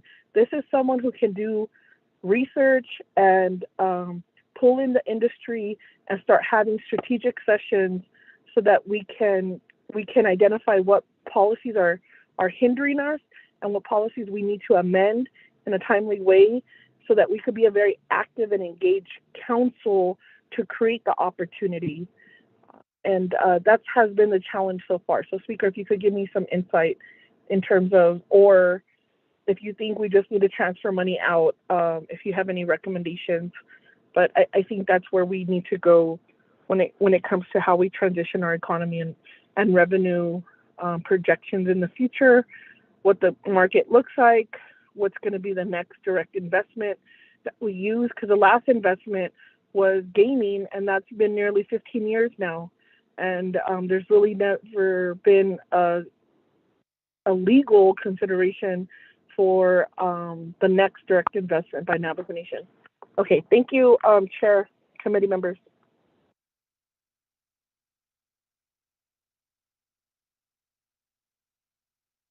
I'll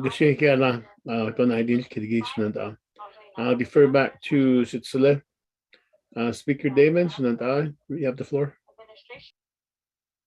Thank you, Mr. Chair, and first of all, thank you to the Budget and Finance Committee for, I guess, your questions. But more importantly, thank you for working with myself and my team today. We were just completely slammed, going every which way, and trying to make sure we're meeting everybody's needs today and getting this done. So, but let me go back to Madam Chair Crowdy's question.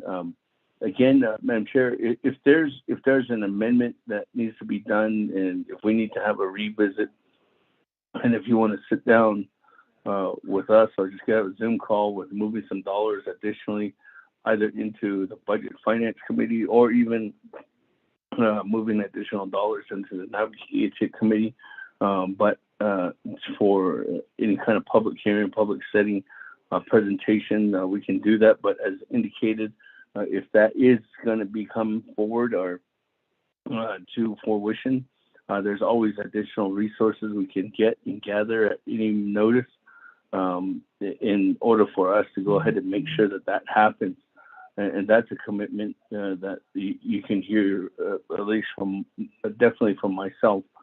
But back into the further, I guess, review of us presenting, there has been two big pushes that we've, I think collectively, we've really been looking at and trying to adhere when we were talking with not only the staff, but also to members of the council, that two individuals that are looking that we're trying to put together, and we didn't have enough funding this year to try to put that notion together for outside consultant. One of them is for housing, and the other one is for, like as you indicated, a financial advisor to really look in, and maybe not even just one individual, but a organization to start helping us through the process. And that is that's the money that we've identified in the Navajo Committee for additional resources for consulting fees. And those are the two that we've identified that is in that I guess underneath that benchmark or that line item is housing and financial advisor or financial group to help the Navajo Nation Council move forward. So I hope those two initiatives really help and will make sure that there's some kind of movement and process due to the fact that was what we hear. If we put a word group together, or the most talked about things, it's always housing and what are we doing with our economic development going forward. And that's the reason why we decided to put those two, two line items specifically under for outside consultants for under the Navajo Committee. But again, Madam Chair, if you want to, after this, talk with Lynette and Chief and myself on where we need to do to move additional funds, I have no problem doing that. We can do that. But if there's a way that we want to move additional dollars and have that ready for an amendment at the Navajo Committee, or at your Budget and Finance Committee meeting, when you do accept the overall comprehensive budget, that's something that we can definitely work on from now till then. With that, Mr. Chair, I'd like to turn the floor over to Ms. Kelly at this time to answer Madam Chair Crowdy's question earlier regarding the elections and the outreach to individuals that are outside our four sacred mountains. Ms. Kelly?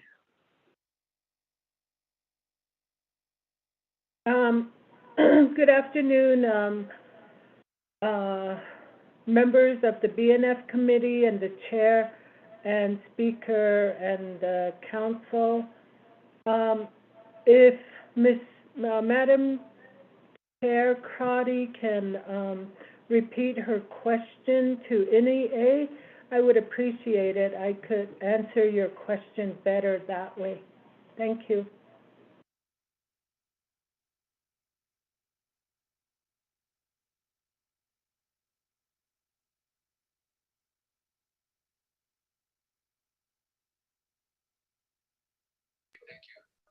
Speaker Damon?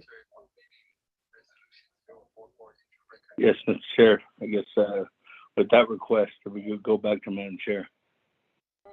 Delegate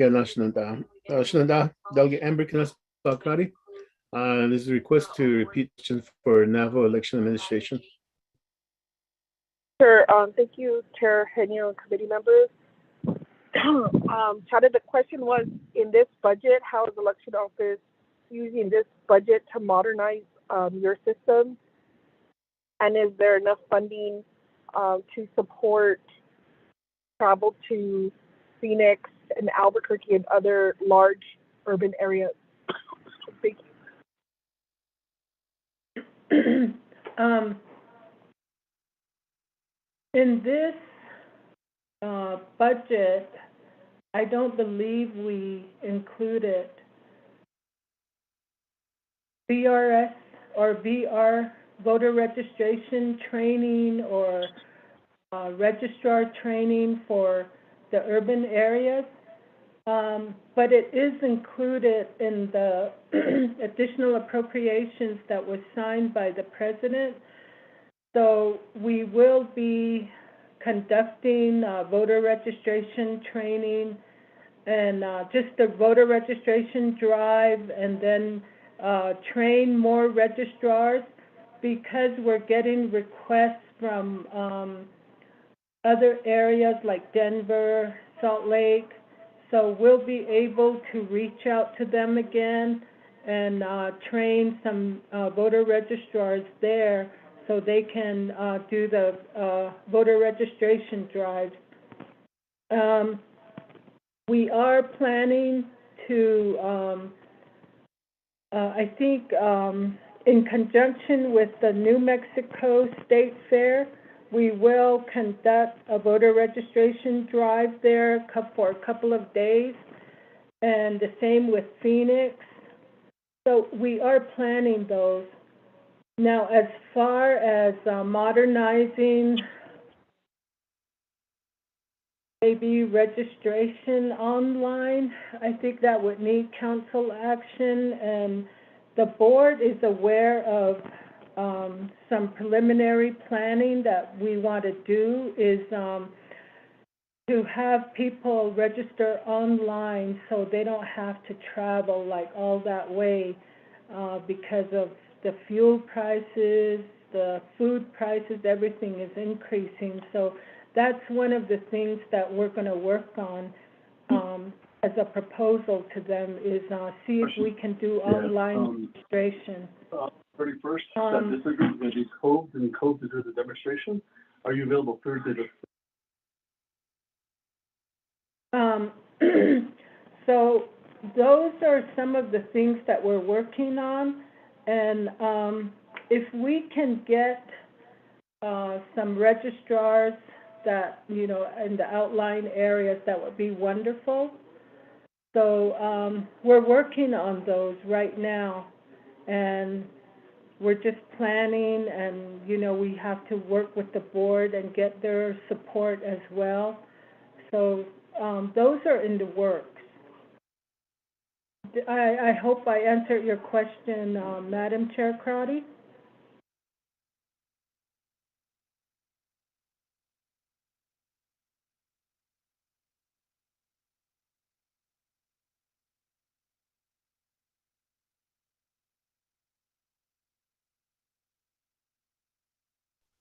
Speaker Damon, does that complete your response? Sorry. I was muted. Sorry, Mr. Chair. Sorry, my staff was speaking and interrupted Ms. Kelly at some point, so that was my fault. I was muted. Mr. Chair, that concludes our presentation or response at this time, so we'll go ahead and yield back to the floor.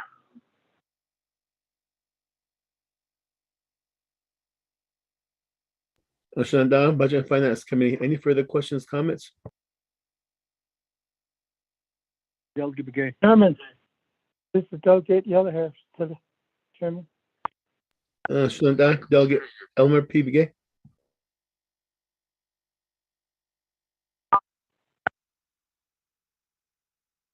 I got the chat on Cecilia. Chair Henio, out of the Budget and Finance Committee, out of Ms. Kelly, though, for that report. I think I have a question.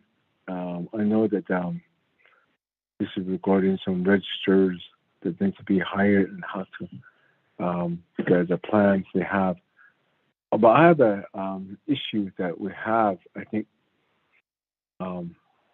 every election year is always an issue with the ballot.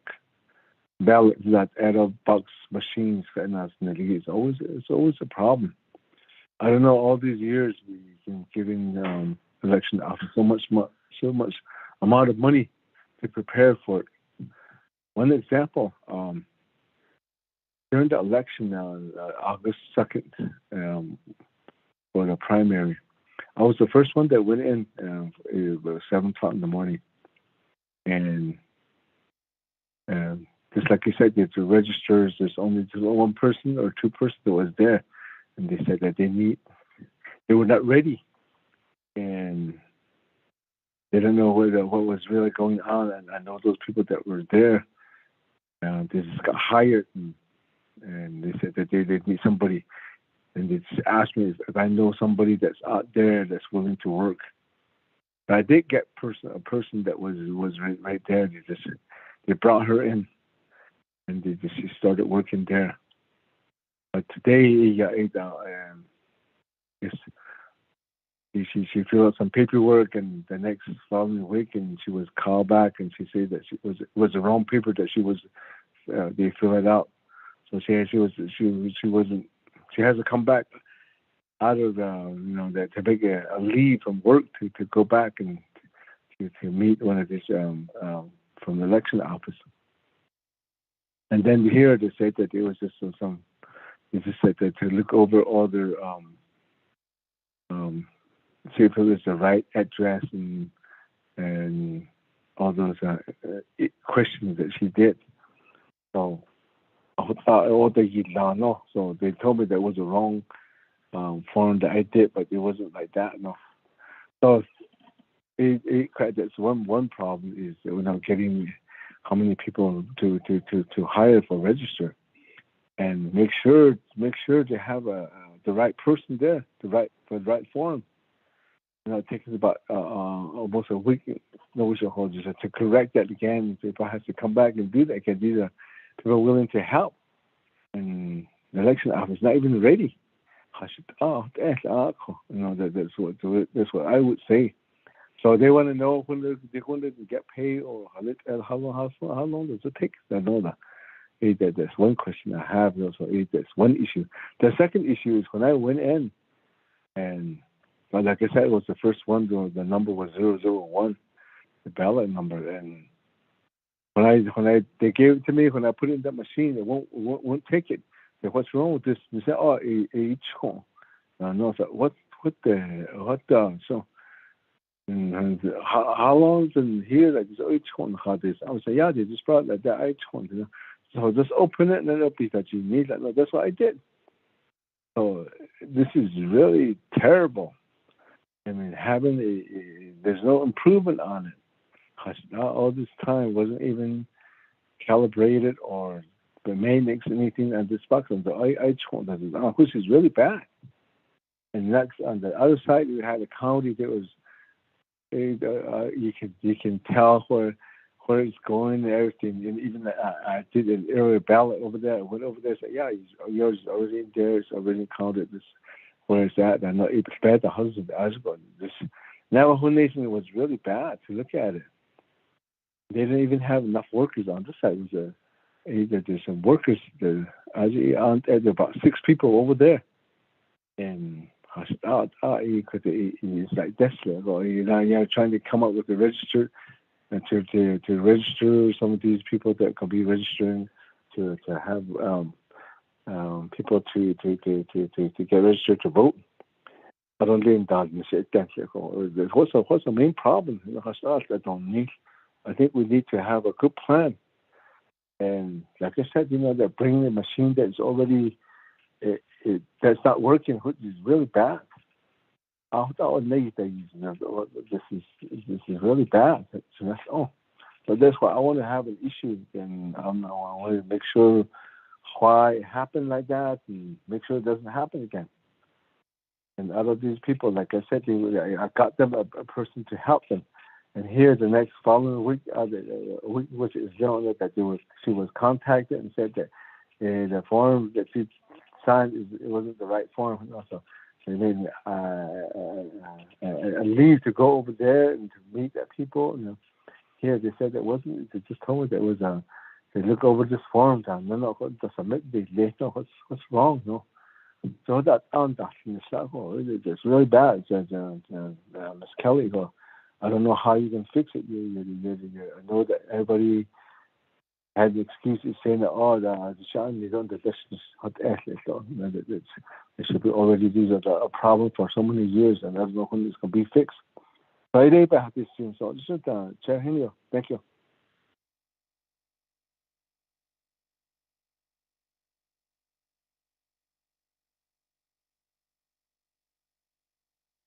Katrina here, Delegate Elmer P. Vigay.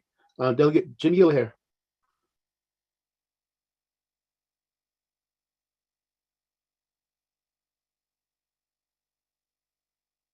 Oh, yeah. Good afternoon to the Chairman Henio, out on our Speaker Damon, Navajo Nation. This is on about some share. I want to say each one that you present your budget under legislative office. Eva Hins, no by Henningson, being a committee. Say, I should a later understand legislative office had some issues with this election office. There's about that year in election office when the election starting, there's no money happening to last minute. We run around and look for money. I think this money should have been input start from the beginning like today, how much money they needed, so we don't have to look for money and later almost election. We cause our own problem. This is ours as the legislature. It's our budget. We need to take care of it really up front.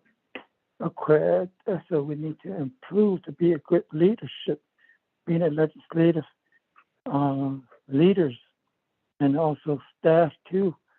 We need to talk about it from the beginning, even right before during the time when the branch chief budget agreement. We need up front to bring this before the other two branch chief Craigie. We need to get money up front. What's out on here? Necessarily. If it's credit, not taking a primary, either employed or hired. Yeah, the whole young chapter to hire for taking care of elections.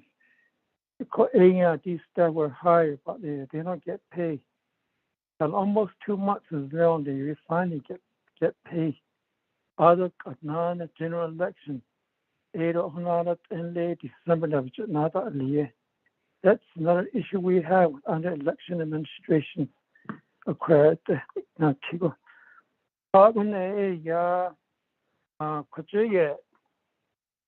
a meeting, like Mr. Review Board, other staff when they only if I have time for this meeting, I go up there to Black Mesa.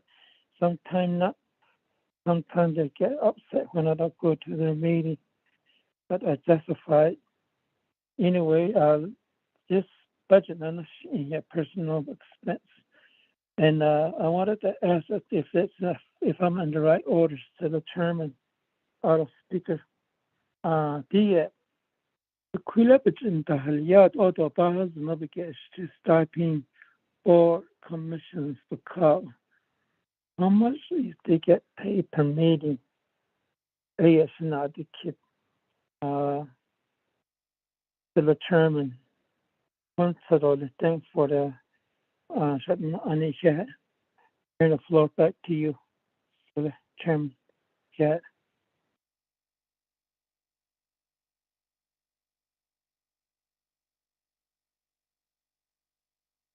Christina Silla, Again, I defer back to your sponsor. Celeste, Speaker Damon.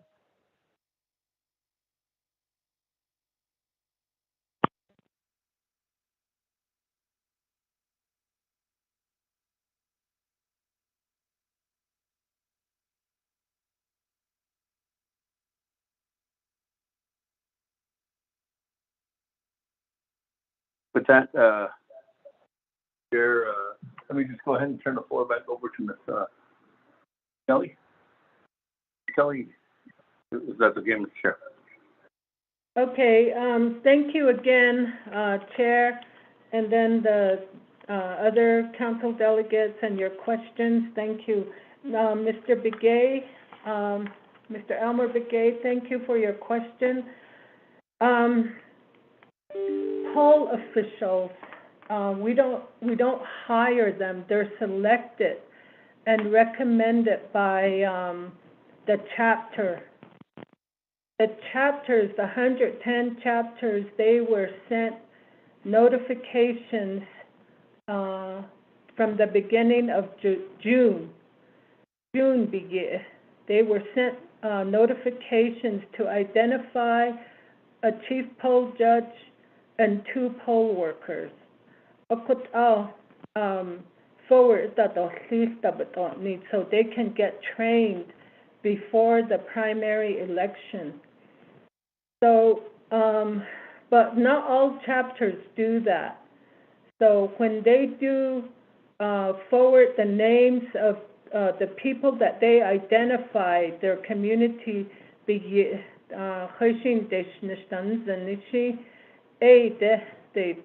the names of those people are forwarded to the agency offices. And then the voter registration specialists, they train them. And so some of them, they don't want to work, like after their training, they say that it's not worth it because they only get like $60 to work on the election day, except for the chief poll judge, they get paid for 2 training. And so theirs is $120. And then the day of the election, they get another $60, so that's $180. And they do get the mileage.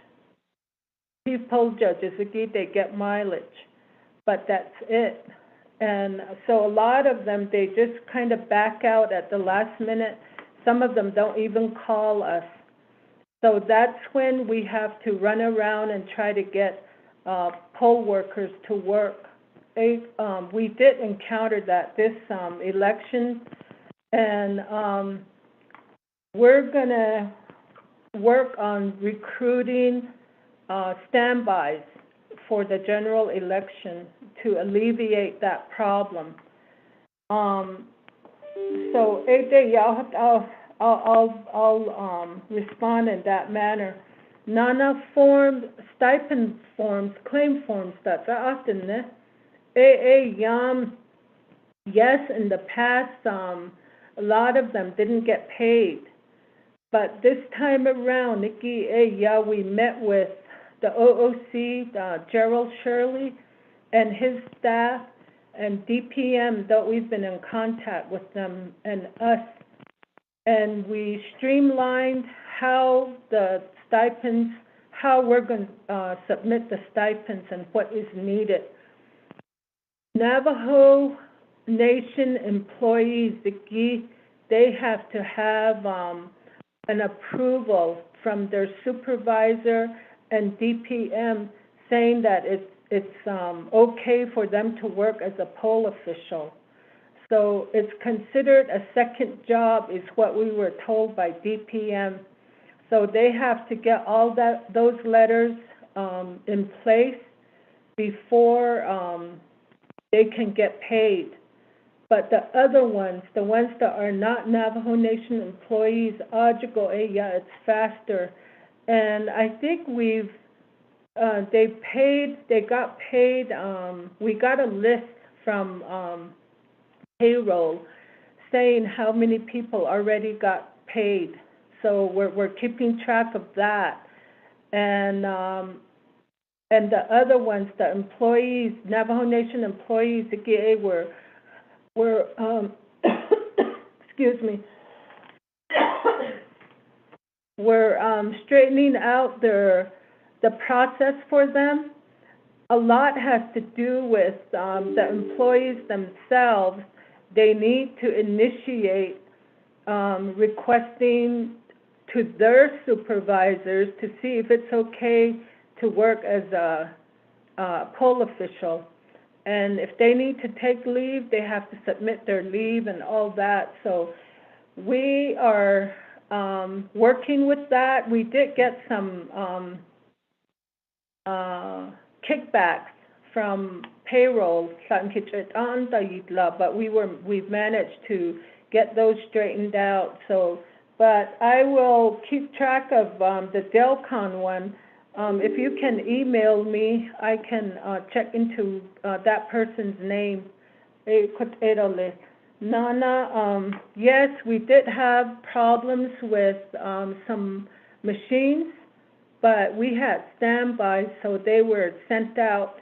The voter registration specialist for Fort Defiance was out at Delcon and Tisto, so just to make sure everything was working, and she did get a machine out there, so we were able to get the votes counted, and they reported the poll results the night of August 2nd. And yes, we are working on a plan to improve things, and if we were to get new machines, it would cost over $1 million. So I don't think we have that money. What we got from the president, not from the president, but the legislation that was signed off on the president approving our 1.6 million, if we can move those around to maybe lease some machines, voting machines, we're open to that. So yes, a lot of these problems have already existed in the past, and we came into this office and we're trying to improve things. And then to CD Council Delegate Yellow Hair, yes, there was hardly funds for the election office. Like for this fiscal year, we did submit a budget for 1.5 million, but we were told that we need to use a base budget of 1.1 million, and that we needed to do an unmet needs budget for some other stuff that were taken out. So that's what we're encountering. And yes, I agree with you that we need to get these monies in place, and based on that, I did submit an unmet need budget for the general election. So I haven't heard anything back on that one.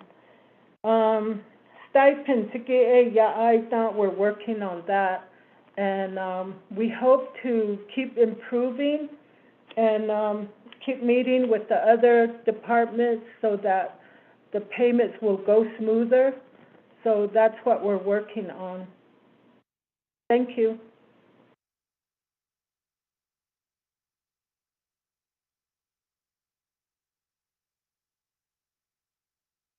With that, Mr. Chair, let me go ahead and yield back to the floor. Thank you.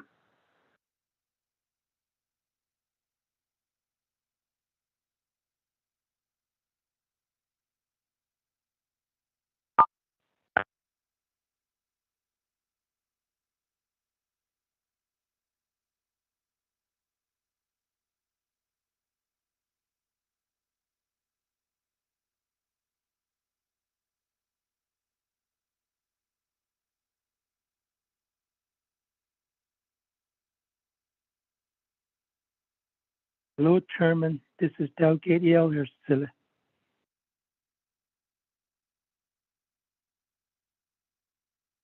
I have a follow-up here. Okay.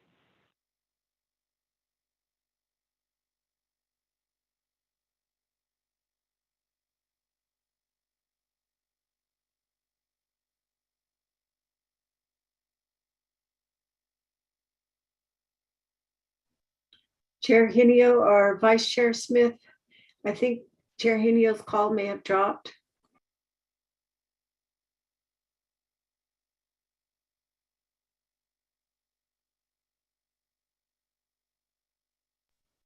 Vice Chair Smith, can you help us, please?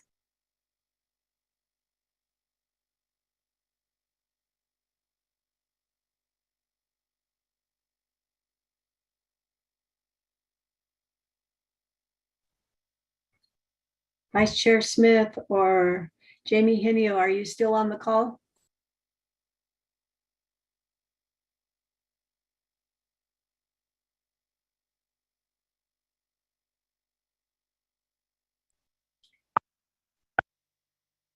Committee members, we may have to designate pro tem chair to continue with the discussions. The chair and vice chair are not responding.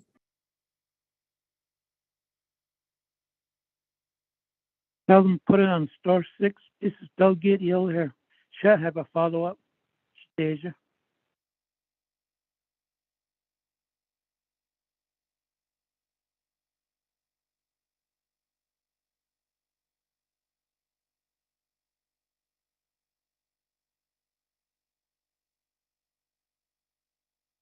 Shadeja Amber Crotty, can you step up as pro tem, please? Yeah, they said, are you able to hear me? Yes, we can hear you. Sure. If you could help, did the agents answer the questions? And so I'll go back to Delegate Elmer Begay. Is that the order? Yes. Okay, thank you. Thank you, Speaker, colleagues. So Delegate Shania Elmer Begay, as a follow-up, do you have any other follow-up questions for the agents regarding this resolution? Yeah, today Delegate Crowdy. Other members of the Budget and Finance Committee, other Speaker Damon, and also the election office stand Ms. Kelly. Yeah, I know that this has always been the problem, like it's an existing problem, and I didn't hear any of your plans how to go about it.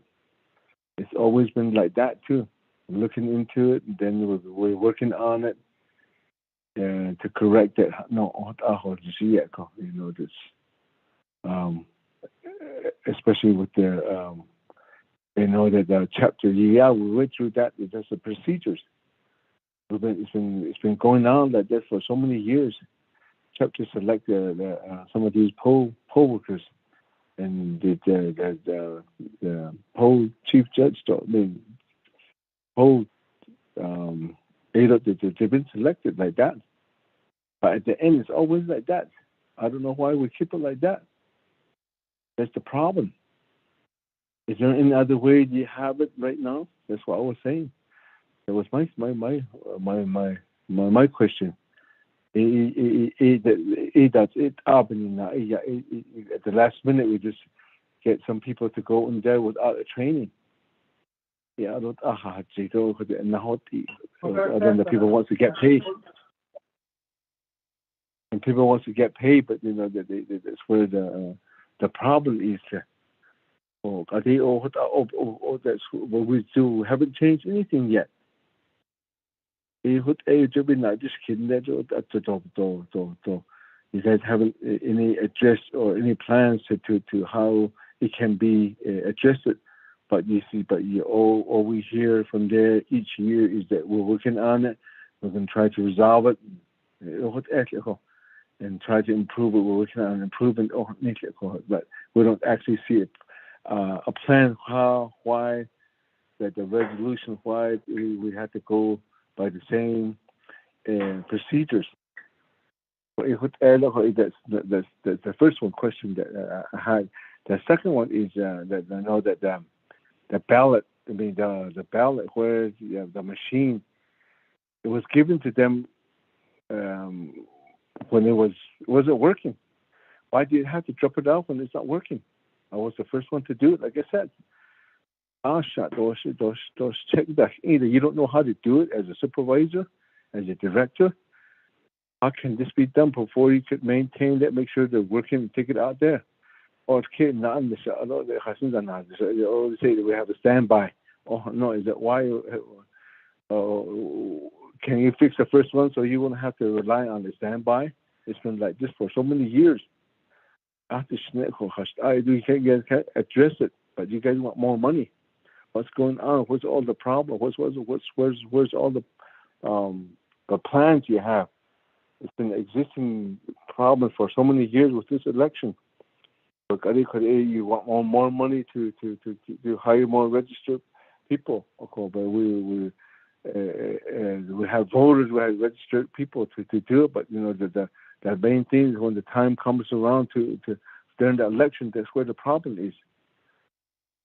You guys are not working on it yet, but you guys are, you know the problem for so many years, but you don't have the plan to address it right now.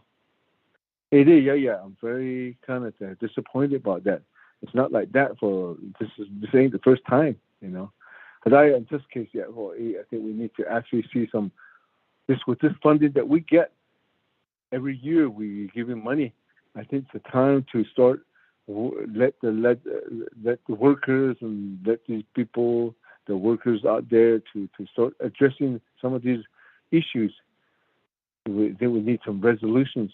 So thank you, Shadeja, Delegate Crowdy.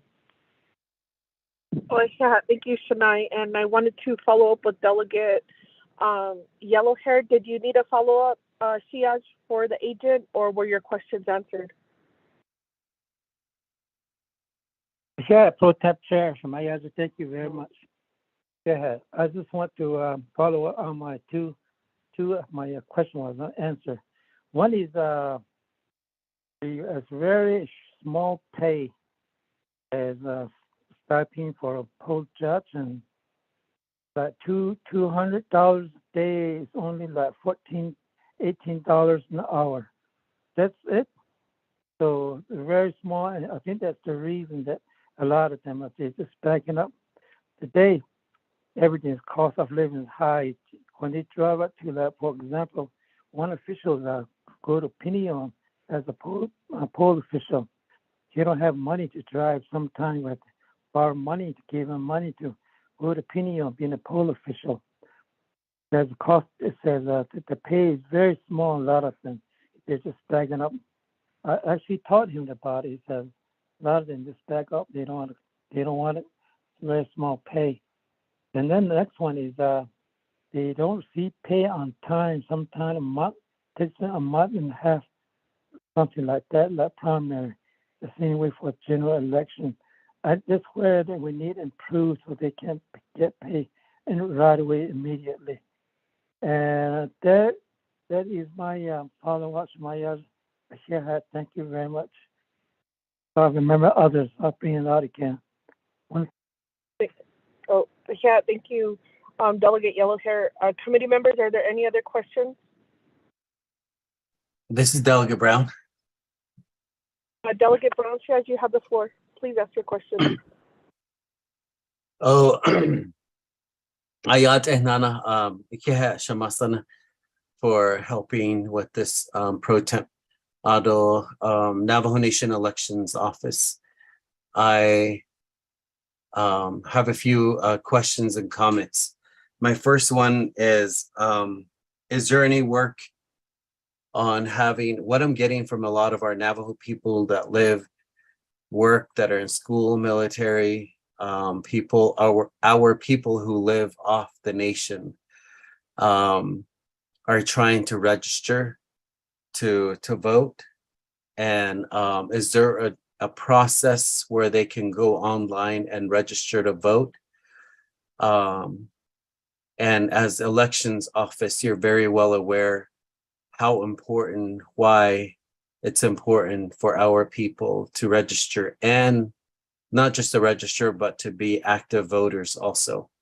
So my first question is, can our people, this morning I have people messaging me from Alabama, and they're very interested in, but of course, because of work, they can't travel at this time with everything being so expensive.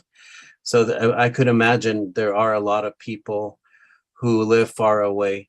The second part to this question would be the ability to vote besides absentee voting. Is there a way to implement? And a lot of this, our Kayenta chapter, one of the entry-level employees were able to electronically make these housing application, other applications available online because of the pandemic.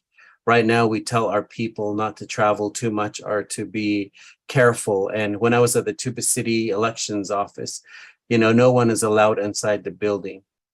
There's extra steps and I think more layers to keep our people where we are giving our own people a very hard time just to register and then to vote also.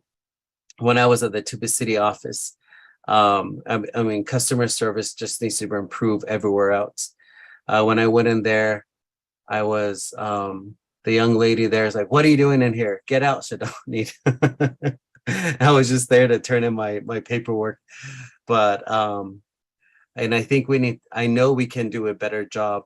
Again, we have people who want to register and then who want the ability to vote, who cannot come home because there's no jobs on Navajo. Housing is such a chronic issue. If we are going to tell, as an election office, what are you doing? And again, going back to my point with Kayenta chapter, a young gentleman, entry-level position as an AA, was able to make these forms electronically available without asking for more funding. They were able to do this.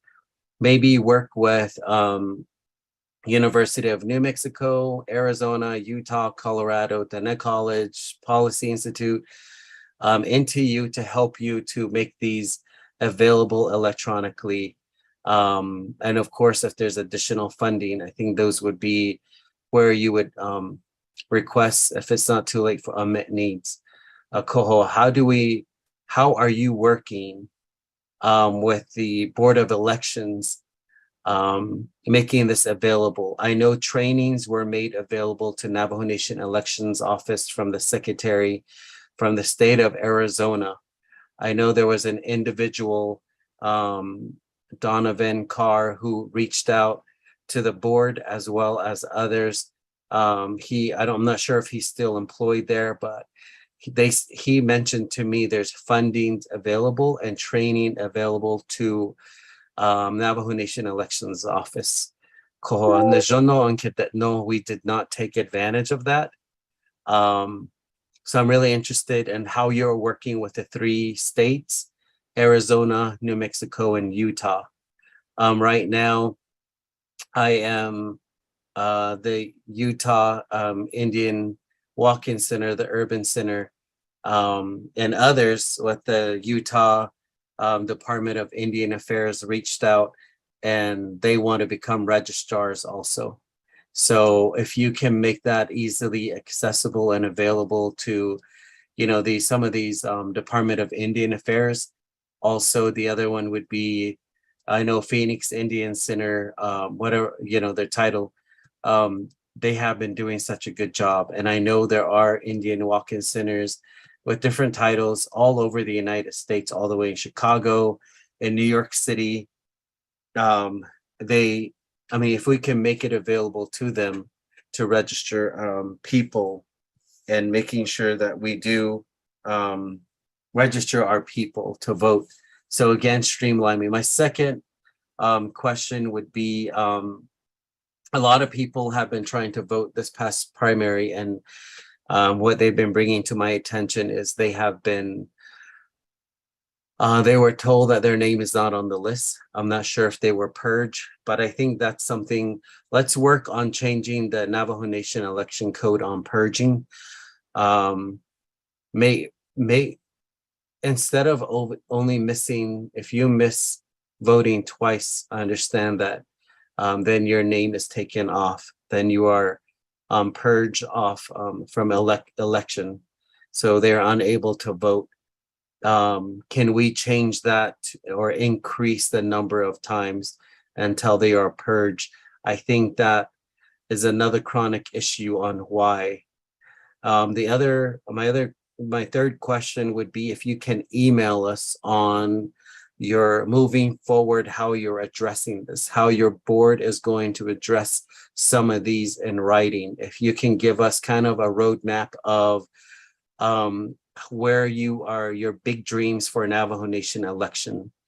We need to show our presence, and voting is such a powerful tool and such a powerful voice, not only on the Navajo Nation, but at the county level, the state level, the federal level. We do have a very strong voice. Imagine what we can do if you continue to think outside the box. My next question to that would be, what funding are you working on? What are you creatively doing as far as, I understand there is funding, but you would have to write for grants. I think, that's what my chapters are doing. We are not just solely now dependent all the time on Navajo Nation dollars, as we're very aware that the dollar is shrinking on Navajo. The general funds has shrunk a lot because of the closure of Kayenta Peabody coal mine, as well as Navajo generating station. And I hope that you as the Navajo Nation election office have been thinking creatively on how to address this. I'm sure you're also aware what Navajo Nation Human Rights Commission is doing with Navajo Nation Department of Justice as far as voting. We are being attacked on a regular basis, especially with these former Republican states in Arizona and Utah. But, there were 8 to 9 legislations in the state of Arizona and in Utah where they wanted to dismantle our right to vote as Navajo and Indigenous people in these states. So they are trying to take this ability away from us. And you are very important. Your position, your board of elections, the board members' work is very important. If you can email us your future plans, your first, when we approve your budget, well, what is it that you are going to change moving forward? How are you going to, because right now, because of, not just because of the hardship, because of the hardship, we've had a lot of our Navajo people who are working and now have their certificate of Indian blood. And now it would be great if we can have all our people to register also. So thank you, and I might have follow-up questions and comments. If you can please email this, will respond and then email. Thank you. Yeah.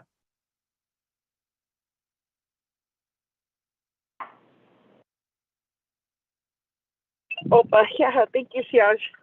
I forgot I was pro tem. So I apologize about that. Speaker Damon, do you have any response to the delegates' questions and follow-ups? It seems to center around the issues with the election office. Speaker Damon, you have the floor.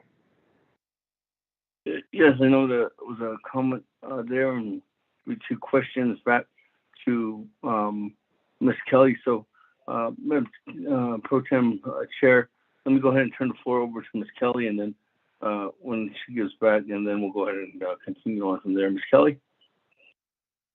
Can you hear me? Thank you again.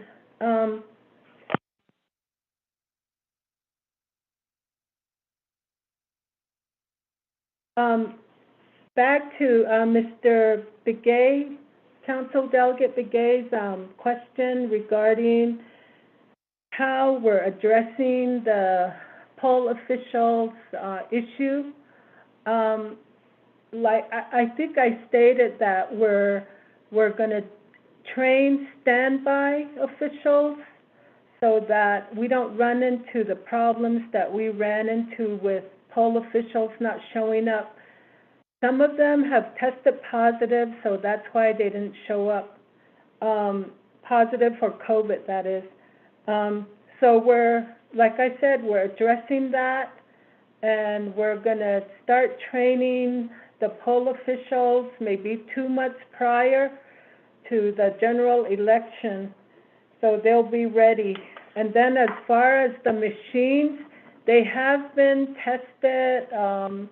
AES, the Automated Election Services in Rio Rancho, New Mexico, they're the ones that maintain the voting machines. And these voting machines were purchased by the Navajo Nation, so they're Navajo Nation property. And they've been tested, meaning that they run sample ballots through these machines, and then they certify them. They certify them, and then meaning that they're ready to go, that they can be used as voting machines. And so that's how they do that. With the testing, they mark a testing ballot and they run it through to make sure it does, the machine does catch that. Sometimes they put like two marks, so that tells the machine that it's not a good ballot or it's a spoiled ballot. So those kinds of testing they do, and so that's how they test these, and then they certify them. And the cartridge for the printing of the tapes, the tally tapes, they test those. They make sure everything works before it gets shipped to us. And then Mr. Delegate Yellow Hair, the pay is too little for the poll officials. And that's in the code, so it would take council action to increase the pay for the poll officials. Right now, they get only $60 for training, and the poll judges, chief poll judge, they get 2 trainings, so they get $120. And the day of the election, they get another $60.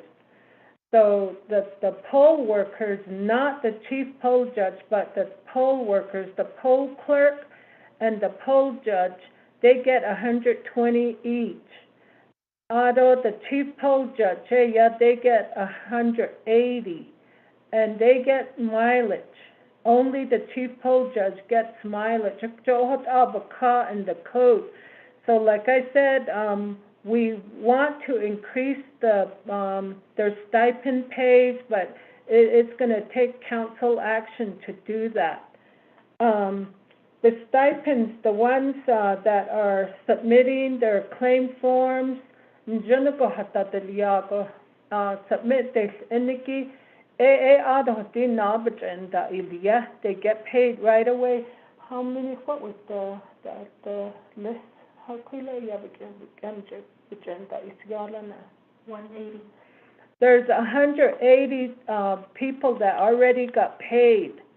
So we are improving. Like I said, we met with the OOC, Mr. Gerald Shirley and his staff, and then also DPM, Department of Personnel, AWS. We've been working with them to try to make the payment of stipends go smoother. So I believe that we already improved in that area. Nana, Mr. Delegate Brown, Off-reservation residents.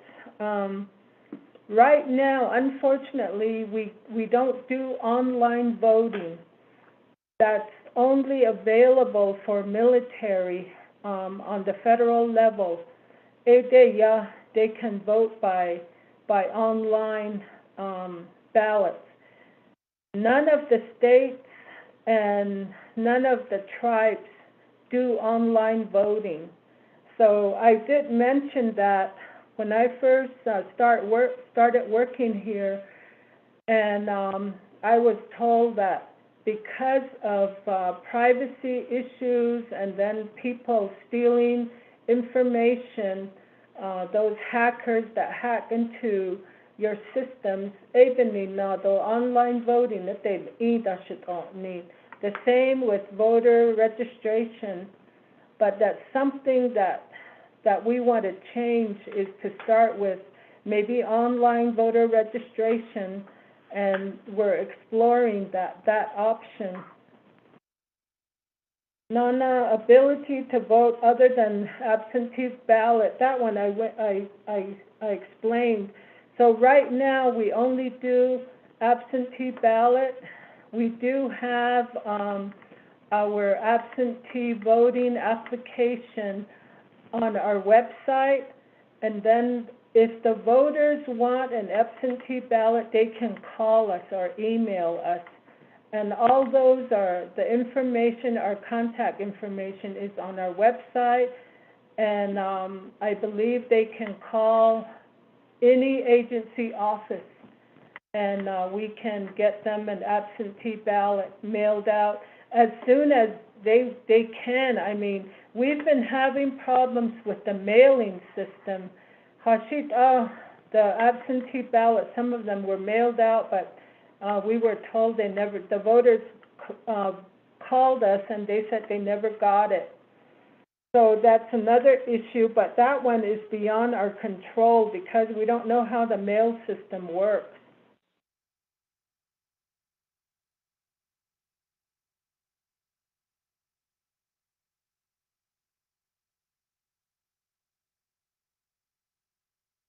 Off-reservation residents, they can call us and they can provide us their information, and we can send them, we can register them that way, but we have to get their information over the phone and fill out a voter registration application card, that temporary one.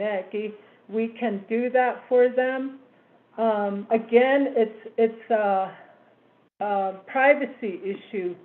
So the people that call in their information, we can just write them down and send them the application card.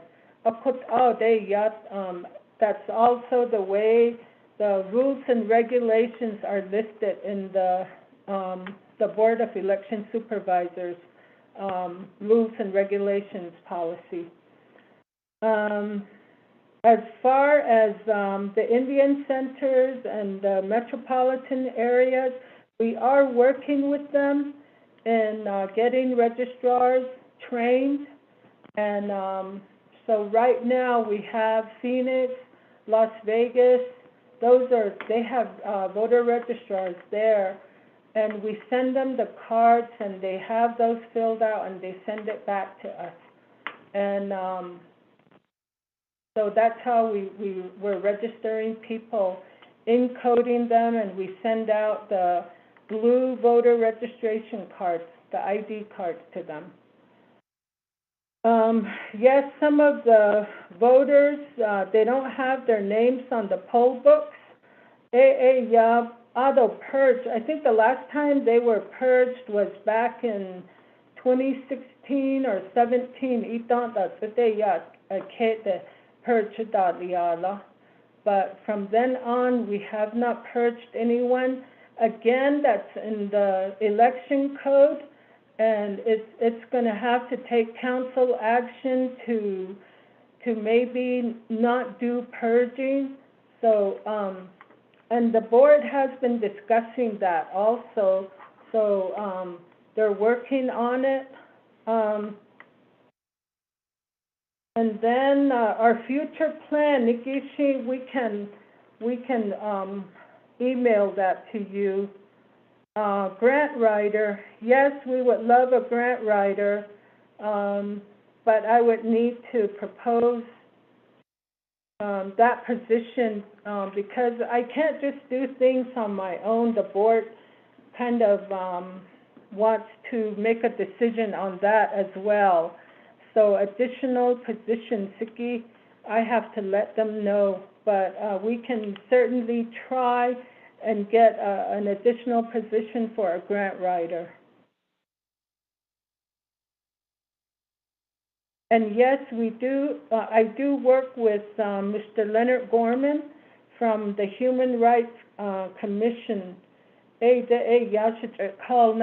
we have meetings. He invites me to the meetings, and then we discuss the challenges that we're faced with both Arizona and New Mexico.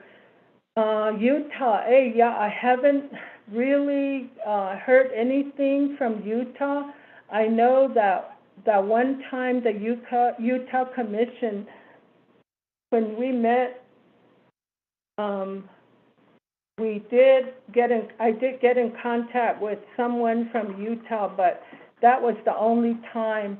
I do meet with Arizona, Tri-County meeting, Nikki, and the counties are Navajo, Apache, and Coconino. So we talk about how we can improve the voters, how we can register new voters, and then also the legislations that are going through the state. They provide information on that. New Mexico, the counties get in touch with me on where we feel they should set up new poll sites for the county elections as well as the state elections. So it's usually through the mail, and sometimes they'll provide us with an invitation to their meetings via Zoom. So I hope I answered everybody's questions. Thank you. Speaker? Thank you very much. With that, again, we'll go ahead and go back to the floor.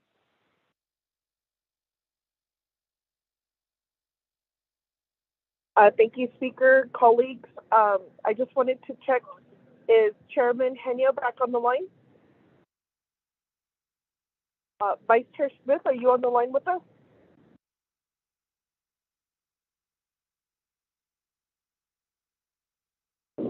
Hello. Can you hear me? Yes, we could hear you. Okay, yes, my internet went out at the house, so I just go out to the Rima Village and finally connected back on. So I'm here. Okay. Thank you, Kedlam Pro Tem Shanda. And I'll refer back to the committee there.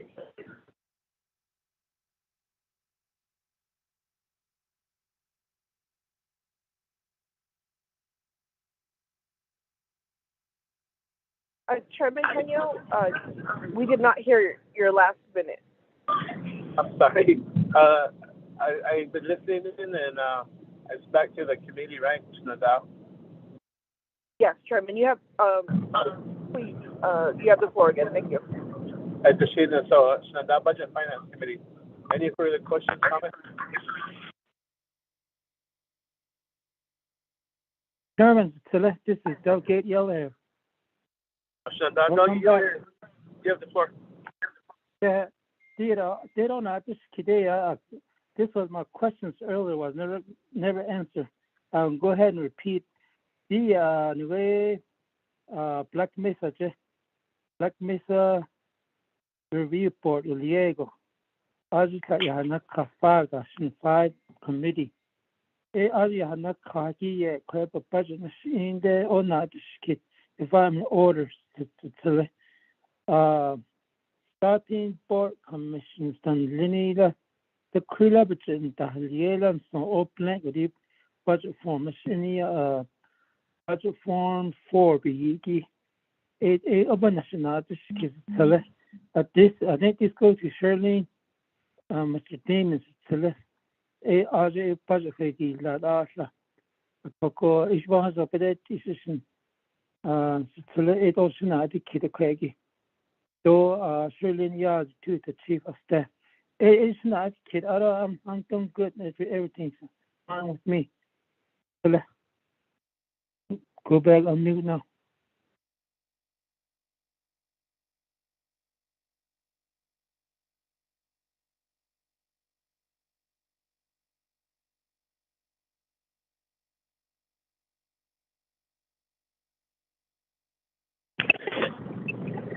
Again, National Delegate Jimmy O'Hare.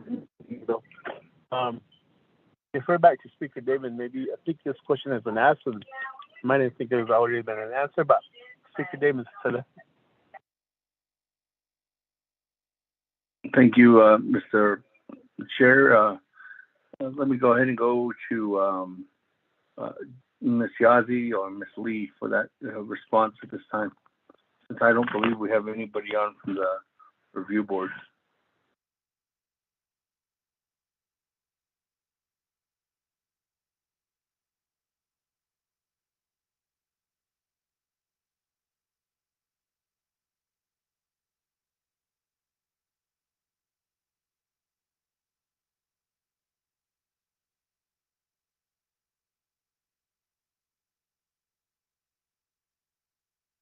Steve?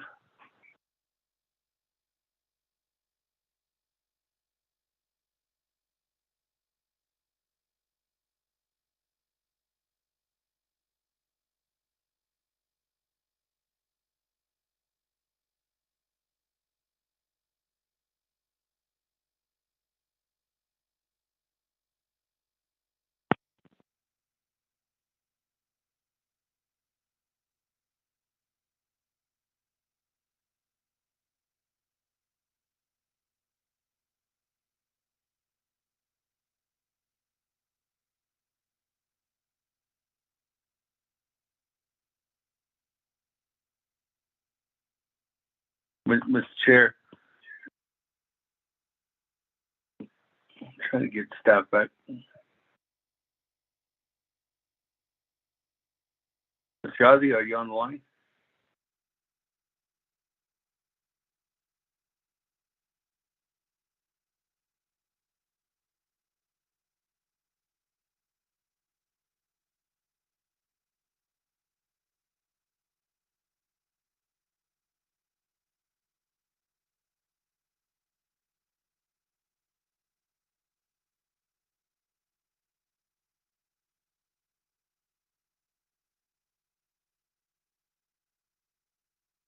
Let me just go to Ms. Lee. Ms. Lee? Hi, Delegate Yellow Hair. I'm sorry, can you repeat the question? Mr. Chair, if we could get the question repeated from Honorable Yellow Hair.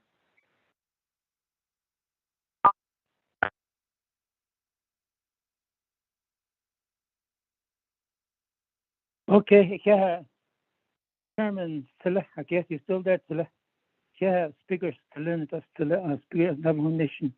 And Lee, my question was looking at the budget under Black Mesa Review Board, the business unit number is 101023. Under a specification for a stipend for board commissions, how much do they get paid? That's my question, Lee. Yeah, could have been the meeting na kai atlas zanigi nikisna launchna. Yeah, also thank you, Chairman. Speaker David?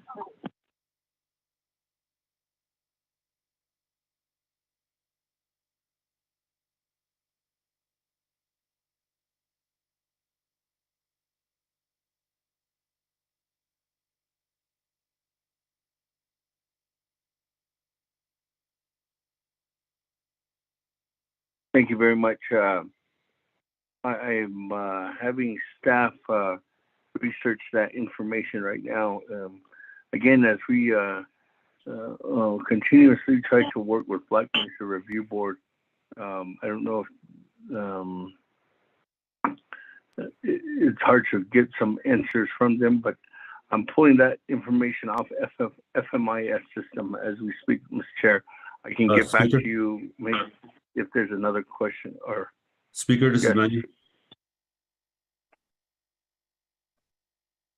Oh, okay. Go ahead. It's $60 per meeting, Mr. Chair.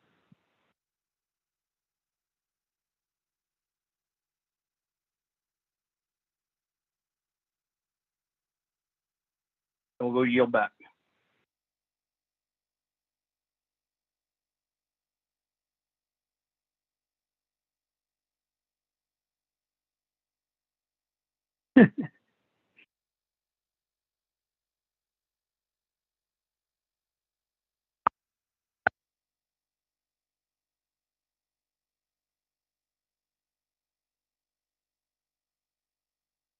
Okay, here, let's speak to Damon.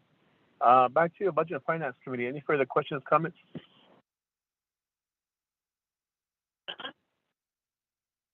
Okay, so select delegate yell here. Mr. Damon for your response and so Hinson.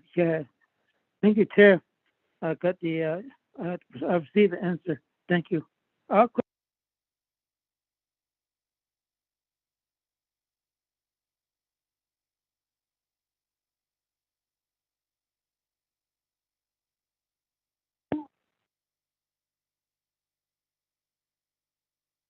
Okay, is that any further questions, comments from the Budget and Finance Committee?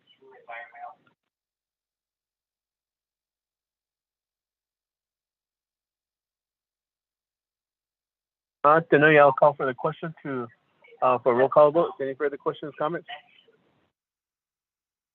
Chairman Henyo, this is Delegate Cruddy. Chairman Da, you have the floor. Yes, Chairman. So in my comments regarding our committee budget and finance, if I could request the budget forms for an unmet need, and we could to have all of our meetings covered, our regular meetings, and I think the approximate how many on average we have of a special meeting, so that we can conduct business on behalf of the Navajo Nation as our Title II authority. And if there needs to be some travel funding or funding available for public hearings. Thank you, Chair.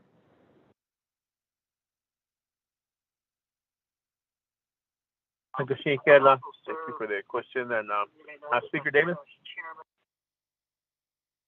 Thank you, Mr. Chair. And I don't know if that was to us, but I think it was to the advisor, to your advisor. But if there's any recommendation or an unmet need request, we can work with the committee.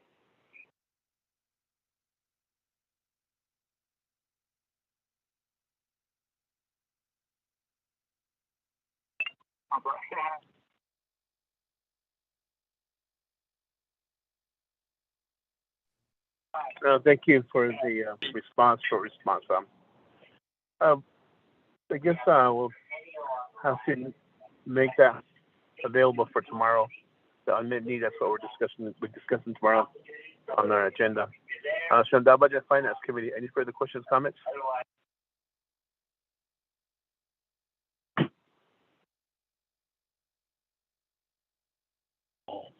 Wonder why. Wonder why.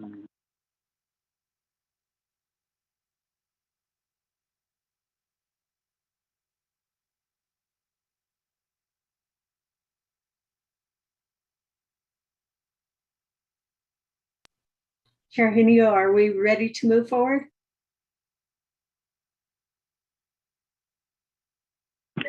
Budget Finance, there are no further questions or comments. I'll call for the question. Ramona, a roll call vote? Yes, Chairman, and your roll call on the resolution. Honorable Raymond Smith Jr., how do you vote? Honorable Raymond Smith Jr., how do you vote? Honorable Jimmy Yellowhair, how do you vote?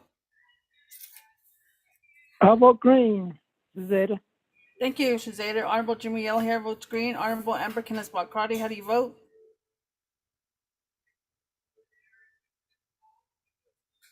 Honorable Amber Kenneth Crotty, how do you vote? Honorable Nathaniel Brown, how do you vote? Delegate Brown votes green. Thank you, Mr. Chair. Honorable Nathaniel Brown votes green. Honorable Elmer P. Begay, how do you vote?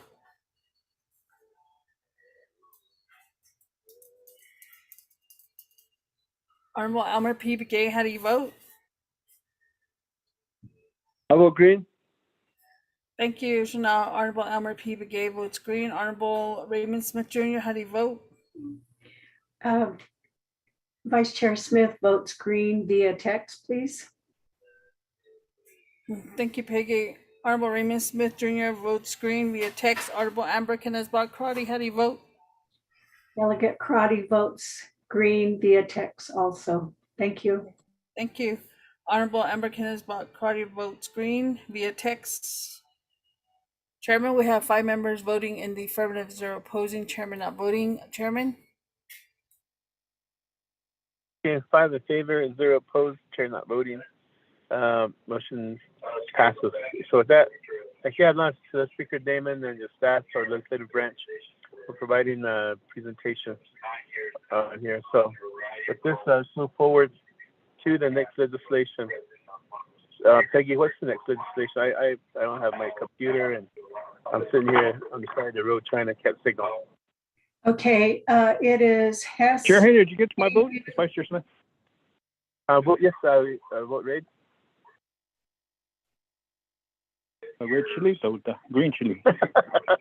We got it, Vice Chair Smith. 5 in favor. Okay, thank you. Okay, Chair Hinio, we're on Hess AU 0922, which is for the Department of Health. Gashina. Before we move on, Chairman Daniel Solis should say, are you on the line?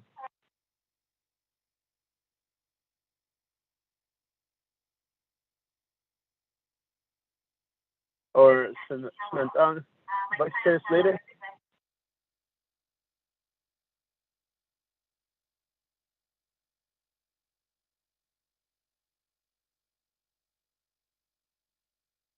Chairman Daniel So, are you on the line? First call.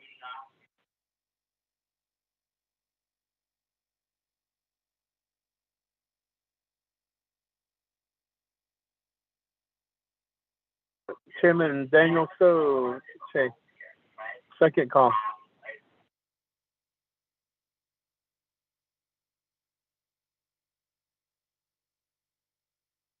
Chairman Daniel So, third and final call. Oh, yeah, there's a Che. Star 6, and this,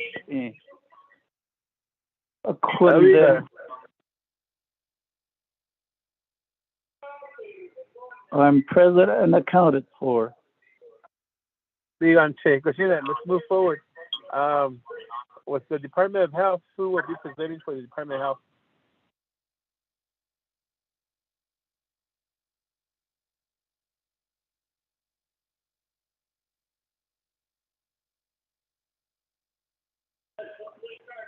Department of Health. Is there somebody on the line from Department of Health? Yes, Chair Henry, this is Dr. Jill Jim with Department of Health. Peggy, administer the oath before we move forward. Okay, thank you. All those who will be speaking to the Department of Health budgets, please state your name for the record, starting with the division director. I'm Dr. Jill Jim, Executive Director for Navajo Department of Health. Okay, is there anyone else that will be presenting? Anslin Lewis Jr. Okay. Anyone else? Okay, so do you swear to, raising your right hand, do you swear to tell the truth? Peggy. In the testimony you're about? OMB. Okay, OMB. Who else? This is Selena McGay with OMB, and Selena McGay with OMB, and also Ancita Largo. Okay, Ancita. I think she already took the oath this morning, didn't you, Ancita? Yes, I did. Okay, thank you. And anyone else? This is Andrea Boyd with Contracts and Grants. Okay, Andrea Boyd. Thank you. Okay, do you all swear to tell the truth in the testimony you're about to give? Yes, I do. Yes. I only heard 2 yeses. I already did mine, but yes, I will. Okay, thank you. You may proceed. Christine, Peggy, go ahead and read the legislation for the record, please.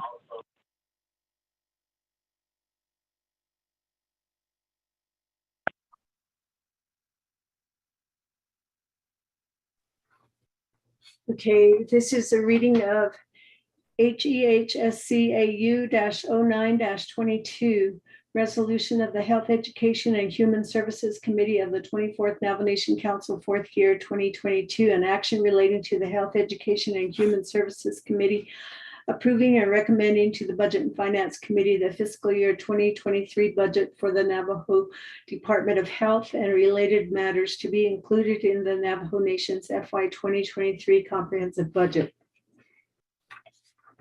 Then we'll go to, let's see, under section 3,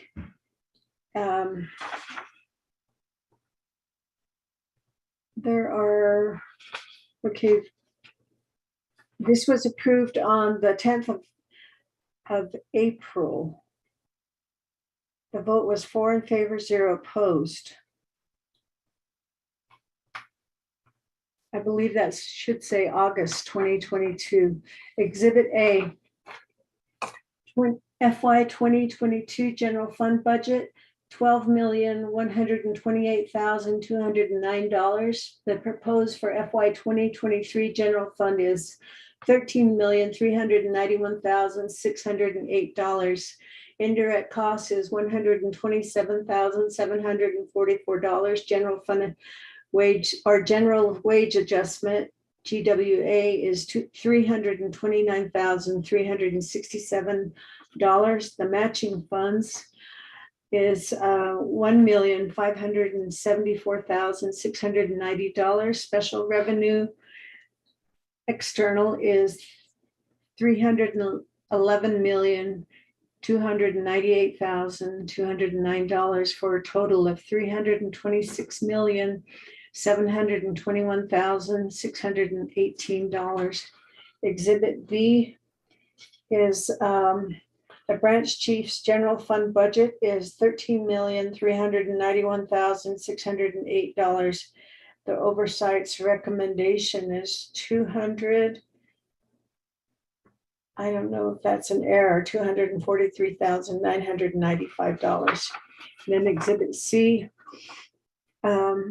recommended changes to the general fund budget. It states for the Senior Citizens Trust Fund, adding FY 23 recommended budget fiduciary funds in the amount of $243,995 from memo dated July 11, 2022 from the Office of the Controller to fund vision, dental, and hearing devices. Exhibit D, recommended conditions of appropriations and legislative concerns. For number 1 is the Department of Health. Condition of appropriation: the Department of Health shall work with the Department of Justice to develop sources for emergency reimbursable stopgap funding to cover lapses in direct services for grant-funded programs under DOH, including Daltex.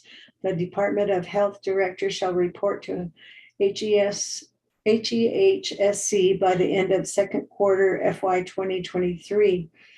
The second is a Department of Health legislative concern. The Department of Health and Motor Vehicle Board The Motor Vehicle Review Board and the Division of General Services Fleet Management should cooperatively develop a vehicle replacement process for all senior citizen centers to meet off-road all-weather conditions to provide adequate and reliable transportation services to Navajo elders. The DOH director should provide a report both verbally and in writing to HEHSC by the end of the third quarter FY 2023 regarding recommendations and plans to replace all aging and high mileage vehicles. 2, Department of Health Director, legislative concerns. The Department of Health Director should report to HEHSC and NABI regarding procedures for enrolled Navajo Nation members who are receiving state assistance from Medicaid, Medicare, or other sources to apply for state funding for bathroom additions and renovations. The DOH director should report to HEHSC by the end of the second quarter FY 2023. 3, Department of Health Director, legislative concern. The Department of Health Director and Daltic should continue negotiations with USHHS/ACL and the states of Arizona, New Mexico, and Utah regarding updated federal pass-through funding for recent cost increases due to inflation, eligible population increases, and other factors. The DOH director should present a report to HEHSC on said negotiations by the end of second quarter FY 2023. Exhibit E. You have an unmet need budget for $30 million to support repairs and maintenance for Daltex operated senior centers across the Navajo Nation. And then you have the vote tally sheet for the Health, Education, and Human Services Committee. Mr. Chair.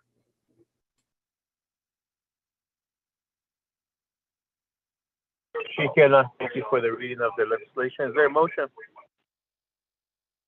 This is Delegate Brown on motion. Motion by Delegate Nathaniel Brown, second by Delegate Yellowhair. Delegate Jimmy Yellowhair. So we do have a motion and a second on the floor. With this, we'll move forward to the OMB report. OMB. Good afternoon, Budget and Finance Committee members. This is Selena Begay, Senior Budget Analyst for OMB. I will be reading the Navajo Nation OMB report for Navajo Department of Health. The second page has table of contents A, B, C, D, E, F, G. The next page is A, FY 2023 Fund Type Budget Summary. The next following page has a worksheet, the Navajo Nation Fund Type Budget Summary for Department of Health, and this is listed by the business unit and the program titles. I will be reading the bottom general fund totals. FY 2022 general fund budget is $12,875,629. Proposed general fund budget $13,391,608. Direct costs $127,744. General wage adjustment PLF $329,367. Fiduciary fund $243,955. Total $14,092,674. The next half column, it has a list of the external funds, and that total, I'll just give you the total of the amount. It's $1,763,029,891. The next page, FY 2022 third quarter budget status report.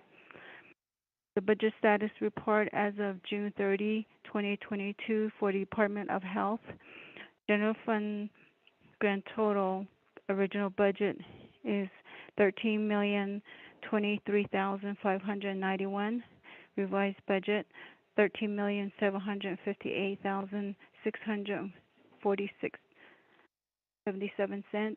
Actual $6,212,662.44. Encumbrance $324,478.02. Budget available $7,221,505.31. Percent expended of total 47.51. The next one, MPS will be reading that. Good afternoon, Mr. Chair and members of the Budget and Finance Committee. Tab C is the FY22 third quarter performance assessment report for Division of Health or Department of Health. There are 12 business units, and the average score for first quarter was 1.82, second quarter 1.85, third quarter 1.85. Going on to D is the third quarter plans of operation status report. They are all up to date. Going on to E, condition of appropriation, legislative concern. Department of Health Administration has 2. They're in complied. The aging or Deltax, they have also 2 legislative concerns, and they're all in complied. That completes MPS report. Thank you.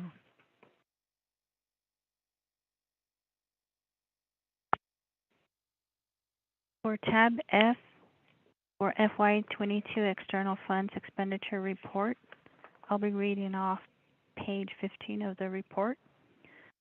We have the legend at the top. Column A is the index number. For column B is the company FMIS company number. For column C is the contract ID. For column D is the start date. Column E is the end date. For column F is the number of business unit. For column G is the number of company numbers. For column H is the business unit. For column I is the description, the title of the grant award. Column J is the revised budget. Column K is the expenditures. Column L is the open commitments. For column M is the available balance. For column N is the percentage of the budget expended. For column O is the percentage of the budget remaining.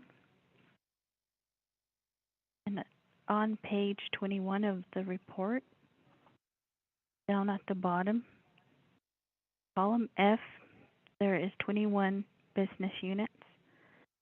For column G, there is 67 company numbers. For column H is the business unit.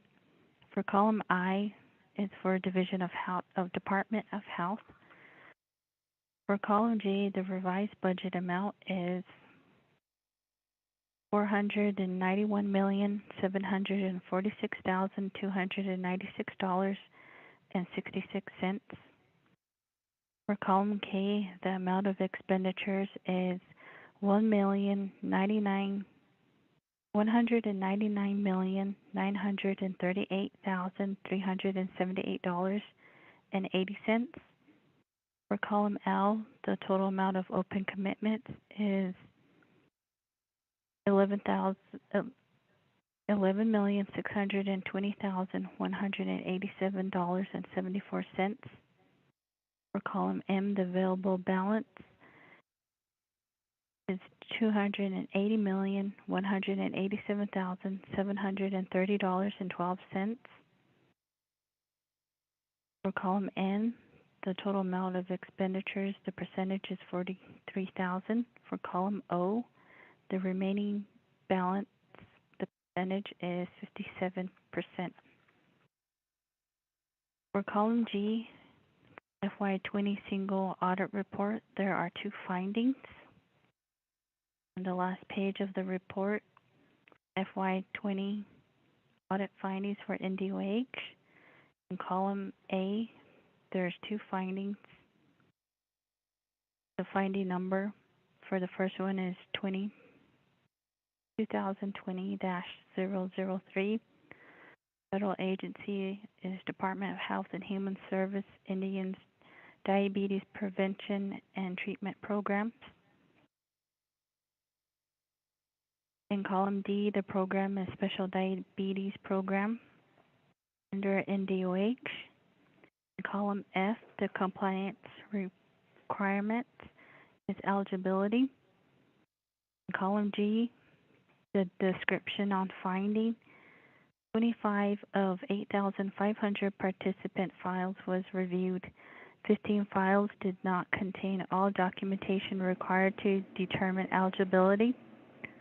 Navajo Nation has no policy or procedure over eligibility nor proper support on participant eligibility. In column H, the repeated findings since, no repeated findings. In column I, question costs, no reportable instance. In column J, the CAP status report, not finalized for FY 2021 audit report. Second finding, 2020-004, the finding number. The federal agency, Department of Agriculture Food Distribution Program on Indian Reservation. In column D, the program, Navajo Food Distribution Program under NDOH. In column F, the compliance requirement, eligibility, dual participation. In column G, the description on finding of 9,132 participants served, 40 files tested indicate food distribution do not have method in place to detect dual participation at least monthly per 7 CFR 253.7, income of the two participants exceeding monthly income limits. For column H, the repeated finding since is repeat of finding of 2019-003. In column I, the question cost not determinable. In column J, the CAP status report not finalized for FY 2021 audit report. That completes the report for contracts and grants section. Thank you. Budget and Finance Committee members, this completes O&B report. Thank you, Shanika, and I thank you, OMB, for the report. Is there questions for Office of Management and Budget?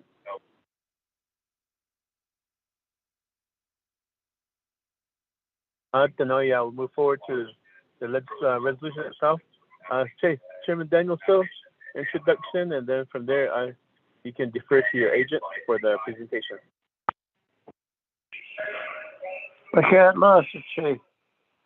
And I, members of the Budget and Finance Committee, the Kudo Aya, Tabeta Noidit Ahi, Nitatus Ligi,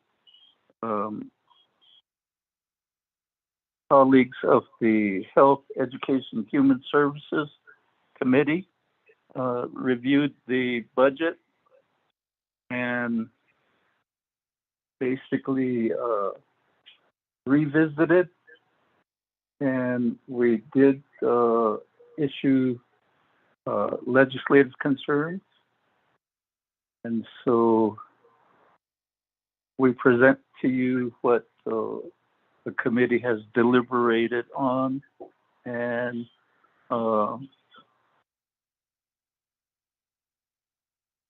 passed this legislation on to the Budget and Finance Committee. We welcome the review. Please understand that we as legislators,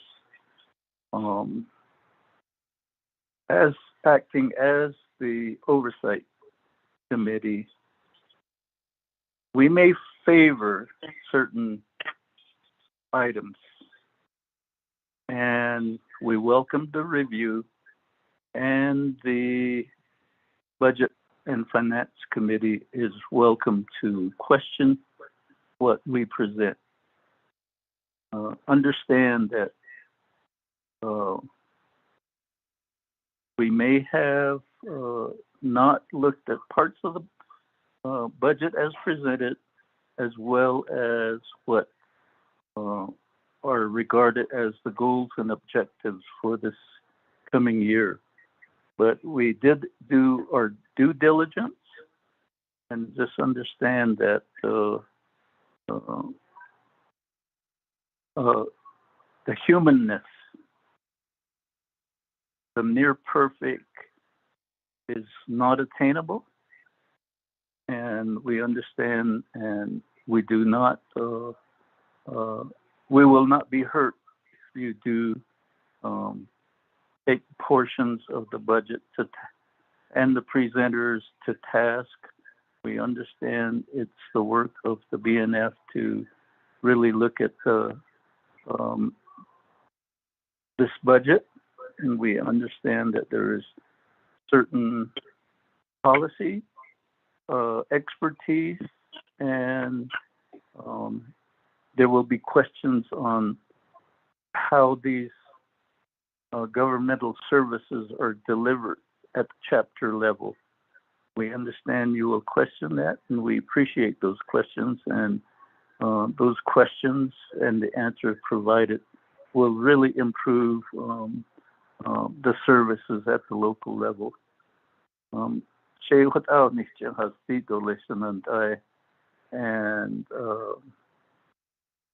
I'd like to then refer to Dr. Jill Jim, who will serve as the main agent. And if she feels like she needs additional support from either the program managers or other supervisors, we can allow that.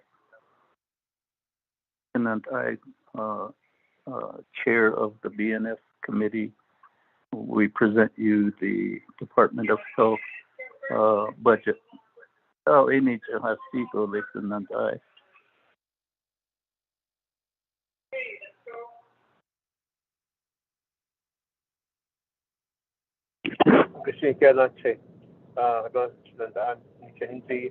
Dr. Jim? Yes, Chair Henyo, can I share my screen? And this is where I do my executive summary, and then I have to read into the record the budget forms. Is that correct?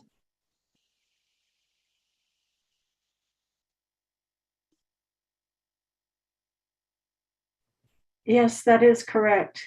Okay. You have 10 minutes.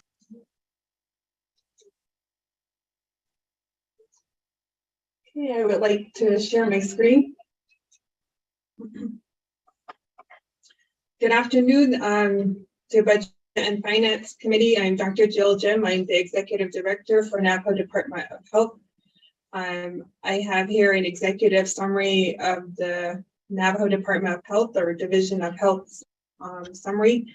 As indicated, the Department of Health's priority for fiscal year 23 is to provide higher levels of services as in fiscal year 2022, with quality healthcare and wellness at the forefront of all activities, consistent with the goals of the Office of the President and Vice President. NDOH made it a priority to avoid layoffs or reduce hours in an effort to ensure direct service delivery is not impacted. The budget today shows no layoffs or reduced hours. The Department of Health General Fund budget allocation for fiscal year 2023 is $13,391,608, an increase from last year. The FY 2023 IDC allocation for the department is $127,744. The fiscal year 2022 personal lapse fund allocation is $329,367, and the following programs receive allocations: Uranium Workers Project for $8,891, DILCON Office of Planning and Healthcare Facility Development 2,245, Environmental Health at 2,366, Doltex Admin at 5,509, Doltex Chinle Agency 57,575, Doltex Fort Defiance Agency 60,120, Doltex Compoint Agency 76,798, Doltex Tivis City Agency at 59,516, Doltech Shiprock Agency at 51,857, Waterway Gap Office of Planning and Healthcare Facility Development at 2,245, Pablo Pintado Steering Committee at 2,245. The Office of Planning and Healthcare business units for Pablo Pintado and Dilcon are abolished. The remaining business unit for the Office of Planning and Healthcare Facility Development position for Waterway Gap will manage health facility construction to support the nation. The funding from the other planning offices will support a medical director and traditional practitioner to support the department's enabling legislation to oversee health delivery services for the Navajo people. Major accomplishments this year: since 2020, the Department of Health Programs continues to operate under COVID-19 pandemic conditions that emerged on the Navajo Nation in March 2020. Since then, it has been a priority for utilization of resources for programs, prevention and educational resources, and efforts were shifted to provide services related to emergency operations managed by the department along with healthcare organizations and partners. The 24th Navajo Nation Council passed several critical legislation to support expansion and comprehensive services to collect third-party reimbursements and crisis counseling during the pandemic by the Division of Behavioral and Mental Health Services. The following legislations were approved by Council: CJA 0522, which was signed in February 13, 2020, approving a limited waiver of sovereign immunity in the state of New Mexico's Medical Assistance Division, provider participation agreements between the Navajo Nation Division of Behavioral and Mental Health Services in the state of New Mexico. Sponsor was Delegate Daniel So, Chair of HES. CJA 0622 was signed on February 13, 2022, approving a limited waiver of sovereign immunity in the Arizona Healthcare Cost Containment System provider participation agreements between the Navajo Nation Division of Behavioral Health and Mental Health Services and the Arizona Healthcare Cost Containment System. Sponsors were Delegate Daniel So, Chair of HES, and also Delegate Edison Wanika with HES. And NABI 1322, signed on April 14, 2022, was approving and accepting the Navajo Nation's Division of Behavioral and Mental Health Services award from the Federal Emergency Management Agency in the amount of $944,900, approving a waiver of indirect costs. Sponsors were Delegate Daniel So, Chair with HES, Delegate Edison Wanika with HES, and Delegate Paul Begay with HES. Also, a total of 371 participated in the hybrid Running for a Stronger, Healthier Nation called Rashawn 10K event. The overall goal is to have family members increase physical activity to at least 150 minutes of moderate intensity activity per week to delay the onset of chronic disease. Early 2022, the CHR program collaborated with the CDC's Division of STD Prevention to facilitate and improve coordination of syphilis surveillance between New Mexico, Arizona, and the Navajo Nation, as well as addressing the increase in sexually transmitted infection morbidity from syphilis due to the 110% increase of STI on the Navajo Nation. CDC Division of STD Prevention Program assisted and offered recommendations to strategize to prevent increase. The Special Diabetes Program and the Navajo Food Distribution Program has begun their capital projects. NFDP is utilizing the allocated funds of $4 million in NSDP with an estimate of $5.2 million. Both programs are communicating and collaborating with CPMD to renovate 8 warehouses and 2 wellness centers, Shiprock and Kayenta. Late March, CPMD has advertised for contractors, and CPMD is communicating layouts to contractor for SDP wellness centers. Program was invited to present breast cancer awareness information during the Navajo Nation fall council session that was done in Navajo in English. Over 1,500 views of the presentation across 3 council social media platforms were identified. The department is requesting for $30 million to support repairs and maintenance of senior centers for the Division of Aging and Long-Term Support. That will conclude my summary, and I can go to Business Unit 113001, Part 1, Program Title, Navajo Department of Health Executive Office, prepared by Christine Chavez, and Part 2, Funding Resources, IDC allocation of 127,714, and general funds with an amount of 368,796, with a total funding of 496,540. And then part 3 for budget summary, we have A, Navajo Nation approved original budget at 203,232. Column B, proposed budget is 496,540. Column C, difference or total, 293,308. Part 4, positions and vehicles. Column D, total number of positions budgeted is 1. Column E, total number of positions budgeted is 2. Column D, total number of vehicles budgeted is 1. And then column E, total number of vehicles budgeted is 0. Submitted by Dr. Jill Jim and signed by Kimberly Yazzie and approved by Paulson Chaco.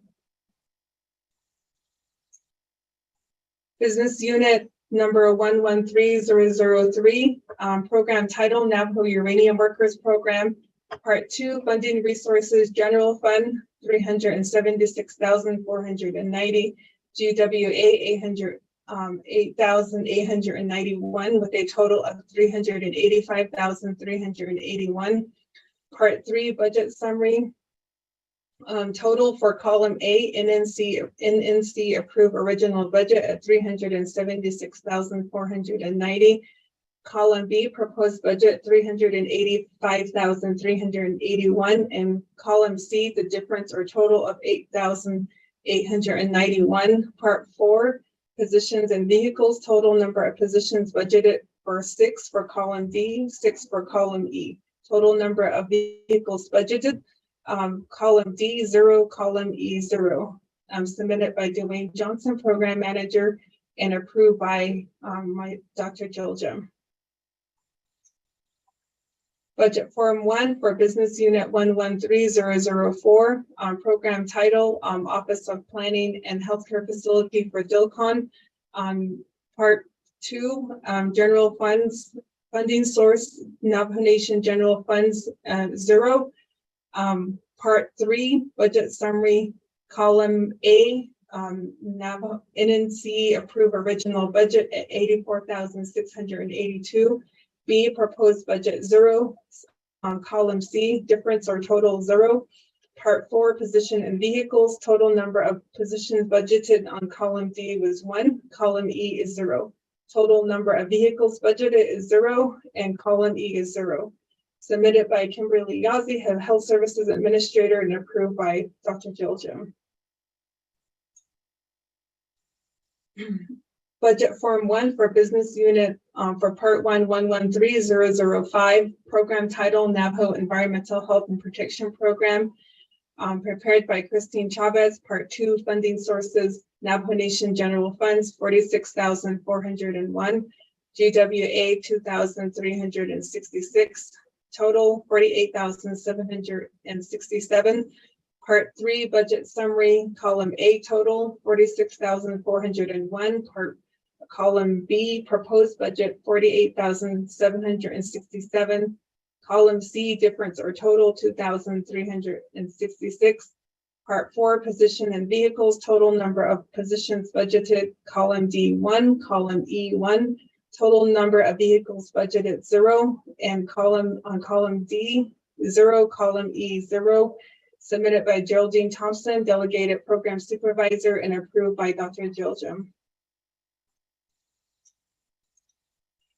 Budget Form 1 for Business Unit 113010, program title Navajo Nation Division of Aging and Long-Term Support Administration, prepared by Kyle Brockbridge. Part 2, funding sources for fiscal year 2023 general funds, an amount of 507,552, GWA for 6,257, a total of 513,809.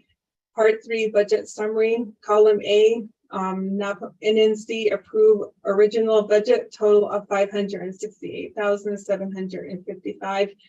Column B, proposed budget, total 513,809, and I can't get that last number, so let me look in my binder here for the 1130.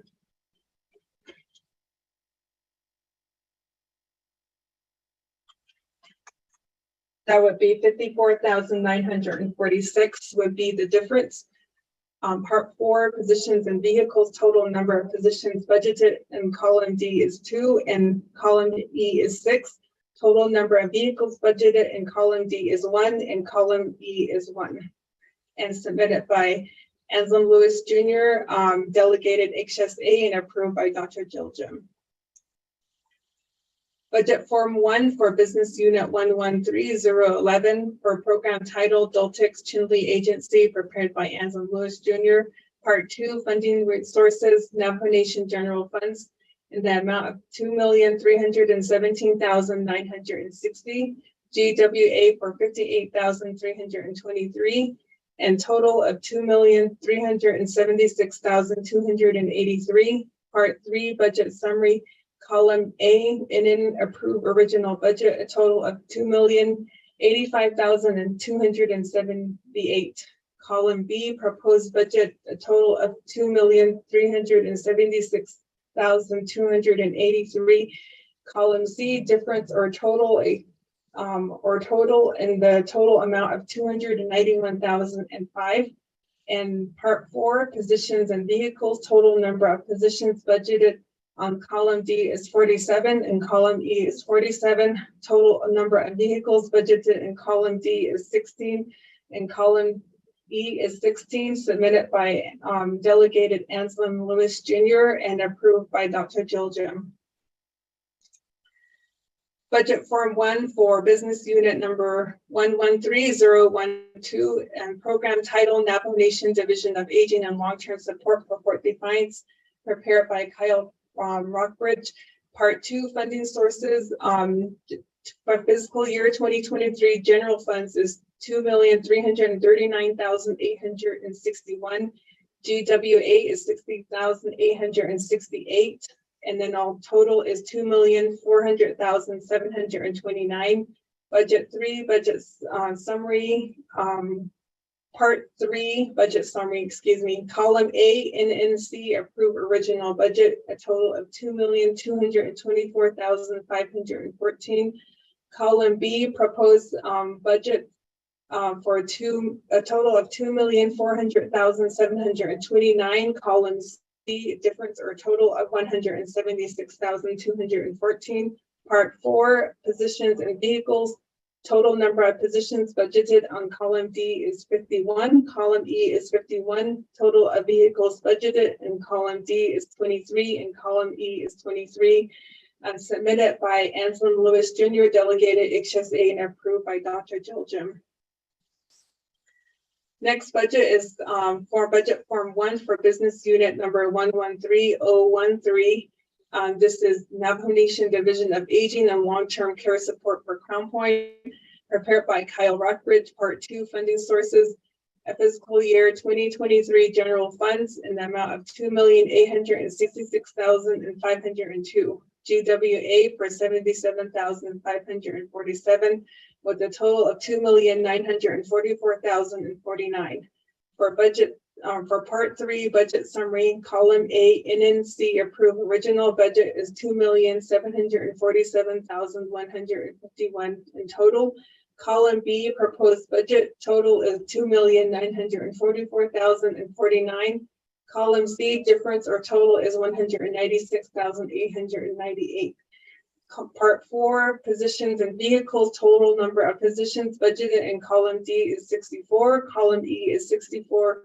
Total number of vehicles budgeted is in column D is 26 and column E is 26. Submitted by Anselm Lewis Jr. And approved by Dr. Jill Jim. Budget Form 1 for business unit number 1 for 113014, program title Doltex to the City Agency, prepared by Anselm Lewis Jr. Part 2, funding sources, Navajo Nation General Funds, and the amount of $2,408,143. GWA at $60,265 with a total of $2,468,408. Part 3, budget summary, column A, NNC approve original budget with a total of $1,967,848. Column B, proposed budget with a total of $2,468,408. And column C, difference or total and the total amount of $50,500,560. Part 4, positions and vehicles, total number of positions budgeted in column D is 47, column E is 47, total number of vehicles budgeted is on column D is 19 and column E is 19.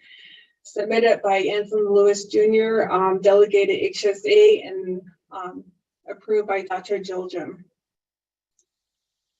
Budget Form 1 for Business Unit 113015 with Daltic Shiprock Agency, prepared by Anson Lewis. Part 2, funding sources, Navajo Nation General Funds, $2,062,149, GWA 52,605, with a total of $2,114,754.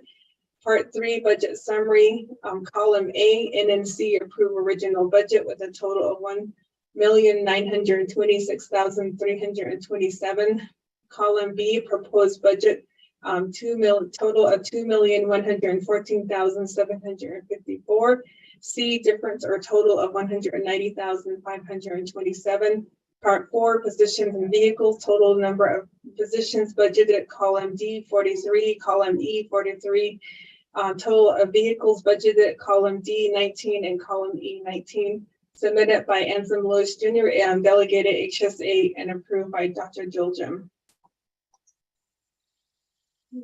Budget Form 1, Business Unit number 113018, Office of Planning and Healthcare Facility Development for Botaway Gap, prepared by Dr. Jill Jim. Part 2, funding sources, Navajo Nation General Funds in the amount of $97,755 and GWA of $2,245 with a total of $100,000.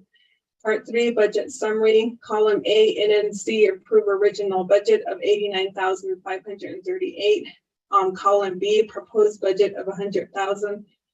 Column C, difference or total in the amount of $10,462. Part 4, positions and vehicles, total number of positions budgeted in column D is 1, column E is 1, total of number of vehicles budgeted is 0 in column D and column E is 0. Submitted by Kimberly Yazzie and approved by Dr. Jill Jim. Budget Form 1 for Business Unit 113020, Program Title, Office of Planning and Healthcare Facility, Pueblo Pintado, prepared by Charlotte Francis.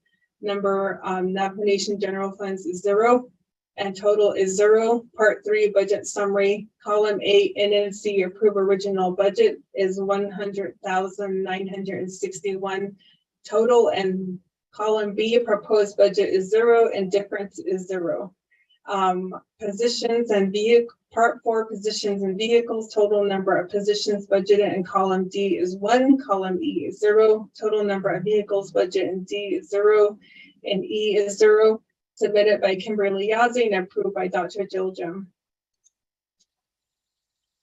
Budget Form 1, Business Unit number 713009, Program Title, Navajo Nation Senior Citizen Trust Funds, prepared by Kyle Rockbridge. Part 2, funding sources, FY 2023 Senior Citizen Trust Fund in the amount of $243,955, total $943,955. Part 3, budget summary, column A, NNC approve original budget at $907,073. Column B, proposed budget is $943,955. And C, difference or total of $35,118. Part 4, positions and vehicles, total number of positions budgeted, D is 0, E is 0, total of vehicles budgeted, D is 0, E is 0, and submitted by Anson Lewis Jr., delegated HSA, and approved by behalf of Dr. Jill Jim was Kimberly Yazzie. And that will complete the budget forms for the Navajo Department of Health. I also have a unmet needs budget. I am not sure if I need to read that into the record. Back to you.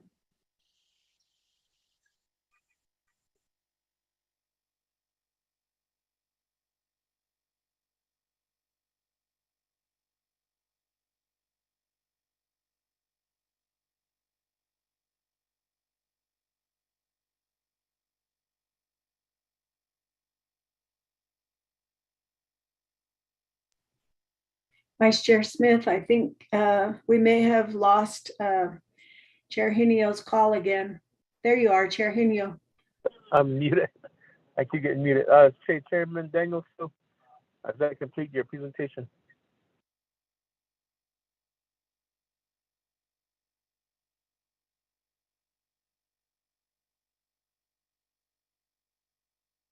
Star 6. So, Shay, in this particular portion of the presentation, yes, that would be presentation of the Department of Health budget, and we stand for questions. Yeah. Thank you, Jay. This the Budget and Finance Committee. Any questions or comments regarding the presentation for the Department of Health?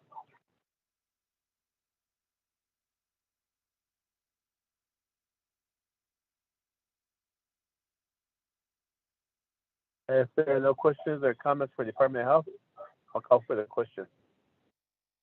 This is Doug Yellowhair. Doug Yellowhair. Thank you very much to share solution. There's about a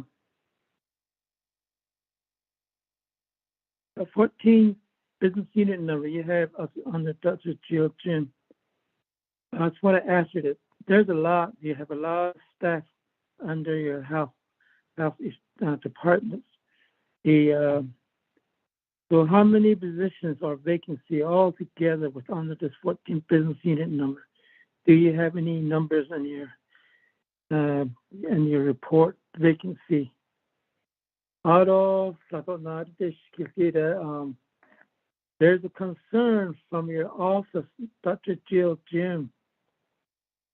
Especially the office door. The other councilman, they don't tell the councilman that these are the concerns and issues out about the house. Otherwise, employees don't get retaliation. There's I understand there was a contract that was there and ready to be approved. I understand the contract was expired.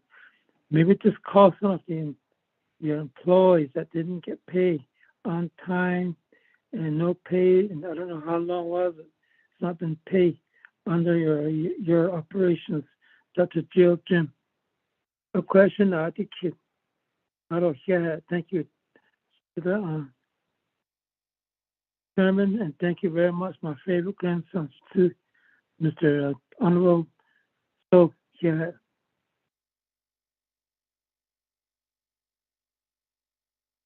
Turn the floor back to you. Okay, Yellow here. Defer back to sponsor Che. Response to the agent. Pakiha Lasha Che. Chair Henio Adosha Che. Honorable Jimmy Yellow here. I see. Oya. I can see often like this kidiki. So there's a lot of programs, and is it the Doltex one you're asking about, or is it other programs? We can pinpoint the area and then be able to answer the question. But clearly, if we have a more specific program, and then from there we can answer the question. But Ayla, one more time, should say, Honorable Chair Jamie Hino.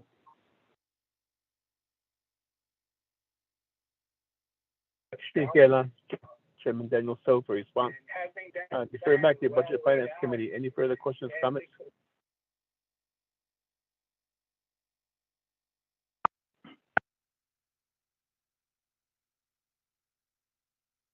Are there any questions for Department of Health? This is Doug Goodyear, my follow-up. Now, Sandar, Doug, you'll hear with your follow-up. Yeah, no, thank you. This is going to goes to the department, to jail Jim. I think it's a two. But it's about the urgent get right now this kid. But now this kid there's the 13 business unit numbers. What I'm saying is, how many vacancies do you have to create or Nisha? If you're not to create all what's the total of vacancy even now this kid? It out of now this kid all the program don't know how before being the committee. On that answer.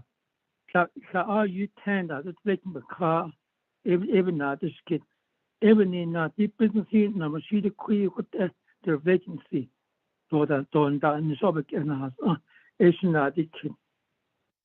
Now could that not the kid is area the question his staff on that and so but in Seattle what out of a contract pay to had under the is none of that.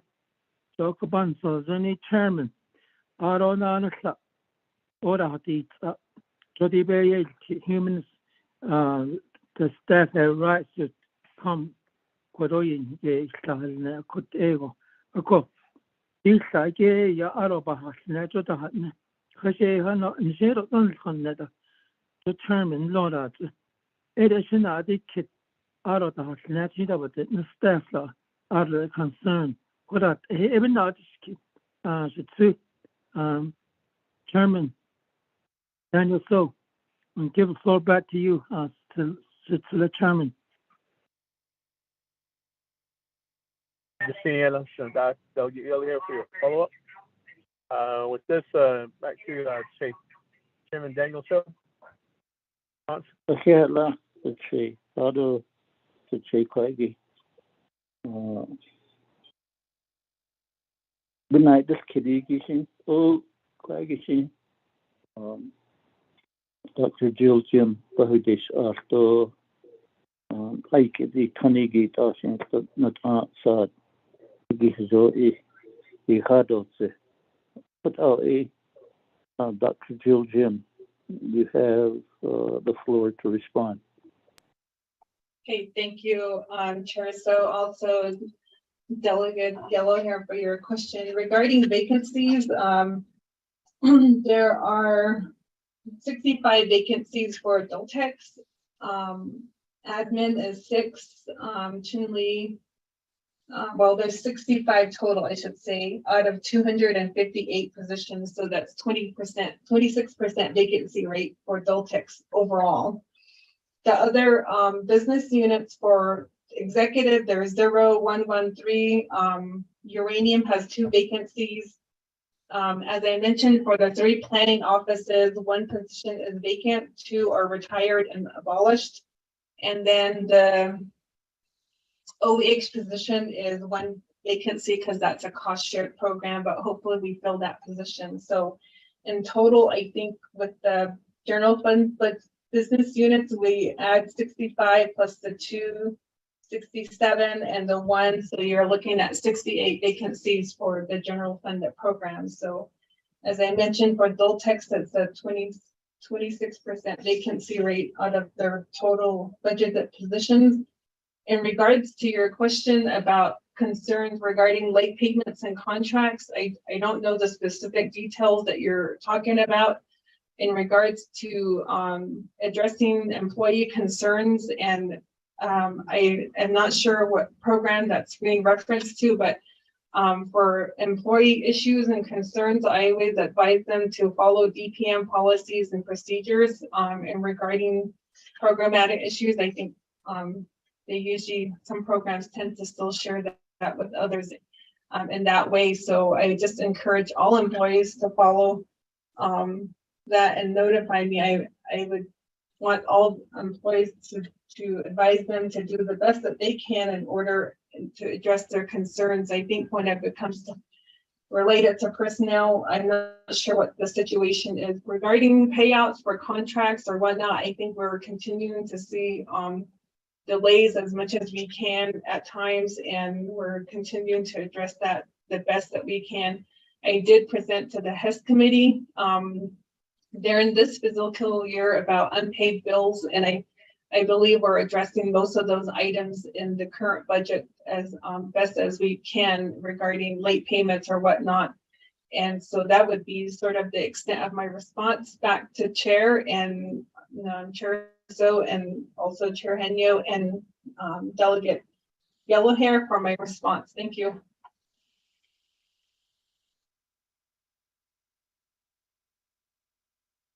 Okay, at last, Dr. Jill Jim, Honorable Chair Jimmy Henyo, that would be the response regarding questions by Honorable Jimmy Yellowhair.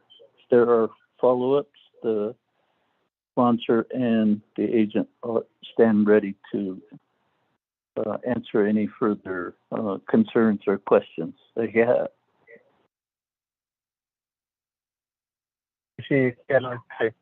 Chairman Daniel, so the Budget Finance Committee. Any further questions, comments?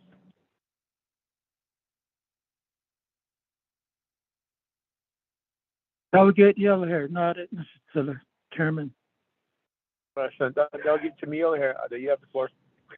Okay, yeah, already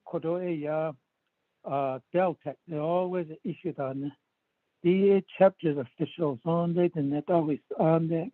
They always issue Delta. But the senior center vacancy, hard to look at the clay. Aro on the Nazlini, Aro on the Pinion, Dita cost a vacancy, a Twitter son of a Tada Akaji. There's always an issue. The shorthand are not like now it Nitari Eradita. The Cherahit Central's meeting by now still cooked up. Look at the great vacancy. Aaron Lee Whipwells, Whitfield, as it WHI, vacancy, like on a kigo with the area yet a should be other cousin. Our driver, I could at then, but the Hige Hutney driver get in the BLE. That mess it up. So I don't know what it is, but BLE, there's a vacancy to a driver. Because the OCD, but yet the Arbonation by ST. This is a time to bring this important concerns to Department to President Chairman. Yes, and thank you very much, to Mr. Daniel. So, this is not a key one to go all yeah. Thank you. Chairman Yellowhair. Chairman Daniel.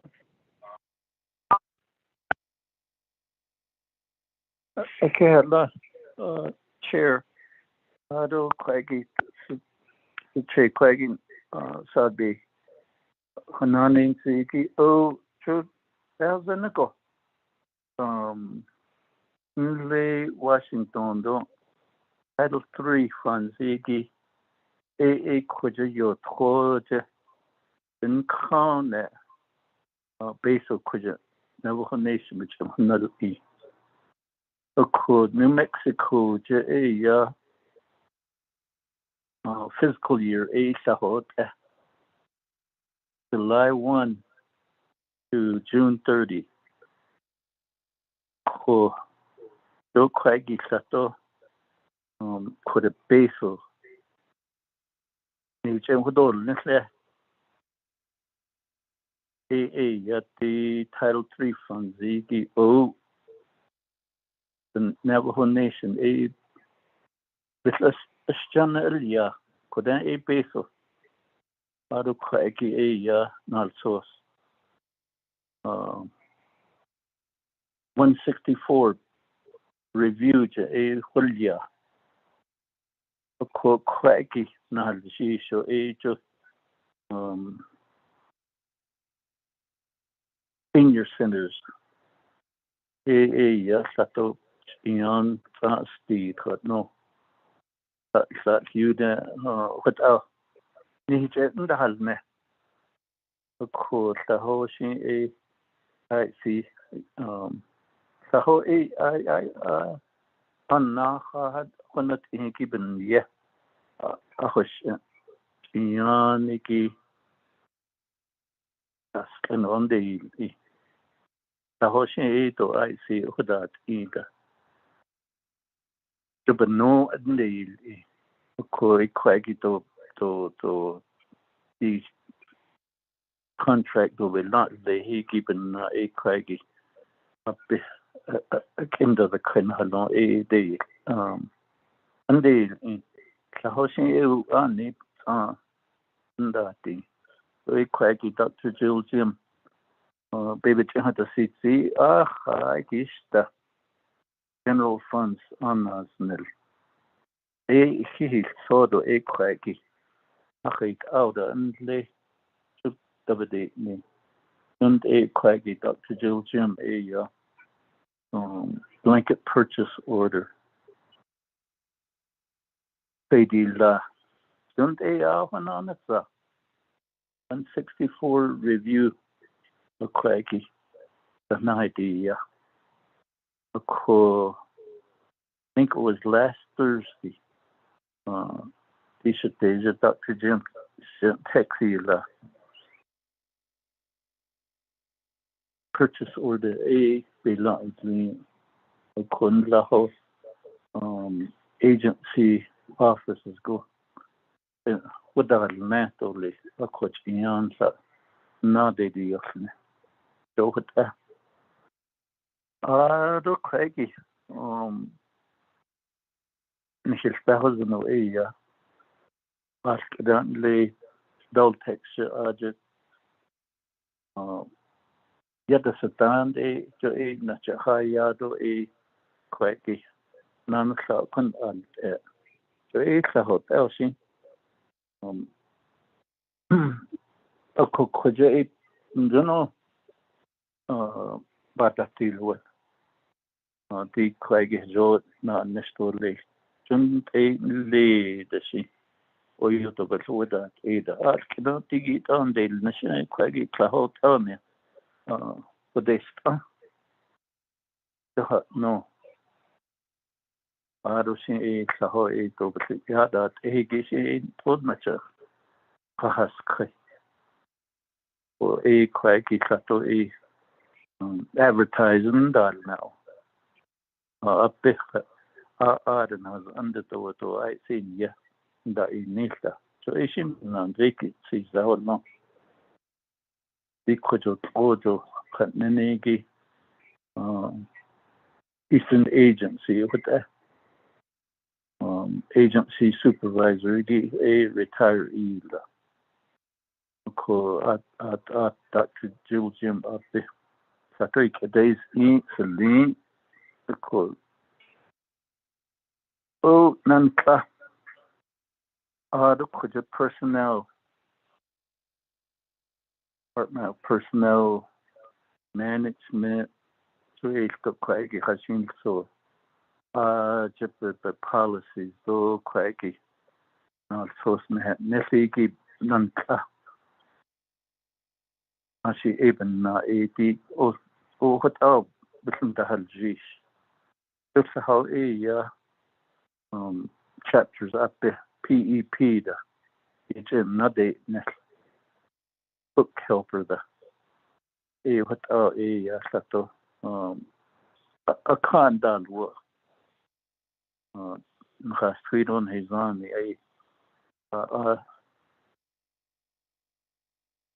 beyond the Kada Kagi Doido even yet up at the PEP each ending what Ako Sahoshi o Anhe da Dilka, which is human resource, so personnel management. O Twan Kedakan A Bez Ani Yaja Adaliala Ko A Kwagi Bednut Nadika Ko Saho A Ya reclassify just over the Nekojit human resource. Ko eben na AD vacancies kunna anhit tena nglate partners ndipo kata so the other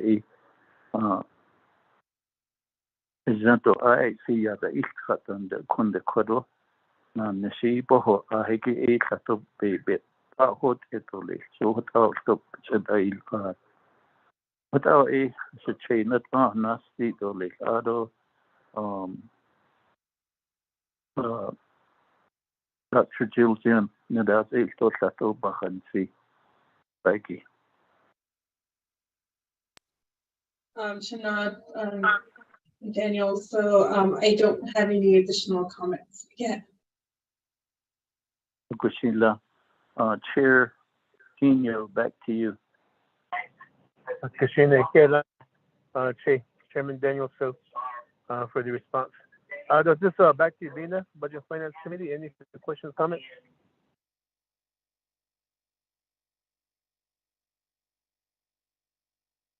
Todd, I'll call for the question to accept the resolution. Ramona, around the horn. Yes, Chairman Henyo, vote on the accepting the resolution. Honorable Raymond Smith Jr., how do you vote?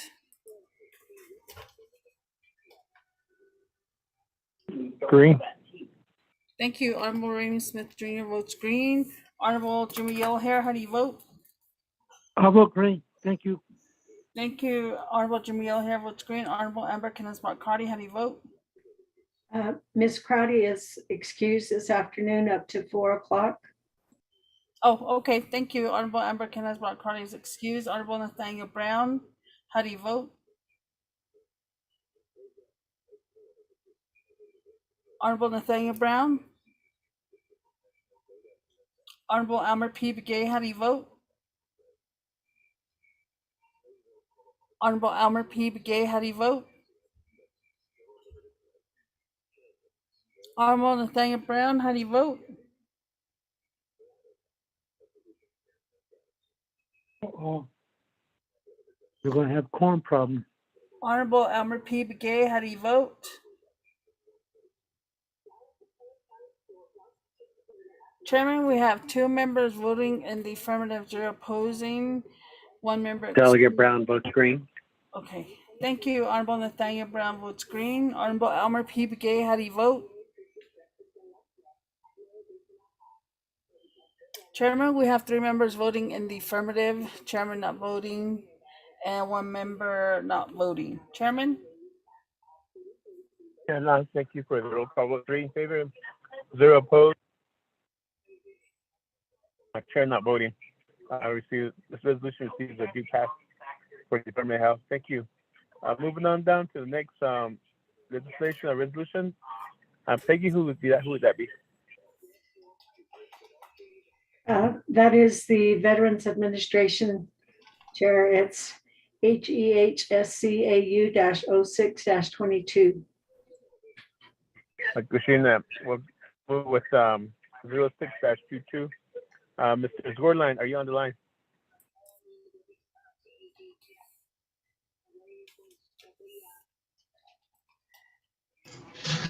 Mr. Smith. Good afternoon, Chair Henyo. This is Hubert Smith, the Deputy Director of Navajo Nation Veterans Administration. Kushina, Mr. Smith. Again, thank you for acknowledging your presence here. Who will be presenting along with you? I will be presenting by myself, sir. Kushina, Peggy, administer the oath. Peggy.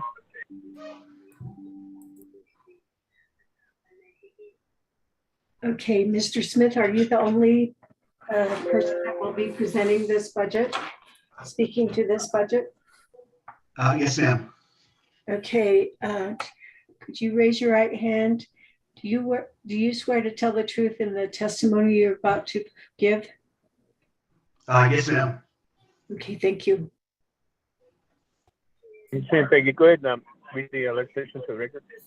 Okay, HEHSCAU-06-22, resolution of the Health, Education, and Human Services Committee of the 24th Navajo Nation Council, 4th year 2022, an action relating to the Health, Education, and Human Services Committee, approving and recommending to the Budget and Finance Committee the fiscal year 2023 budget for the Department of Veterans Administration and related matters to be included in the Navajo Nation's FY 2023 comprehensive budget. Approved on the 10th day of August.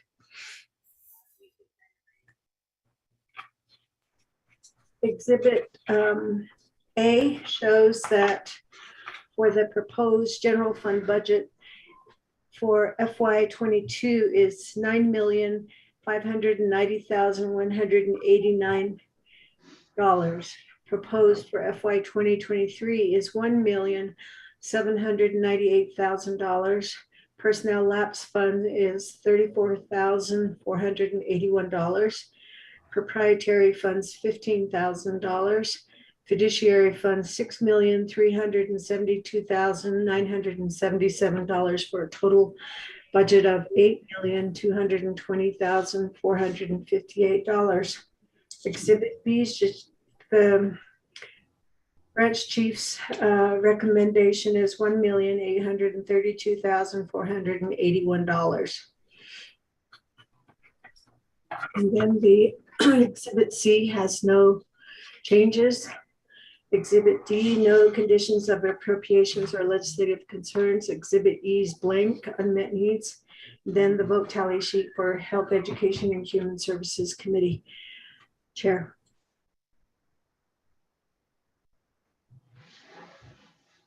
Okay, thank you for that reading. Is there a motion?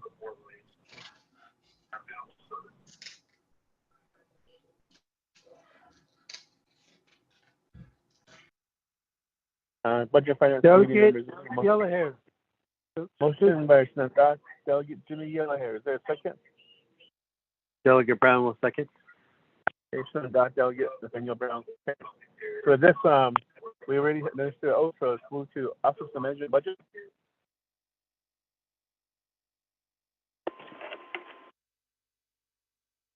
Chair, Annette Francisco with OMB. I'll be reading in the OMB report. First page is the Nomination Budget Finance Committee Fiscal Year 2023 budget hearing for the Nomination Veteran Administration. And on to the next page, you have your table of contents. You have items A, B, C, D, E, F, E. Go through each one of these. Going on to the next page, you have your A, FY 2023 Fund Type Budget Summary for the Veterans Program.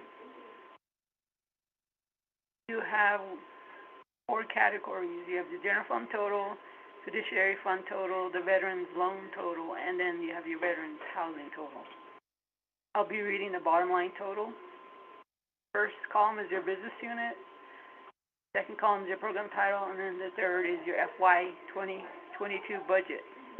Bottom line total is $9,704,538. The next column is your proposed general fund for FY 2023. Your bottom line total is $1,798,000. Direct cost is 0. Personal lapse fund. Your bottom line total is $34,481. Proprietary funds. Bottom line total is $15,000. Excuse me. Next column, fiduciary funds. Bottom line total is $6,372,977. Next column is your special revenue internal, 0. Special revenue external, 0. Giving you a total of $8,220,458. Going on to the next page, you have your tab B, FY 2022 third quarter budget status report. Going on to the next page, you have the budget status report as of 6/30/2022. Again, you have your general funds, fiduciary funds, proprietary funds. I'll be reading the bottom line total. The original budget is $9,704,538. Revised bottom line is $12,818,597.13. Your actual $6,451,780.48. Encumbrance $35,581.06. Budget available $6,331,235.59. Then expended is 50.61. There are two notes at the bottom. Double asterisk means the program is overspending by 85% or more. Single, program is underspending by 65% or less. Janet will go on to tab C.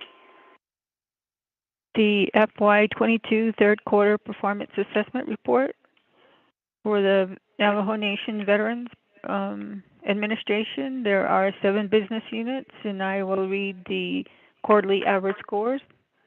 First quarter is 2.14, second quarter 1.96, third quarter 1.96. Again, the scoring is below. 3 exceeds, 2 meets, 1 does not meet, 0 no report from the program. Moving on to tab D, the FY 22 third quarter plans of operation status report. Again, there are 7 business units. The program is current with their plans of operation, and listed below is the legislative plans of operation resolutions. Tab E, the FY 22 conditions of appropriations and legislative concerns report. There are 2 legislative concerns. Both are due at the end of the second quarter. There was no response for both legislative concerns, and the status is non-compliant for both. Moving on to tab F, the FY 22 external funds expenditure report. There is none. Tab G, the FY 2020 single audit report. There is none. That concludes the OMB report, Mr. Chair. Christina, are there any questions for Office of Management and Budget?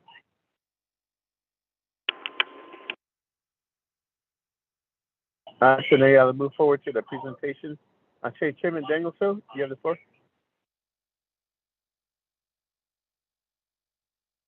Yeah, the Honorable Chair, BNS Committee, other honorable members of BNS Committee. These Health, Education, and Human Services Committee to budget a review daily. The Kate a revisit na daily. Ko akwagi kato. Committee abhiat eho a pinache naswila to the BNS Committee. Ukundasi sto at do a to ni tato seksozi to pinache the Veterans Program. Sato ba konosin to sato si lachte salahsoe and Lenigi sato si sato late the Nahot Ashla late based on Hanat to Arching and Zonshi Latin has on the Tratna me that was on the same to add in the kit so up the Veterans and Lenigi up the Veterans Advisory Council Alia to Eben Khan 80 budget gave me to Willia Quizant Heston. The Hajon Danil, Hazoban died kilo equally Sato. The Kindanita We voted on it and we passed it. Ako kada BNF committee nishit nfasala kasi ito ay panaikos kito lito. Pinil sogi o siya inat kanay zito lik. Put out a legislation that so Shiche out of BNF committee members. Back to you. Chairman Daniel, so that you're not going to allow the Mr. Shorty to present his budget? Oh, Quagila, just executive director Jim Squirline, a Sanan Nishwaloni given a account that's a tahagi account non nish EOS and a Mr. Hubert Smith a kudo a tato agent and lead or so night the kiddie gishin to sati Yahanatzeto on the budget message and the budget summary, introduction, without to the agent, Mr. Hubert Smith. You have the floor.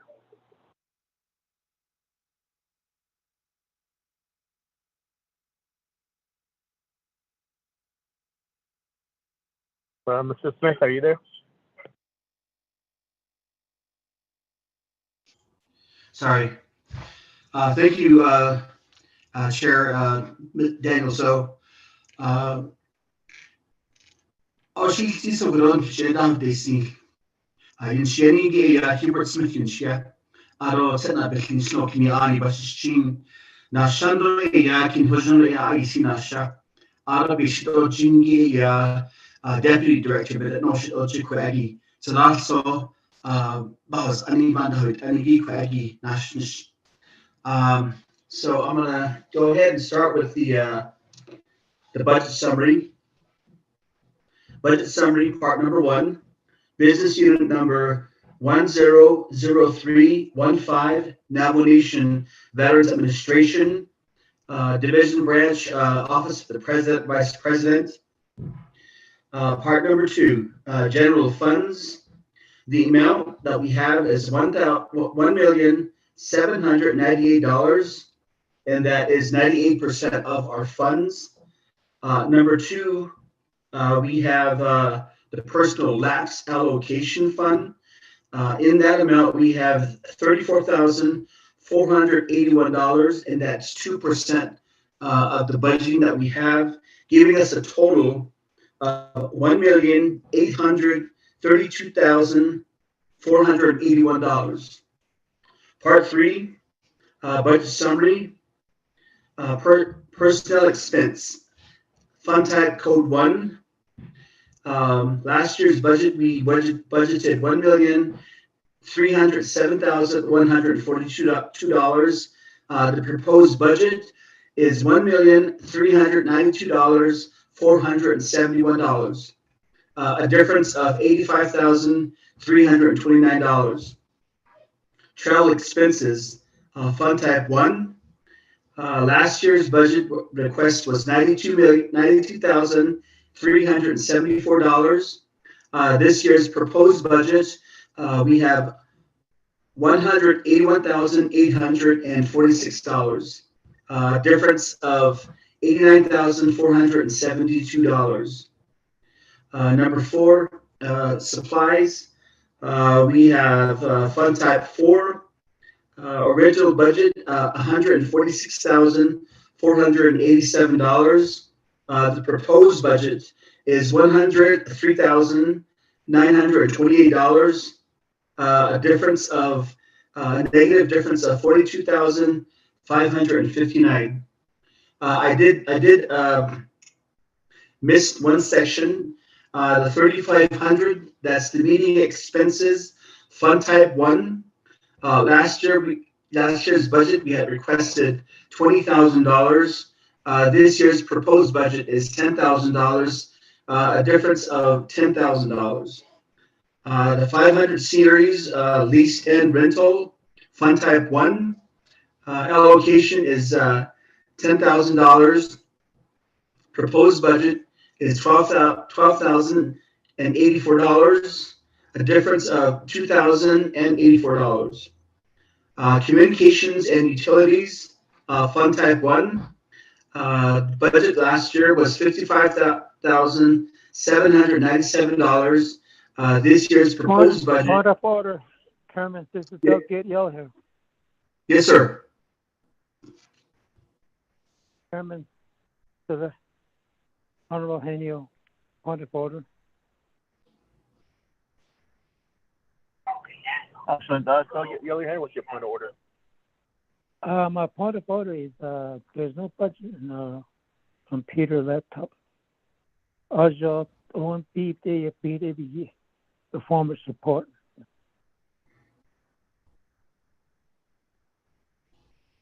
The last times I have issues.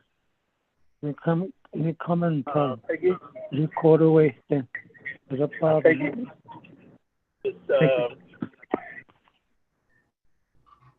What's the status of the budgets for veterans? Chair Henio and members of the Budget and Finance Committee, Mr. Smith sent that out last Friday at 4:15 p.m. And I'll send it back again just now at 3:52.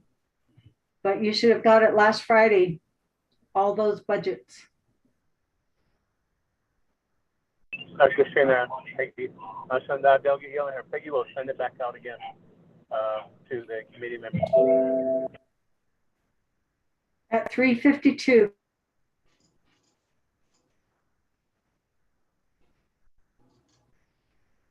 Okay, well, the email is en route. Let's move forward. Mr. Smith, continue on. Yes, Chair Henio. I was at lease and rental. Then 500 series is the communication and utilities fund type 1.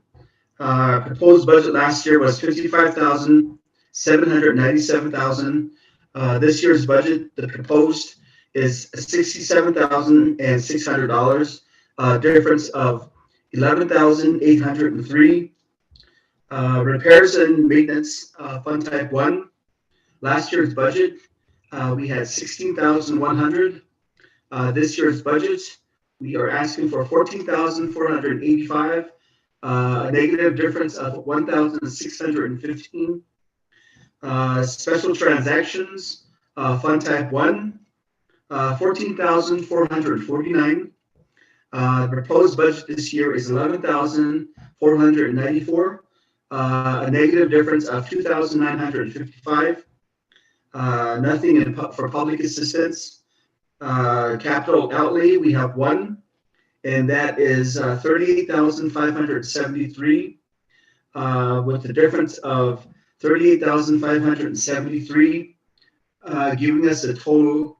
Last year's budget was $1,662,349. This year's proposed budget is $1,832,481, with a difference of $170,132.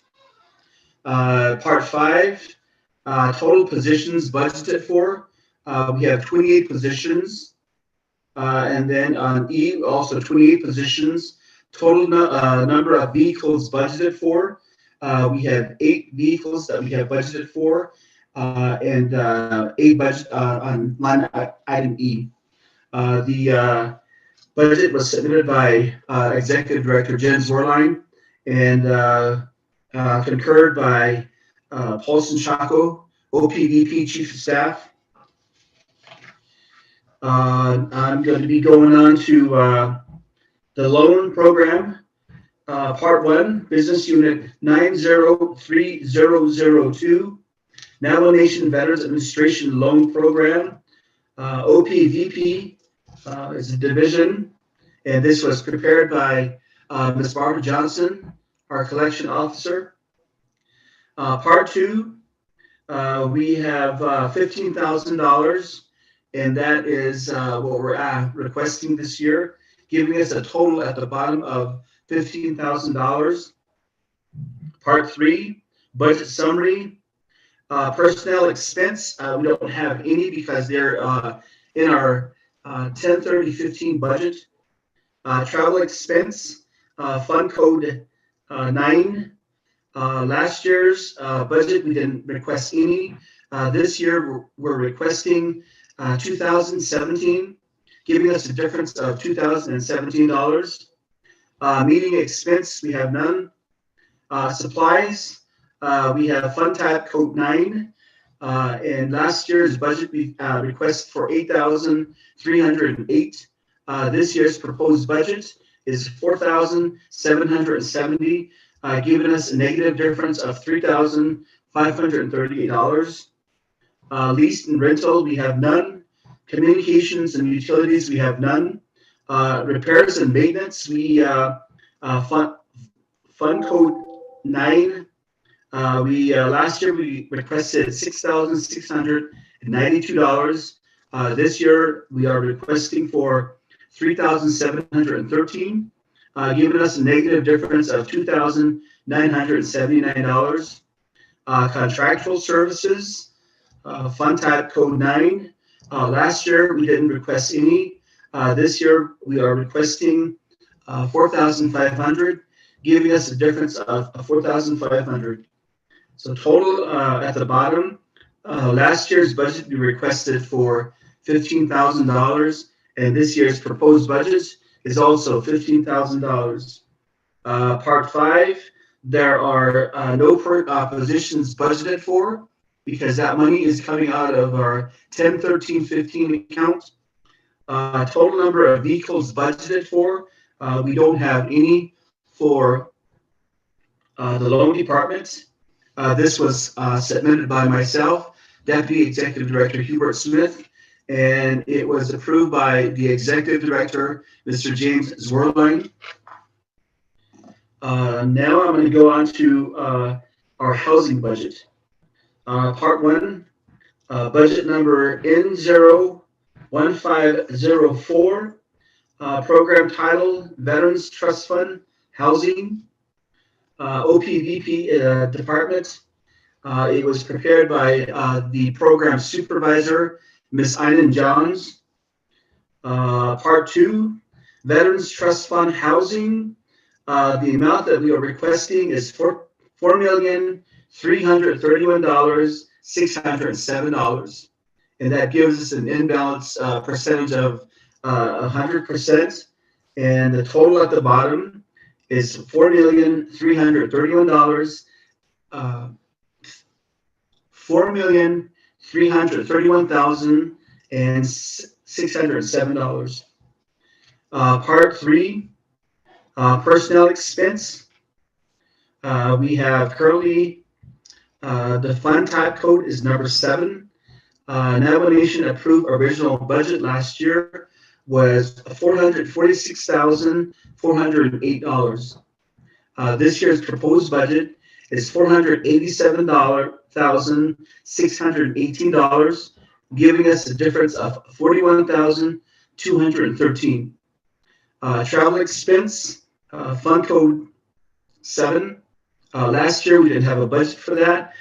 This year's proposed budget, we're asking for $10,000. With a difference of positive $10,000. Meeting expense, there are none. Supplies, fund type code number 7. Last year's budget, we didn't ask for any. This year's proposed budget is $5,000, giving us an imbalance of $5,000. There is nothing for lease and rental, nothing for communications and utilities, nothing for repairs and maintenance.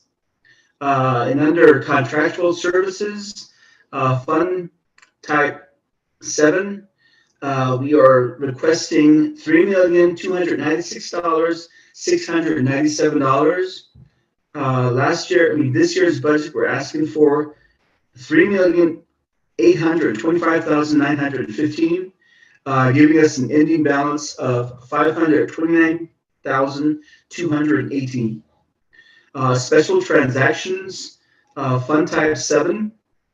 Last year we requested 3,358.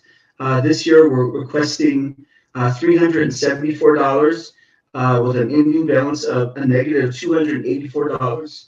That gives us a total from last year $3,746,460. This year's proposed budget is $4,331,607, with the difference of $585,147. Part 5, total positions budgeted for. We have 7 personnel, and vehicles budgeted for, we don't have any. The budget summary was prepared by Ms. Island John, the program supervisor, and it was approved by Mr. James Zwerlein, the executive director. Now I'm going to go ahead and start with the Veterans Trust Fund. Business unit number 703125, Navajo Nation Veterans Administration, Fort Defiance Veterans Agency. That is under the division of Office President, Vice President. Part 2, we are budgeting for $510,958, which gives us a total of, at the bottom there, of $510,985,000. And then we go on to part 3. Personnel expense, we have none. Travel expense, we have none. Meeting expenses, that'll be the fund type code 7. We are, last year's budget, we had budgeted for $93,600. This year, it is 0 with a negative difference of $93,600. Supplies, we have none. Lease and rental, we have none. Communications and utilities, we have none. Repairs and maintenance, we have none. Contractual services, we have none. And special transactions, we have none. Public assistance, that would be the fund type code 7. In that budget last year, we had requested for $1,254,898. And this year, we have $510,958, with a negative difference of $743,940. Capital outlay, we have none. Matching funds, we have none. Indirect costs, we have none. Giving us a total balance at the end. Last year's budget was $1,348,498. This year's proposed budget is $510,958, with a negative difference of $837,540. Part 5, positions, there is none, and vehicles, there is no budget for that. This was submitted by myself, Deputy Director Hubert Smith, and approved by Mr. James Zwerlein, the Executive Director of Navajo Nation Veterans Administration. The next budget I'll be going to is 703126. That is the Navajo Nation Veterans Administration Western Agency Trust Fund budget, under the division of Office President, Vice President. And this was prepared by Mr. Ferlin J. Begay, the AMS for Western Agency. Part 2, Veterans Trust Fund. We are requesting $413,398, which gives us an ending balance at the bottom of $413,398. Part 3, the budget summary. Under personnel expenses, we have none. Travel expenses, we have none. Meeting expenses, we have $64,800. That was last year's budget. And then this year's proposed budget is $64,800, giving us an ending balance of 0. Supplies, that's under Fund Code 7. Last year's budget, we have 0. This year's proposed budget, we have $9,000, giving us an ending balance of $9,000. Lease and rental, we have none. Communications and utilities, we have none. Repairs and maintenance, we have none. Contractual services, Fund Type 7. Last year's budget, we had none, 0. This year's proposed budget, we have $5,000, giving us a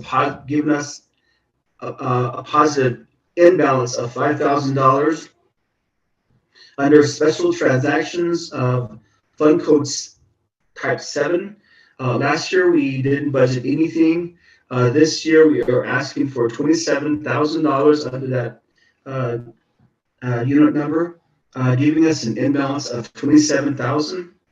Public assistance, Fund Code 7, that'll be $644,446. That was last year's budget, and then this year's budget we're asking for is $307,598, giving us a negative difference of $336,848. Capital outlay, we have none. Matching funds, we have none. And indirect costs, we have none. That gives us an ending balance total, last year's balance or last year's budget of $709,254, and this year's proposed budget of $413,398, with an ending balance of negative $298,848. Part 5, there are no positions that is being budgeted for, and no vehicles that are being budgeted for. Part 5, this was submitted by myself, Hubert Smith, the Deputy Director, and it was approved by Mr. James Werlein, the Executive Director of the Navajo Nation Veterans Administration. Now I'm going to be moving on to budget number 703127. That is the Navajo Nation Veterans Administration Eastern Veterans Agency budget. It's under the division of Office of President and Vice President. This was prepared by Ms. Shannon Slinky, the Office Specialist. Part 2, budget that's being requested is $445,672, giving us an ending balance at the bottom as $445,672. Part 3 would be the budget summary. Under personnel expenses, we have none. Travel expenses, we have none. Meeting expenses, we have $111,600. Last year and this year's proposed budget, we have 0. So that gives us a negative balance of $111,600. Supplies, we have none. Lease and rental, we have none. Communications and utilities, we have none. Repairs and maintenance, we have none. Contractual services, we have none. Special transactions, we have none. Public assistance, Fund Type 7, we have $649,478.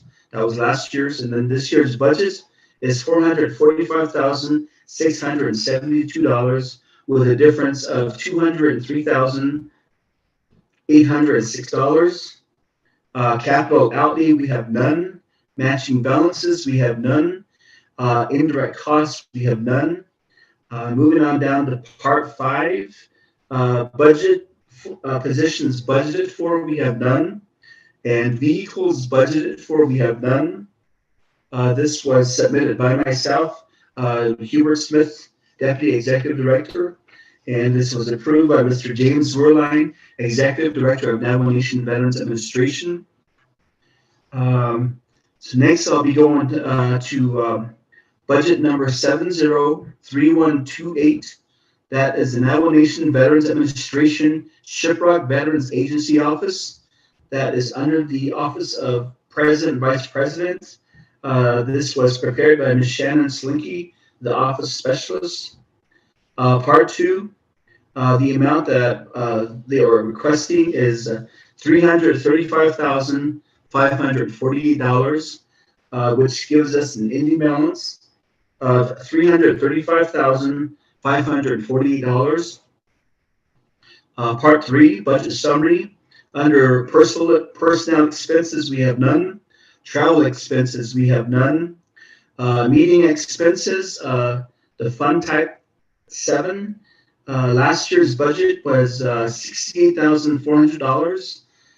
This year's proposed budget is $34,725, giving us an ending balance of a negative $33,375. Under supplies, we have none. Lease and rental, we have none. Communications and utilities, we have none. Repairs and maintenance, we have none. Contractual services, we have none. Special transactions, Fund Code 7. Last year's budget, we had nothing there. This year's budget, the request is for $169 with an ending balance of $169. Under public assistance, Fund Code 7, we are asking for $834,438. That was last year's budget, and then this year's budget is $300,658, giving us an ending balance of negative $533,784. Capital outlay, we have none. Matching funds, we have none. And indirect costs, we are requesting for nothing there, giving us an ending balance of last year's budget, $902,838. This year's proposed budget is $335,548, giving us a negative balance of $567,290. Part 5, positions budgeted for, we have none. Total of vehicles budgeted for, we have none. And then part 5, this was submitted by me, Mr. Hubert Smith, Deputy Director, and it was approved by Mr. James Zorline, Executive Director of Navajo Nation Veterans Administration. So I'm going to be doing the last budget, budget number 703129. That is the Navajo Nation Veterans Administration Chinle Veteran Agency Office. That's under the Office of President, Vice President. And this was prepared by Ms. Kimberly Dalton, the Office Specialist in Chinle. Part 2, Veterans Trust Fund budget is requesting $335,794. That gives us an ending balance of $335,794. Moving on to part 3, budget summary. Under personnel expense, we have none. Under travel expense, we have none. Under meeting expense, Fund Code 7. Last year's budget was for $57,600. This year's proposed budget is $57,600, giving us a difference of 0. That's for the meeting expenses, okay. And then the supplies, Fund Code 7. Last year's budget was none. This year's budget is asking for $325, giving us a difference of $325. Lease and rental, there is none. Communications and utilities, there are none. Repairs and maintenance, there are none. Contractual services, there are none. And special transactions, Fund Code 7. Last year's budget didn't request anything. This year's budget is $1,500, giving us a balance of $1,500 at the end. Public assistance, Fund Code 7, $501,469,000 was last year's budget. This year's budget is $276,369, giving us an ending balance of negative $225,100. Public outlay, there is none. Matching funds, there is none. Indirect cost, there is none. And giving us a balance at the end, a total balance of $559,069. Last year's budget and this year's proposed budget is $335,794, giving us a negative balance of $223,275. Part 5, positions and vehicles. There are no positions that is being funded, and there are no vehicles that is budgeted for. Part 5, this was submitted by myself, Mr. Hubert Smith, Deputy Director, and this was approved by Mr. James Werline, Navajo Nation Veterans Administration. Chair, that is the end of my Form 1 presentation.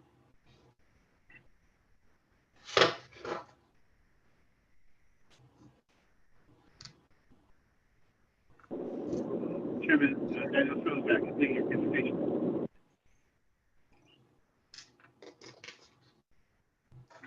Thank you, Mr. Smith. Ado Craigie, Secretary, Honorable Chair Jamie Hinya, and members of the BNF committee.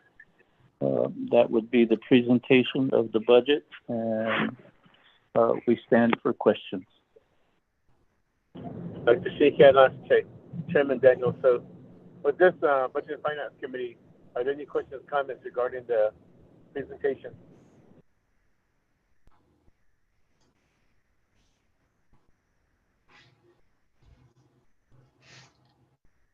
So the Budget and Finance Committee, any questions, comments?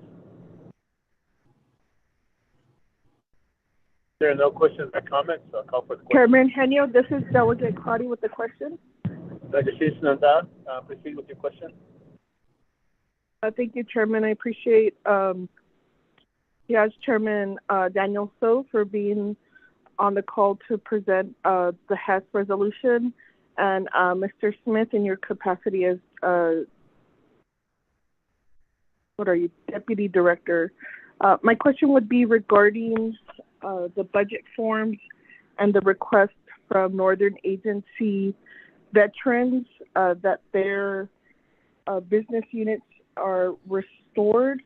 Could you point to your budget where the department has honored that request, and I can pull that up for review? Thank you. That's my first question. Appreciate for your question.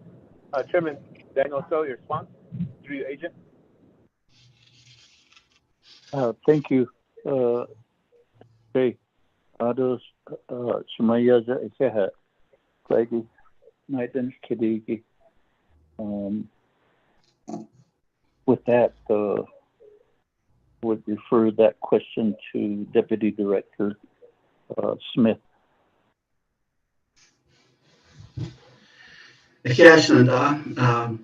Delegate Crowley, the response to your question is that the budget right now for Northern Agency, the request is for $335,548.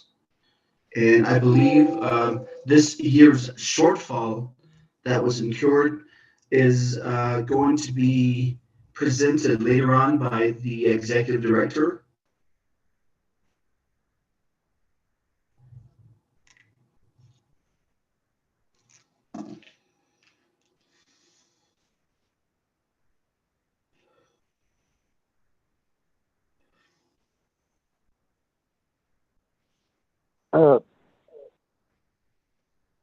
Thank you, Mr. Smith.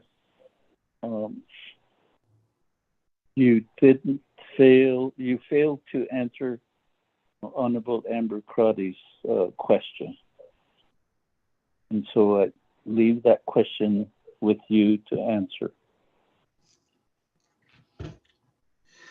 I believe, Chairman So, that Delegate Crotty was asking about this year's budget. Where in the budget does it say that we have met the shortfall? And we haven't done that yet, sir. This year's proposed budget, like I said, is $335,548. That is the proposed budget that we have for Northern Agency, sir.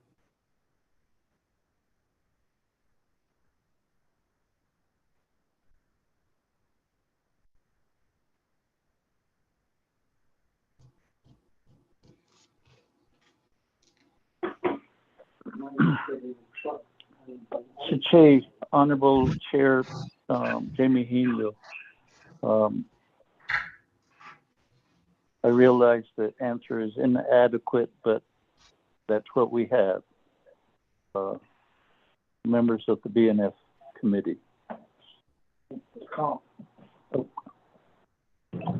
Christina, here, let's say Chairman Daniel Soper. The response, with this, back to the Budget Finance Committee. Any further questions, comments? Chairman Henyo, this is Delegate Crotty.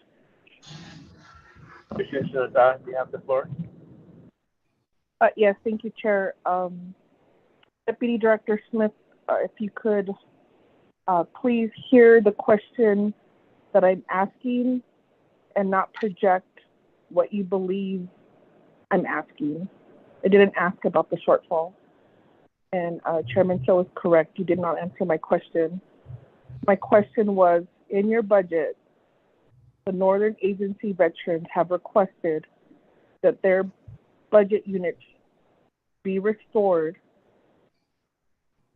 And I asked you to identify where in this budget you have honored their request and restored their budget units for the Northern Agencies. That is the question, sir. And I'm reviewing your documents and cannot find that information. Thank you for clarifying the question, Shinada, for Mr. Smith. Back to sponsor, Chairman Daniel So. Thank you. Without further comment, Mr. Hubert Smith, please answer the question.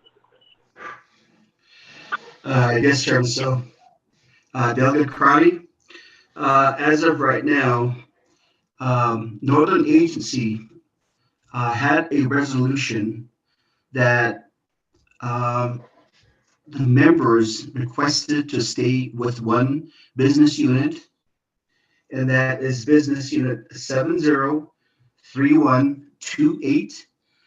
And after that, there is going to be internal ledgers that will be created for each chapter veteran organization. And that is the resolution that was turned in by the Northern Agency Veterans Organization, ma'am.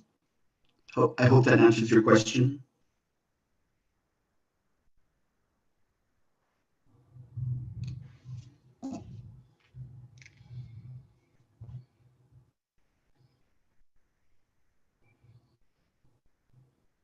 Chairman Henle, that would be the response. With that response, we'll defer back to Budget and Finance Committee. Delegate Amber Crotty, if you have a follow-up question. Yes, thank you, Chairman Henyo. That answer, Deputy Division Director Smith does give some a clear idea, at least on the record and under oath, the process in which the administration will be moving forward with the request from Northern Agency. Thank you for that. I'm not sure, and the question is to Legislative Council, if the recommendation or if I could have a legislative concern that the budget units were not established before the budget was the timeline for this year's budget, and the concern is that they'll be established after this budget. And so it would be a concern with the Division of Veterans Administration to develop an internal system to properly budget those business unit items. And I could rephrase that, Ms. Tapahi, in our discussions when we go over our COAs and legislative concerns. The second area, Chairman Henyo, in looking at the Veterans Administration budget and in terms of understanding the housing legislation that I believe we'll be having a work session on, and according to our notes was the recommendation from the Veterans Director, and according to the notes, it also says by DOJ that funding, so our veterans this year will not have the funding that they are accustomed to. Is there an unmet need budget? And I don't need a presentation from the current director. I just need what is the unmet need so that we could provide service to our Navajo veterans, and also looking at how we can address that, seeing that there's funding available from the Permanent Trust Fund interest income, as stated by President Nez earlier this morning, of $27 million. So how we could, as a committee, make that recommendation for the comprehensive budget that their needs and their funding that they're accustomed to would be provided by this budget. When I look at the Veterans Administration budget, and in terms of the budget forms, so it looks like there's an increase on budget form 1 for personnel, for travel expense, supplies, and I'm reading this as $500,000 for contractual services. But when we look at budget 2, wait, let me make sure I'm doing this right. Okay, I'm sorry. I'm looking at the housing budget. And so if you can state or identify where the $3.8 million in contractual services, where that will be provided. Because the concern is on budget form 2, all of these goal statements and performance measures, they all should be completed. So you should have at the minimum 5 goal statements and 5 performance measures. And I do not see that. And with the amount of money you're requiring, this doesn't even look like the bare minimum. A goal statement, and committee members, you want to look at it. The goal statement, for example, is continue ongoing with previous contracts. And then what's the performance measure? The performance measure is continue contact with prior contractor to keep operations up and running for new construction and renovation. And so the goal is 1 for the first quarter. With all of the issues that we have with the housing program, I think, Chair, these goal statements and performance measures are inadequate for this council to address and try to improve what is going on with the Veterans Housing Program. There is on goal statement number 2 to construct new veterans homes. And the measure is complete constructions on veterans homes to provide new homes to Navajo veterans. This program is only forecasting that they'll be able to build 3 homes every quarter. So that's 12 homes. And then goal statement 3, renovate existing homes. The measure is complete existing home renovation improvements to improve existing home conditions.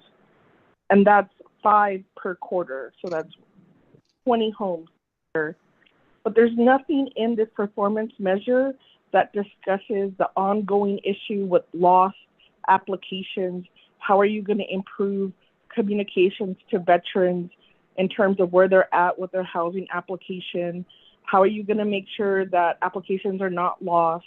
How are you going to improve the assessment? How are you going to make it easier for veterans to not only apply for this program, but to know where they're at in terms of receiving a home from this program? Is really what I'm looking for when it comes to performance measures, considering just the type of challenges in the past. So I'll pause there, Chairman Henyo, for a response from Chairman So and his agent. Thank you.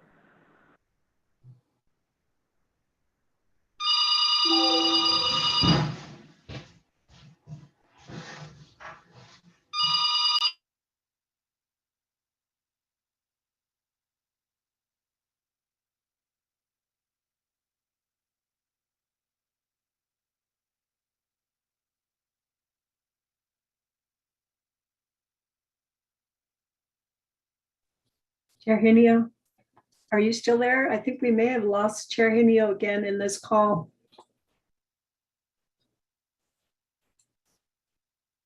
Yeah, can you hear me? Yes, we can hear you now. I keep getting muted here. I'm trying to press unmute, so you're muted. So anyway, let's move forward back for the response. Back to Chairman Daniel Soch's response to the questions that were posed before the committee.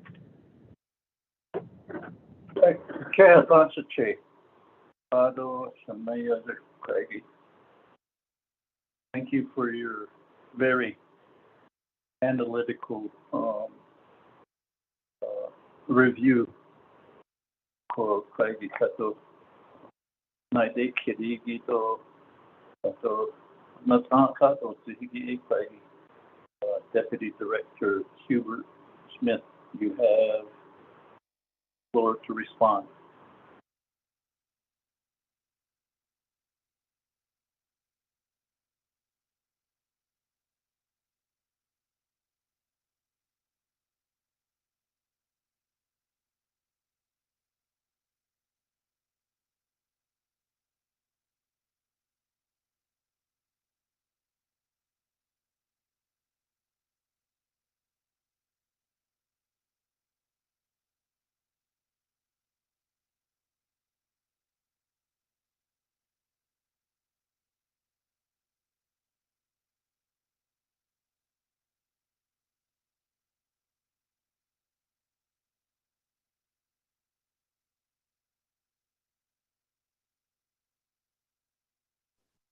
Chair Henio, I think Mr. Smith is muted and was responding to a call.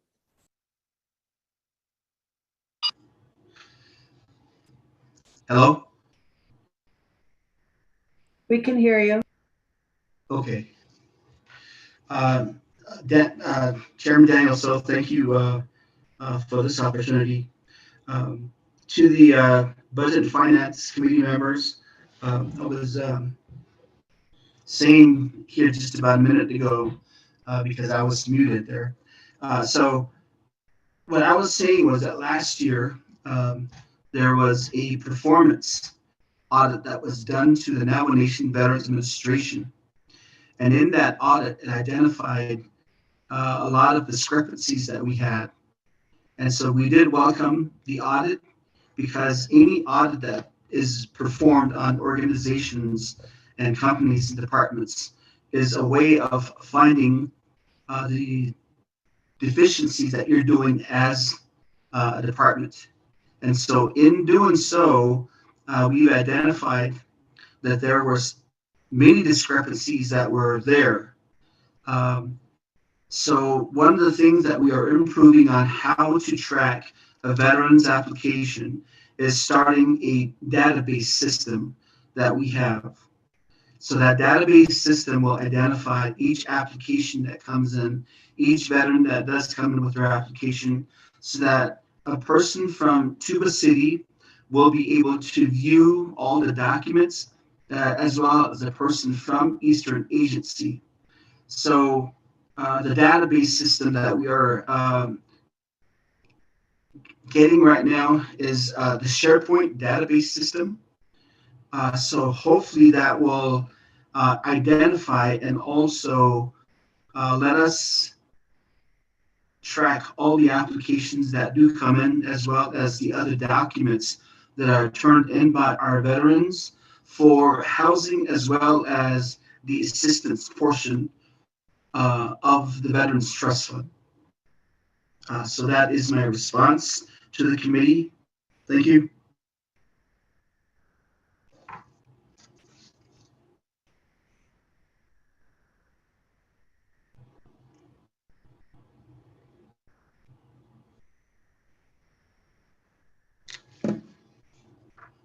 Honorable Chair,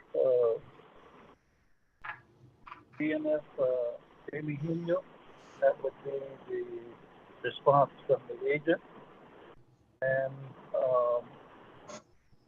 Chair So, as sponsor of this legislation,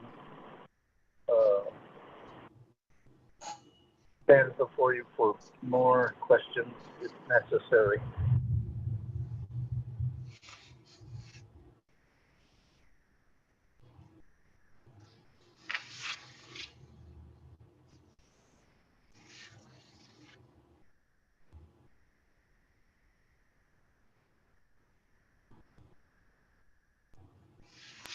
Chair Henio, are you still on the call? Yes, I'm here. Can you hear me? Yes, we can hear you. Chairman Daniel. So, for your response to the questions, back to your Budget and Finance Committee, any further questions, comments?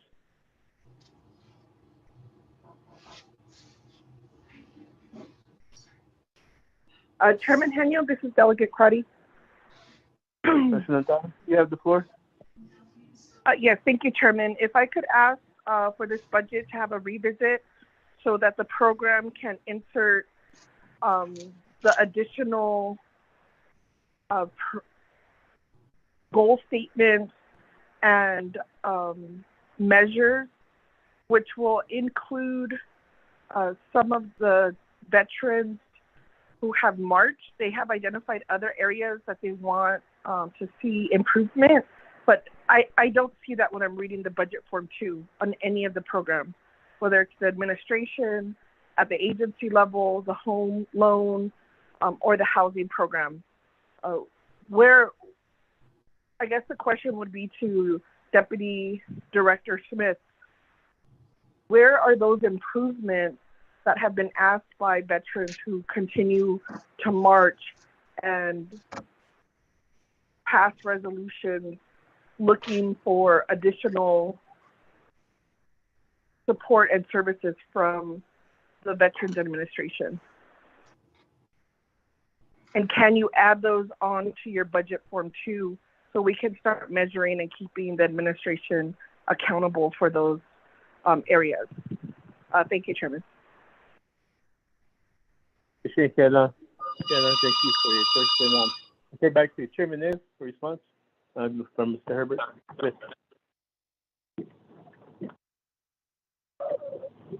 Thank you, Chair Henio. Thank you for the request to revisit, and that would certainly give Deputy Director and perhaps Executive Director would be available at that time to answer these pertinent questions. As we all know, there's still the shortfall of 2.78 million, and right now we haven't, this presentation doesn't really address that particular shortfall. So that's the part that I think remains to be presented also. Thank you for questions, and that would be the response regarding the Navajo Nation Veteran Administration budget. Yeah.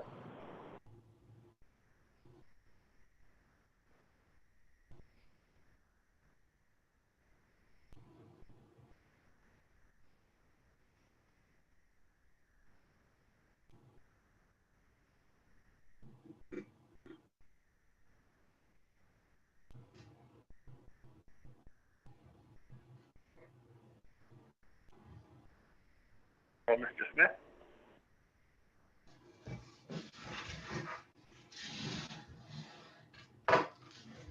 Hello, Chair Hinu.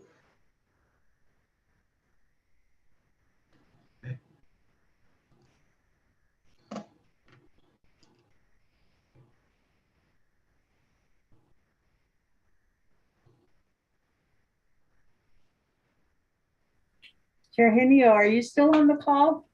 Or Vice Chair Smith?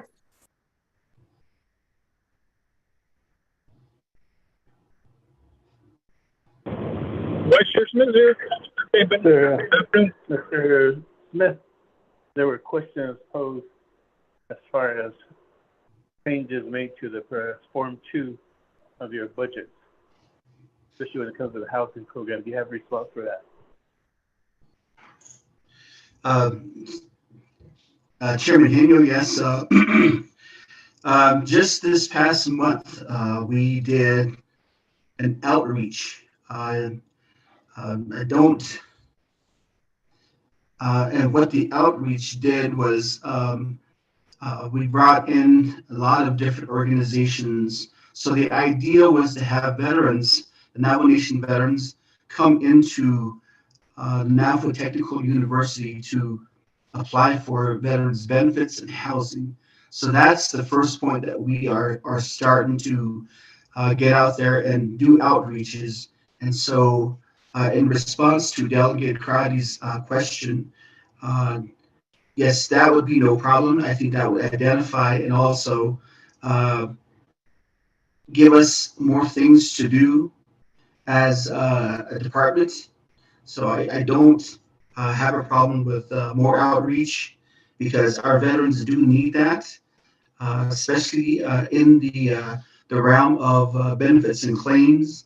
Now that we are certified, officially certified by Veterans Affairs from Washington, D.C., that would be no problem for our department to do more outreach to our veterans out there. Thank you.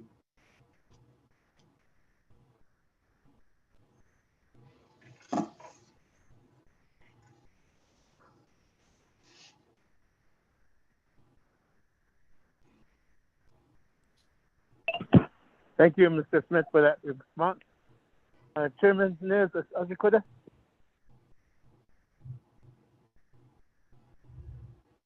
This is Delegate Daniel. So yes, that would be the extent of the response.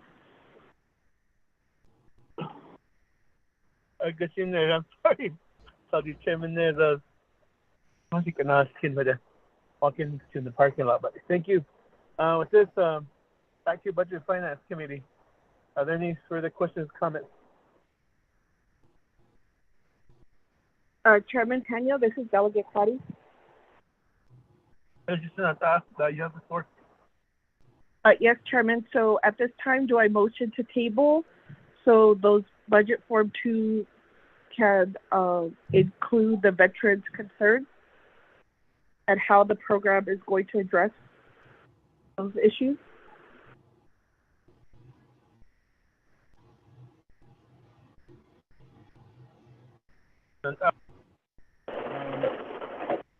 With this Form 2 amendment, as we were told earlier by the State Council, we are not able to make any amendments. Therefore, we might have to wait till council or when the legislation has been developed. Ms. Tapahi, when would we be able to introduce the new Form 2, updated Form 2 for this budget?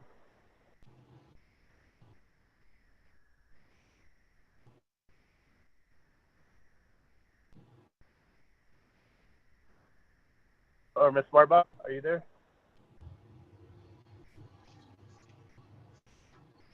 Chairman Henio, I can answer that. Can Peggy help us out? Okay, thank you, members of the Budget and Finance Committee. Previously, in your budget hearings, what you have done is you've just allowed the program. You voted on the resolution, but then you do a revisit on their Form 2, and they present their Form 2 to you at that time, and then you just accept it. and it becomes part of their budget going forward into NABI and the council. Okay, thank you, Peggy, for the advice.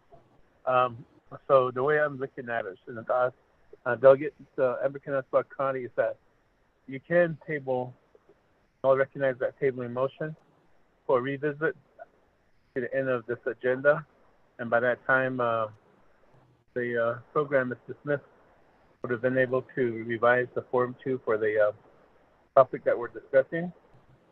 And then at the same time, once we do that, we can motion to accept the resolution as passed by Health, Education, and Human Services Committee, along with the revised Form 2 that we can send along to the budget when it's being developed by the Legislative Council.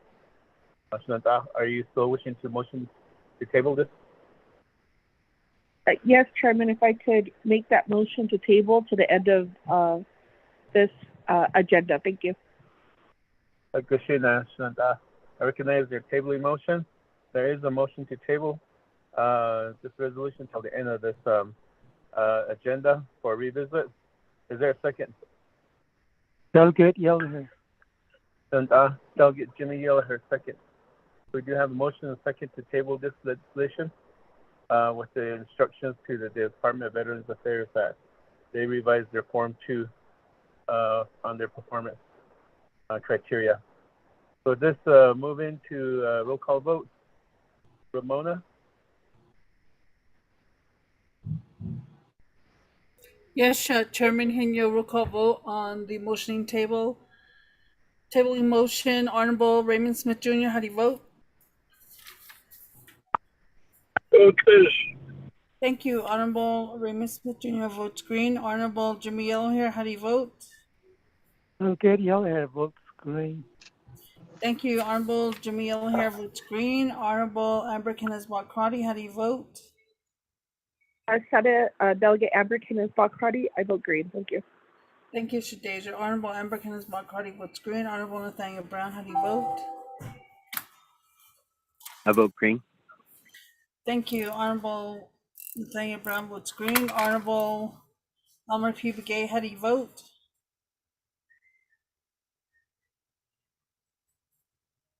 Honorable Elmer P. Begay?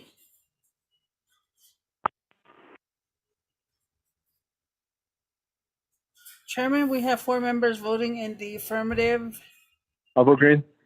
Delegate Begay. Thank you. Honorable Elmer P. Begay votes green.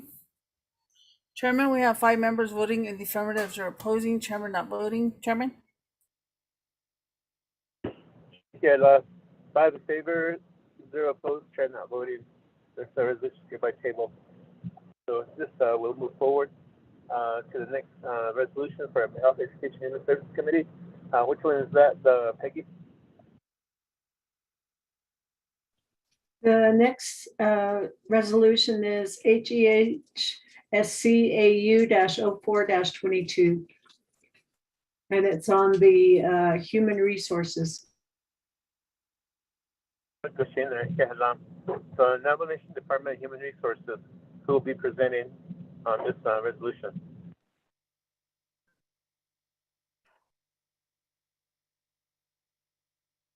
Dr. Fowler, I'm on the line, Mr. Chair. Thank you.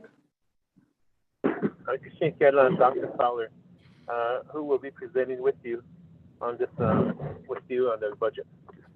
It'll be myself, and then I have an alternate as well, Miss Lorraine Tabaha, just the 2 of us at this time.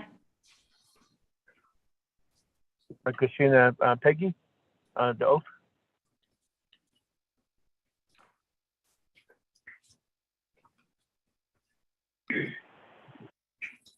Could you state your name for the record, all those who will be speaking to the Division of or Department of Human Resources? It's Division of Human Resources. Budget. Dr. Perfilia Fowler. Thank you. Lorraine Tabaha. Thank you. Anyone else? Okay, raising your right hand, do you swear to tell the truth in the testimony you're about to give? Dr. Fowler? Yes, I do. Thank you. Lorraine? Yes, I do. Thank you.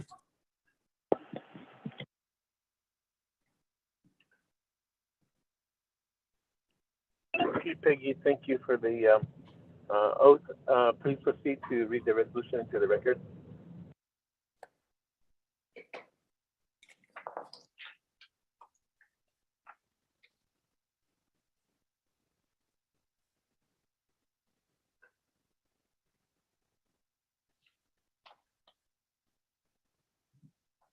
Peggy, are you there?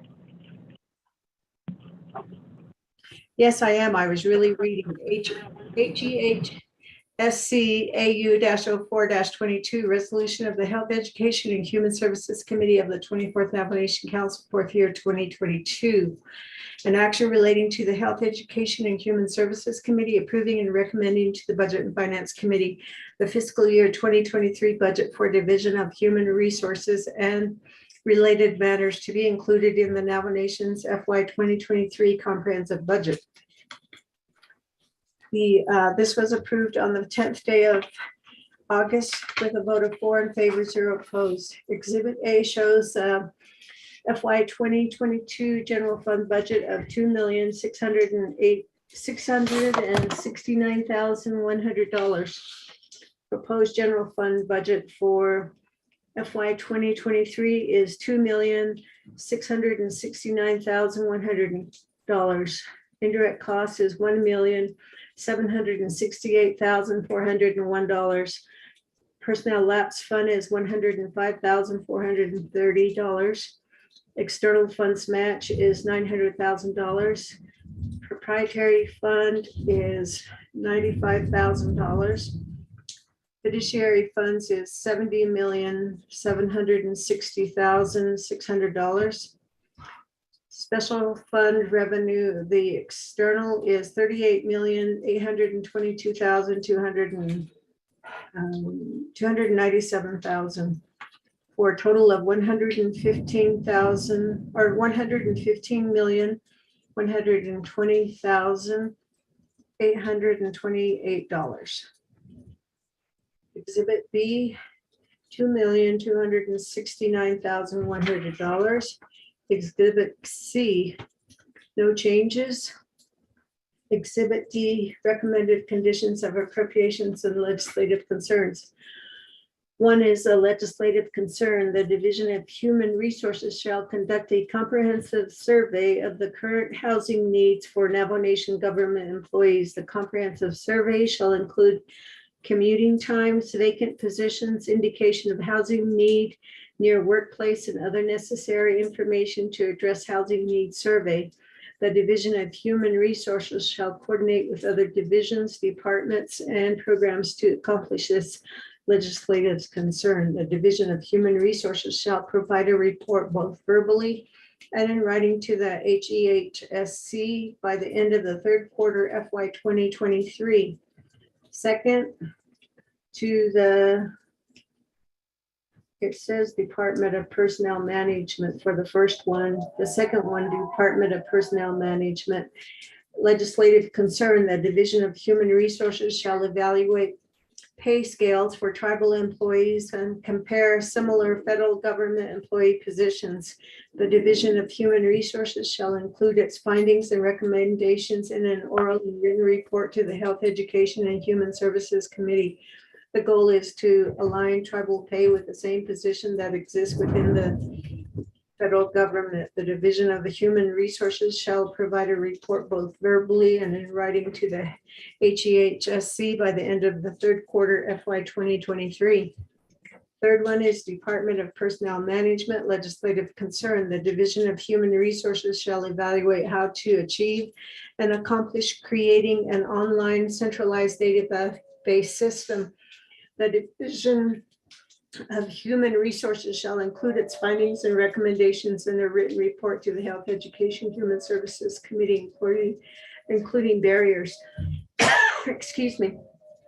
The goal is to make the process easier, retain files electronically, and update systems to modern day specifications. The Division of Human Resources shall provide a report both verbally and in writing to the HEHSC by the end of the third quarter FY 2023. Number 4 is to employee housing legislative concern. The Division of Human Resources should work with the Division of General Services in conducting a needs analysis addressing the need for new employee housing units and the impact of the available employee housing on the chronic employment vacancies. The division should develop a needs assessment to identify the number of units needed, proposed income to support new units, and geographic information to the HEHSC by the second quarter FY 2023. Exhibit E, recommended unmet needs budget is $262,664. Exhibit F, carryover funds of $253,389.63. And then it has the vote tally sheet.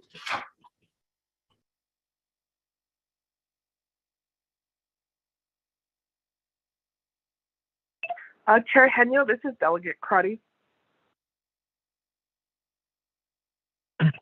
Thank you, Peggy, for the reading. It's really raining super hard here in Sydney. Yeah, I was gonna mention that.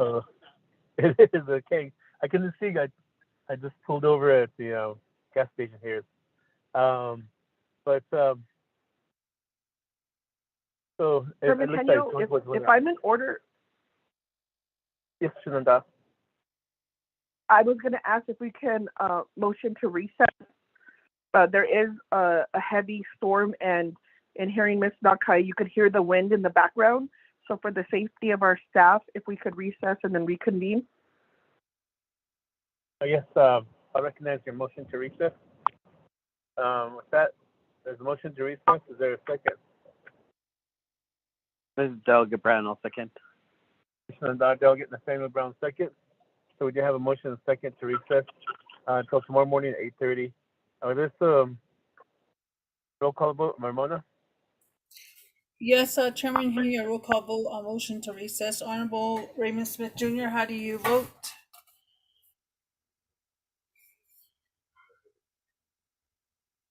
Honorable Raymond Smith Jr., how do you vote? Honorable Jimmy Yellowhair, how do you vote? Delegate Yellowhair votes green. Thank you. Honorable Yellowhair votes green. Honorable Amber Kenneth-Brock Carty, how do you vote? Sada, this is Delegate Crotty. I vote green. Thank you. Thank you. Honorable Amber Kenneth-Brock Carty votes green. Honorable Nathaniel Brown, how do you vote? Delegate Brown votes green.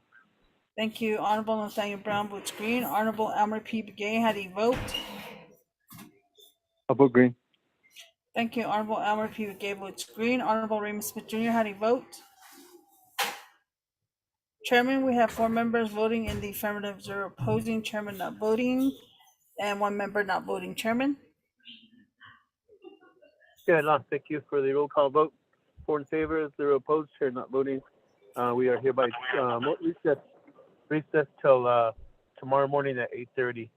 Yeah, thank you for the motion to recess, and we'll be safe to this evening when you're traveling home.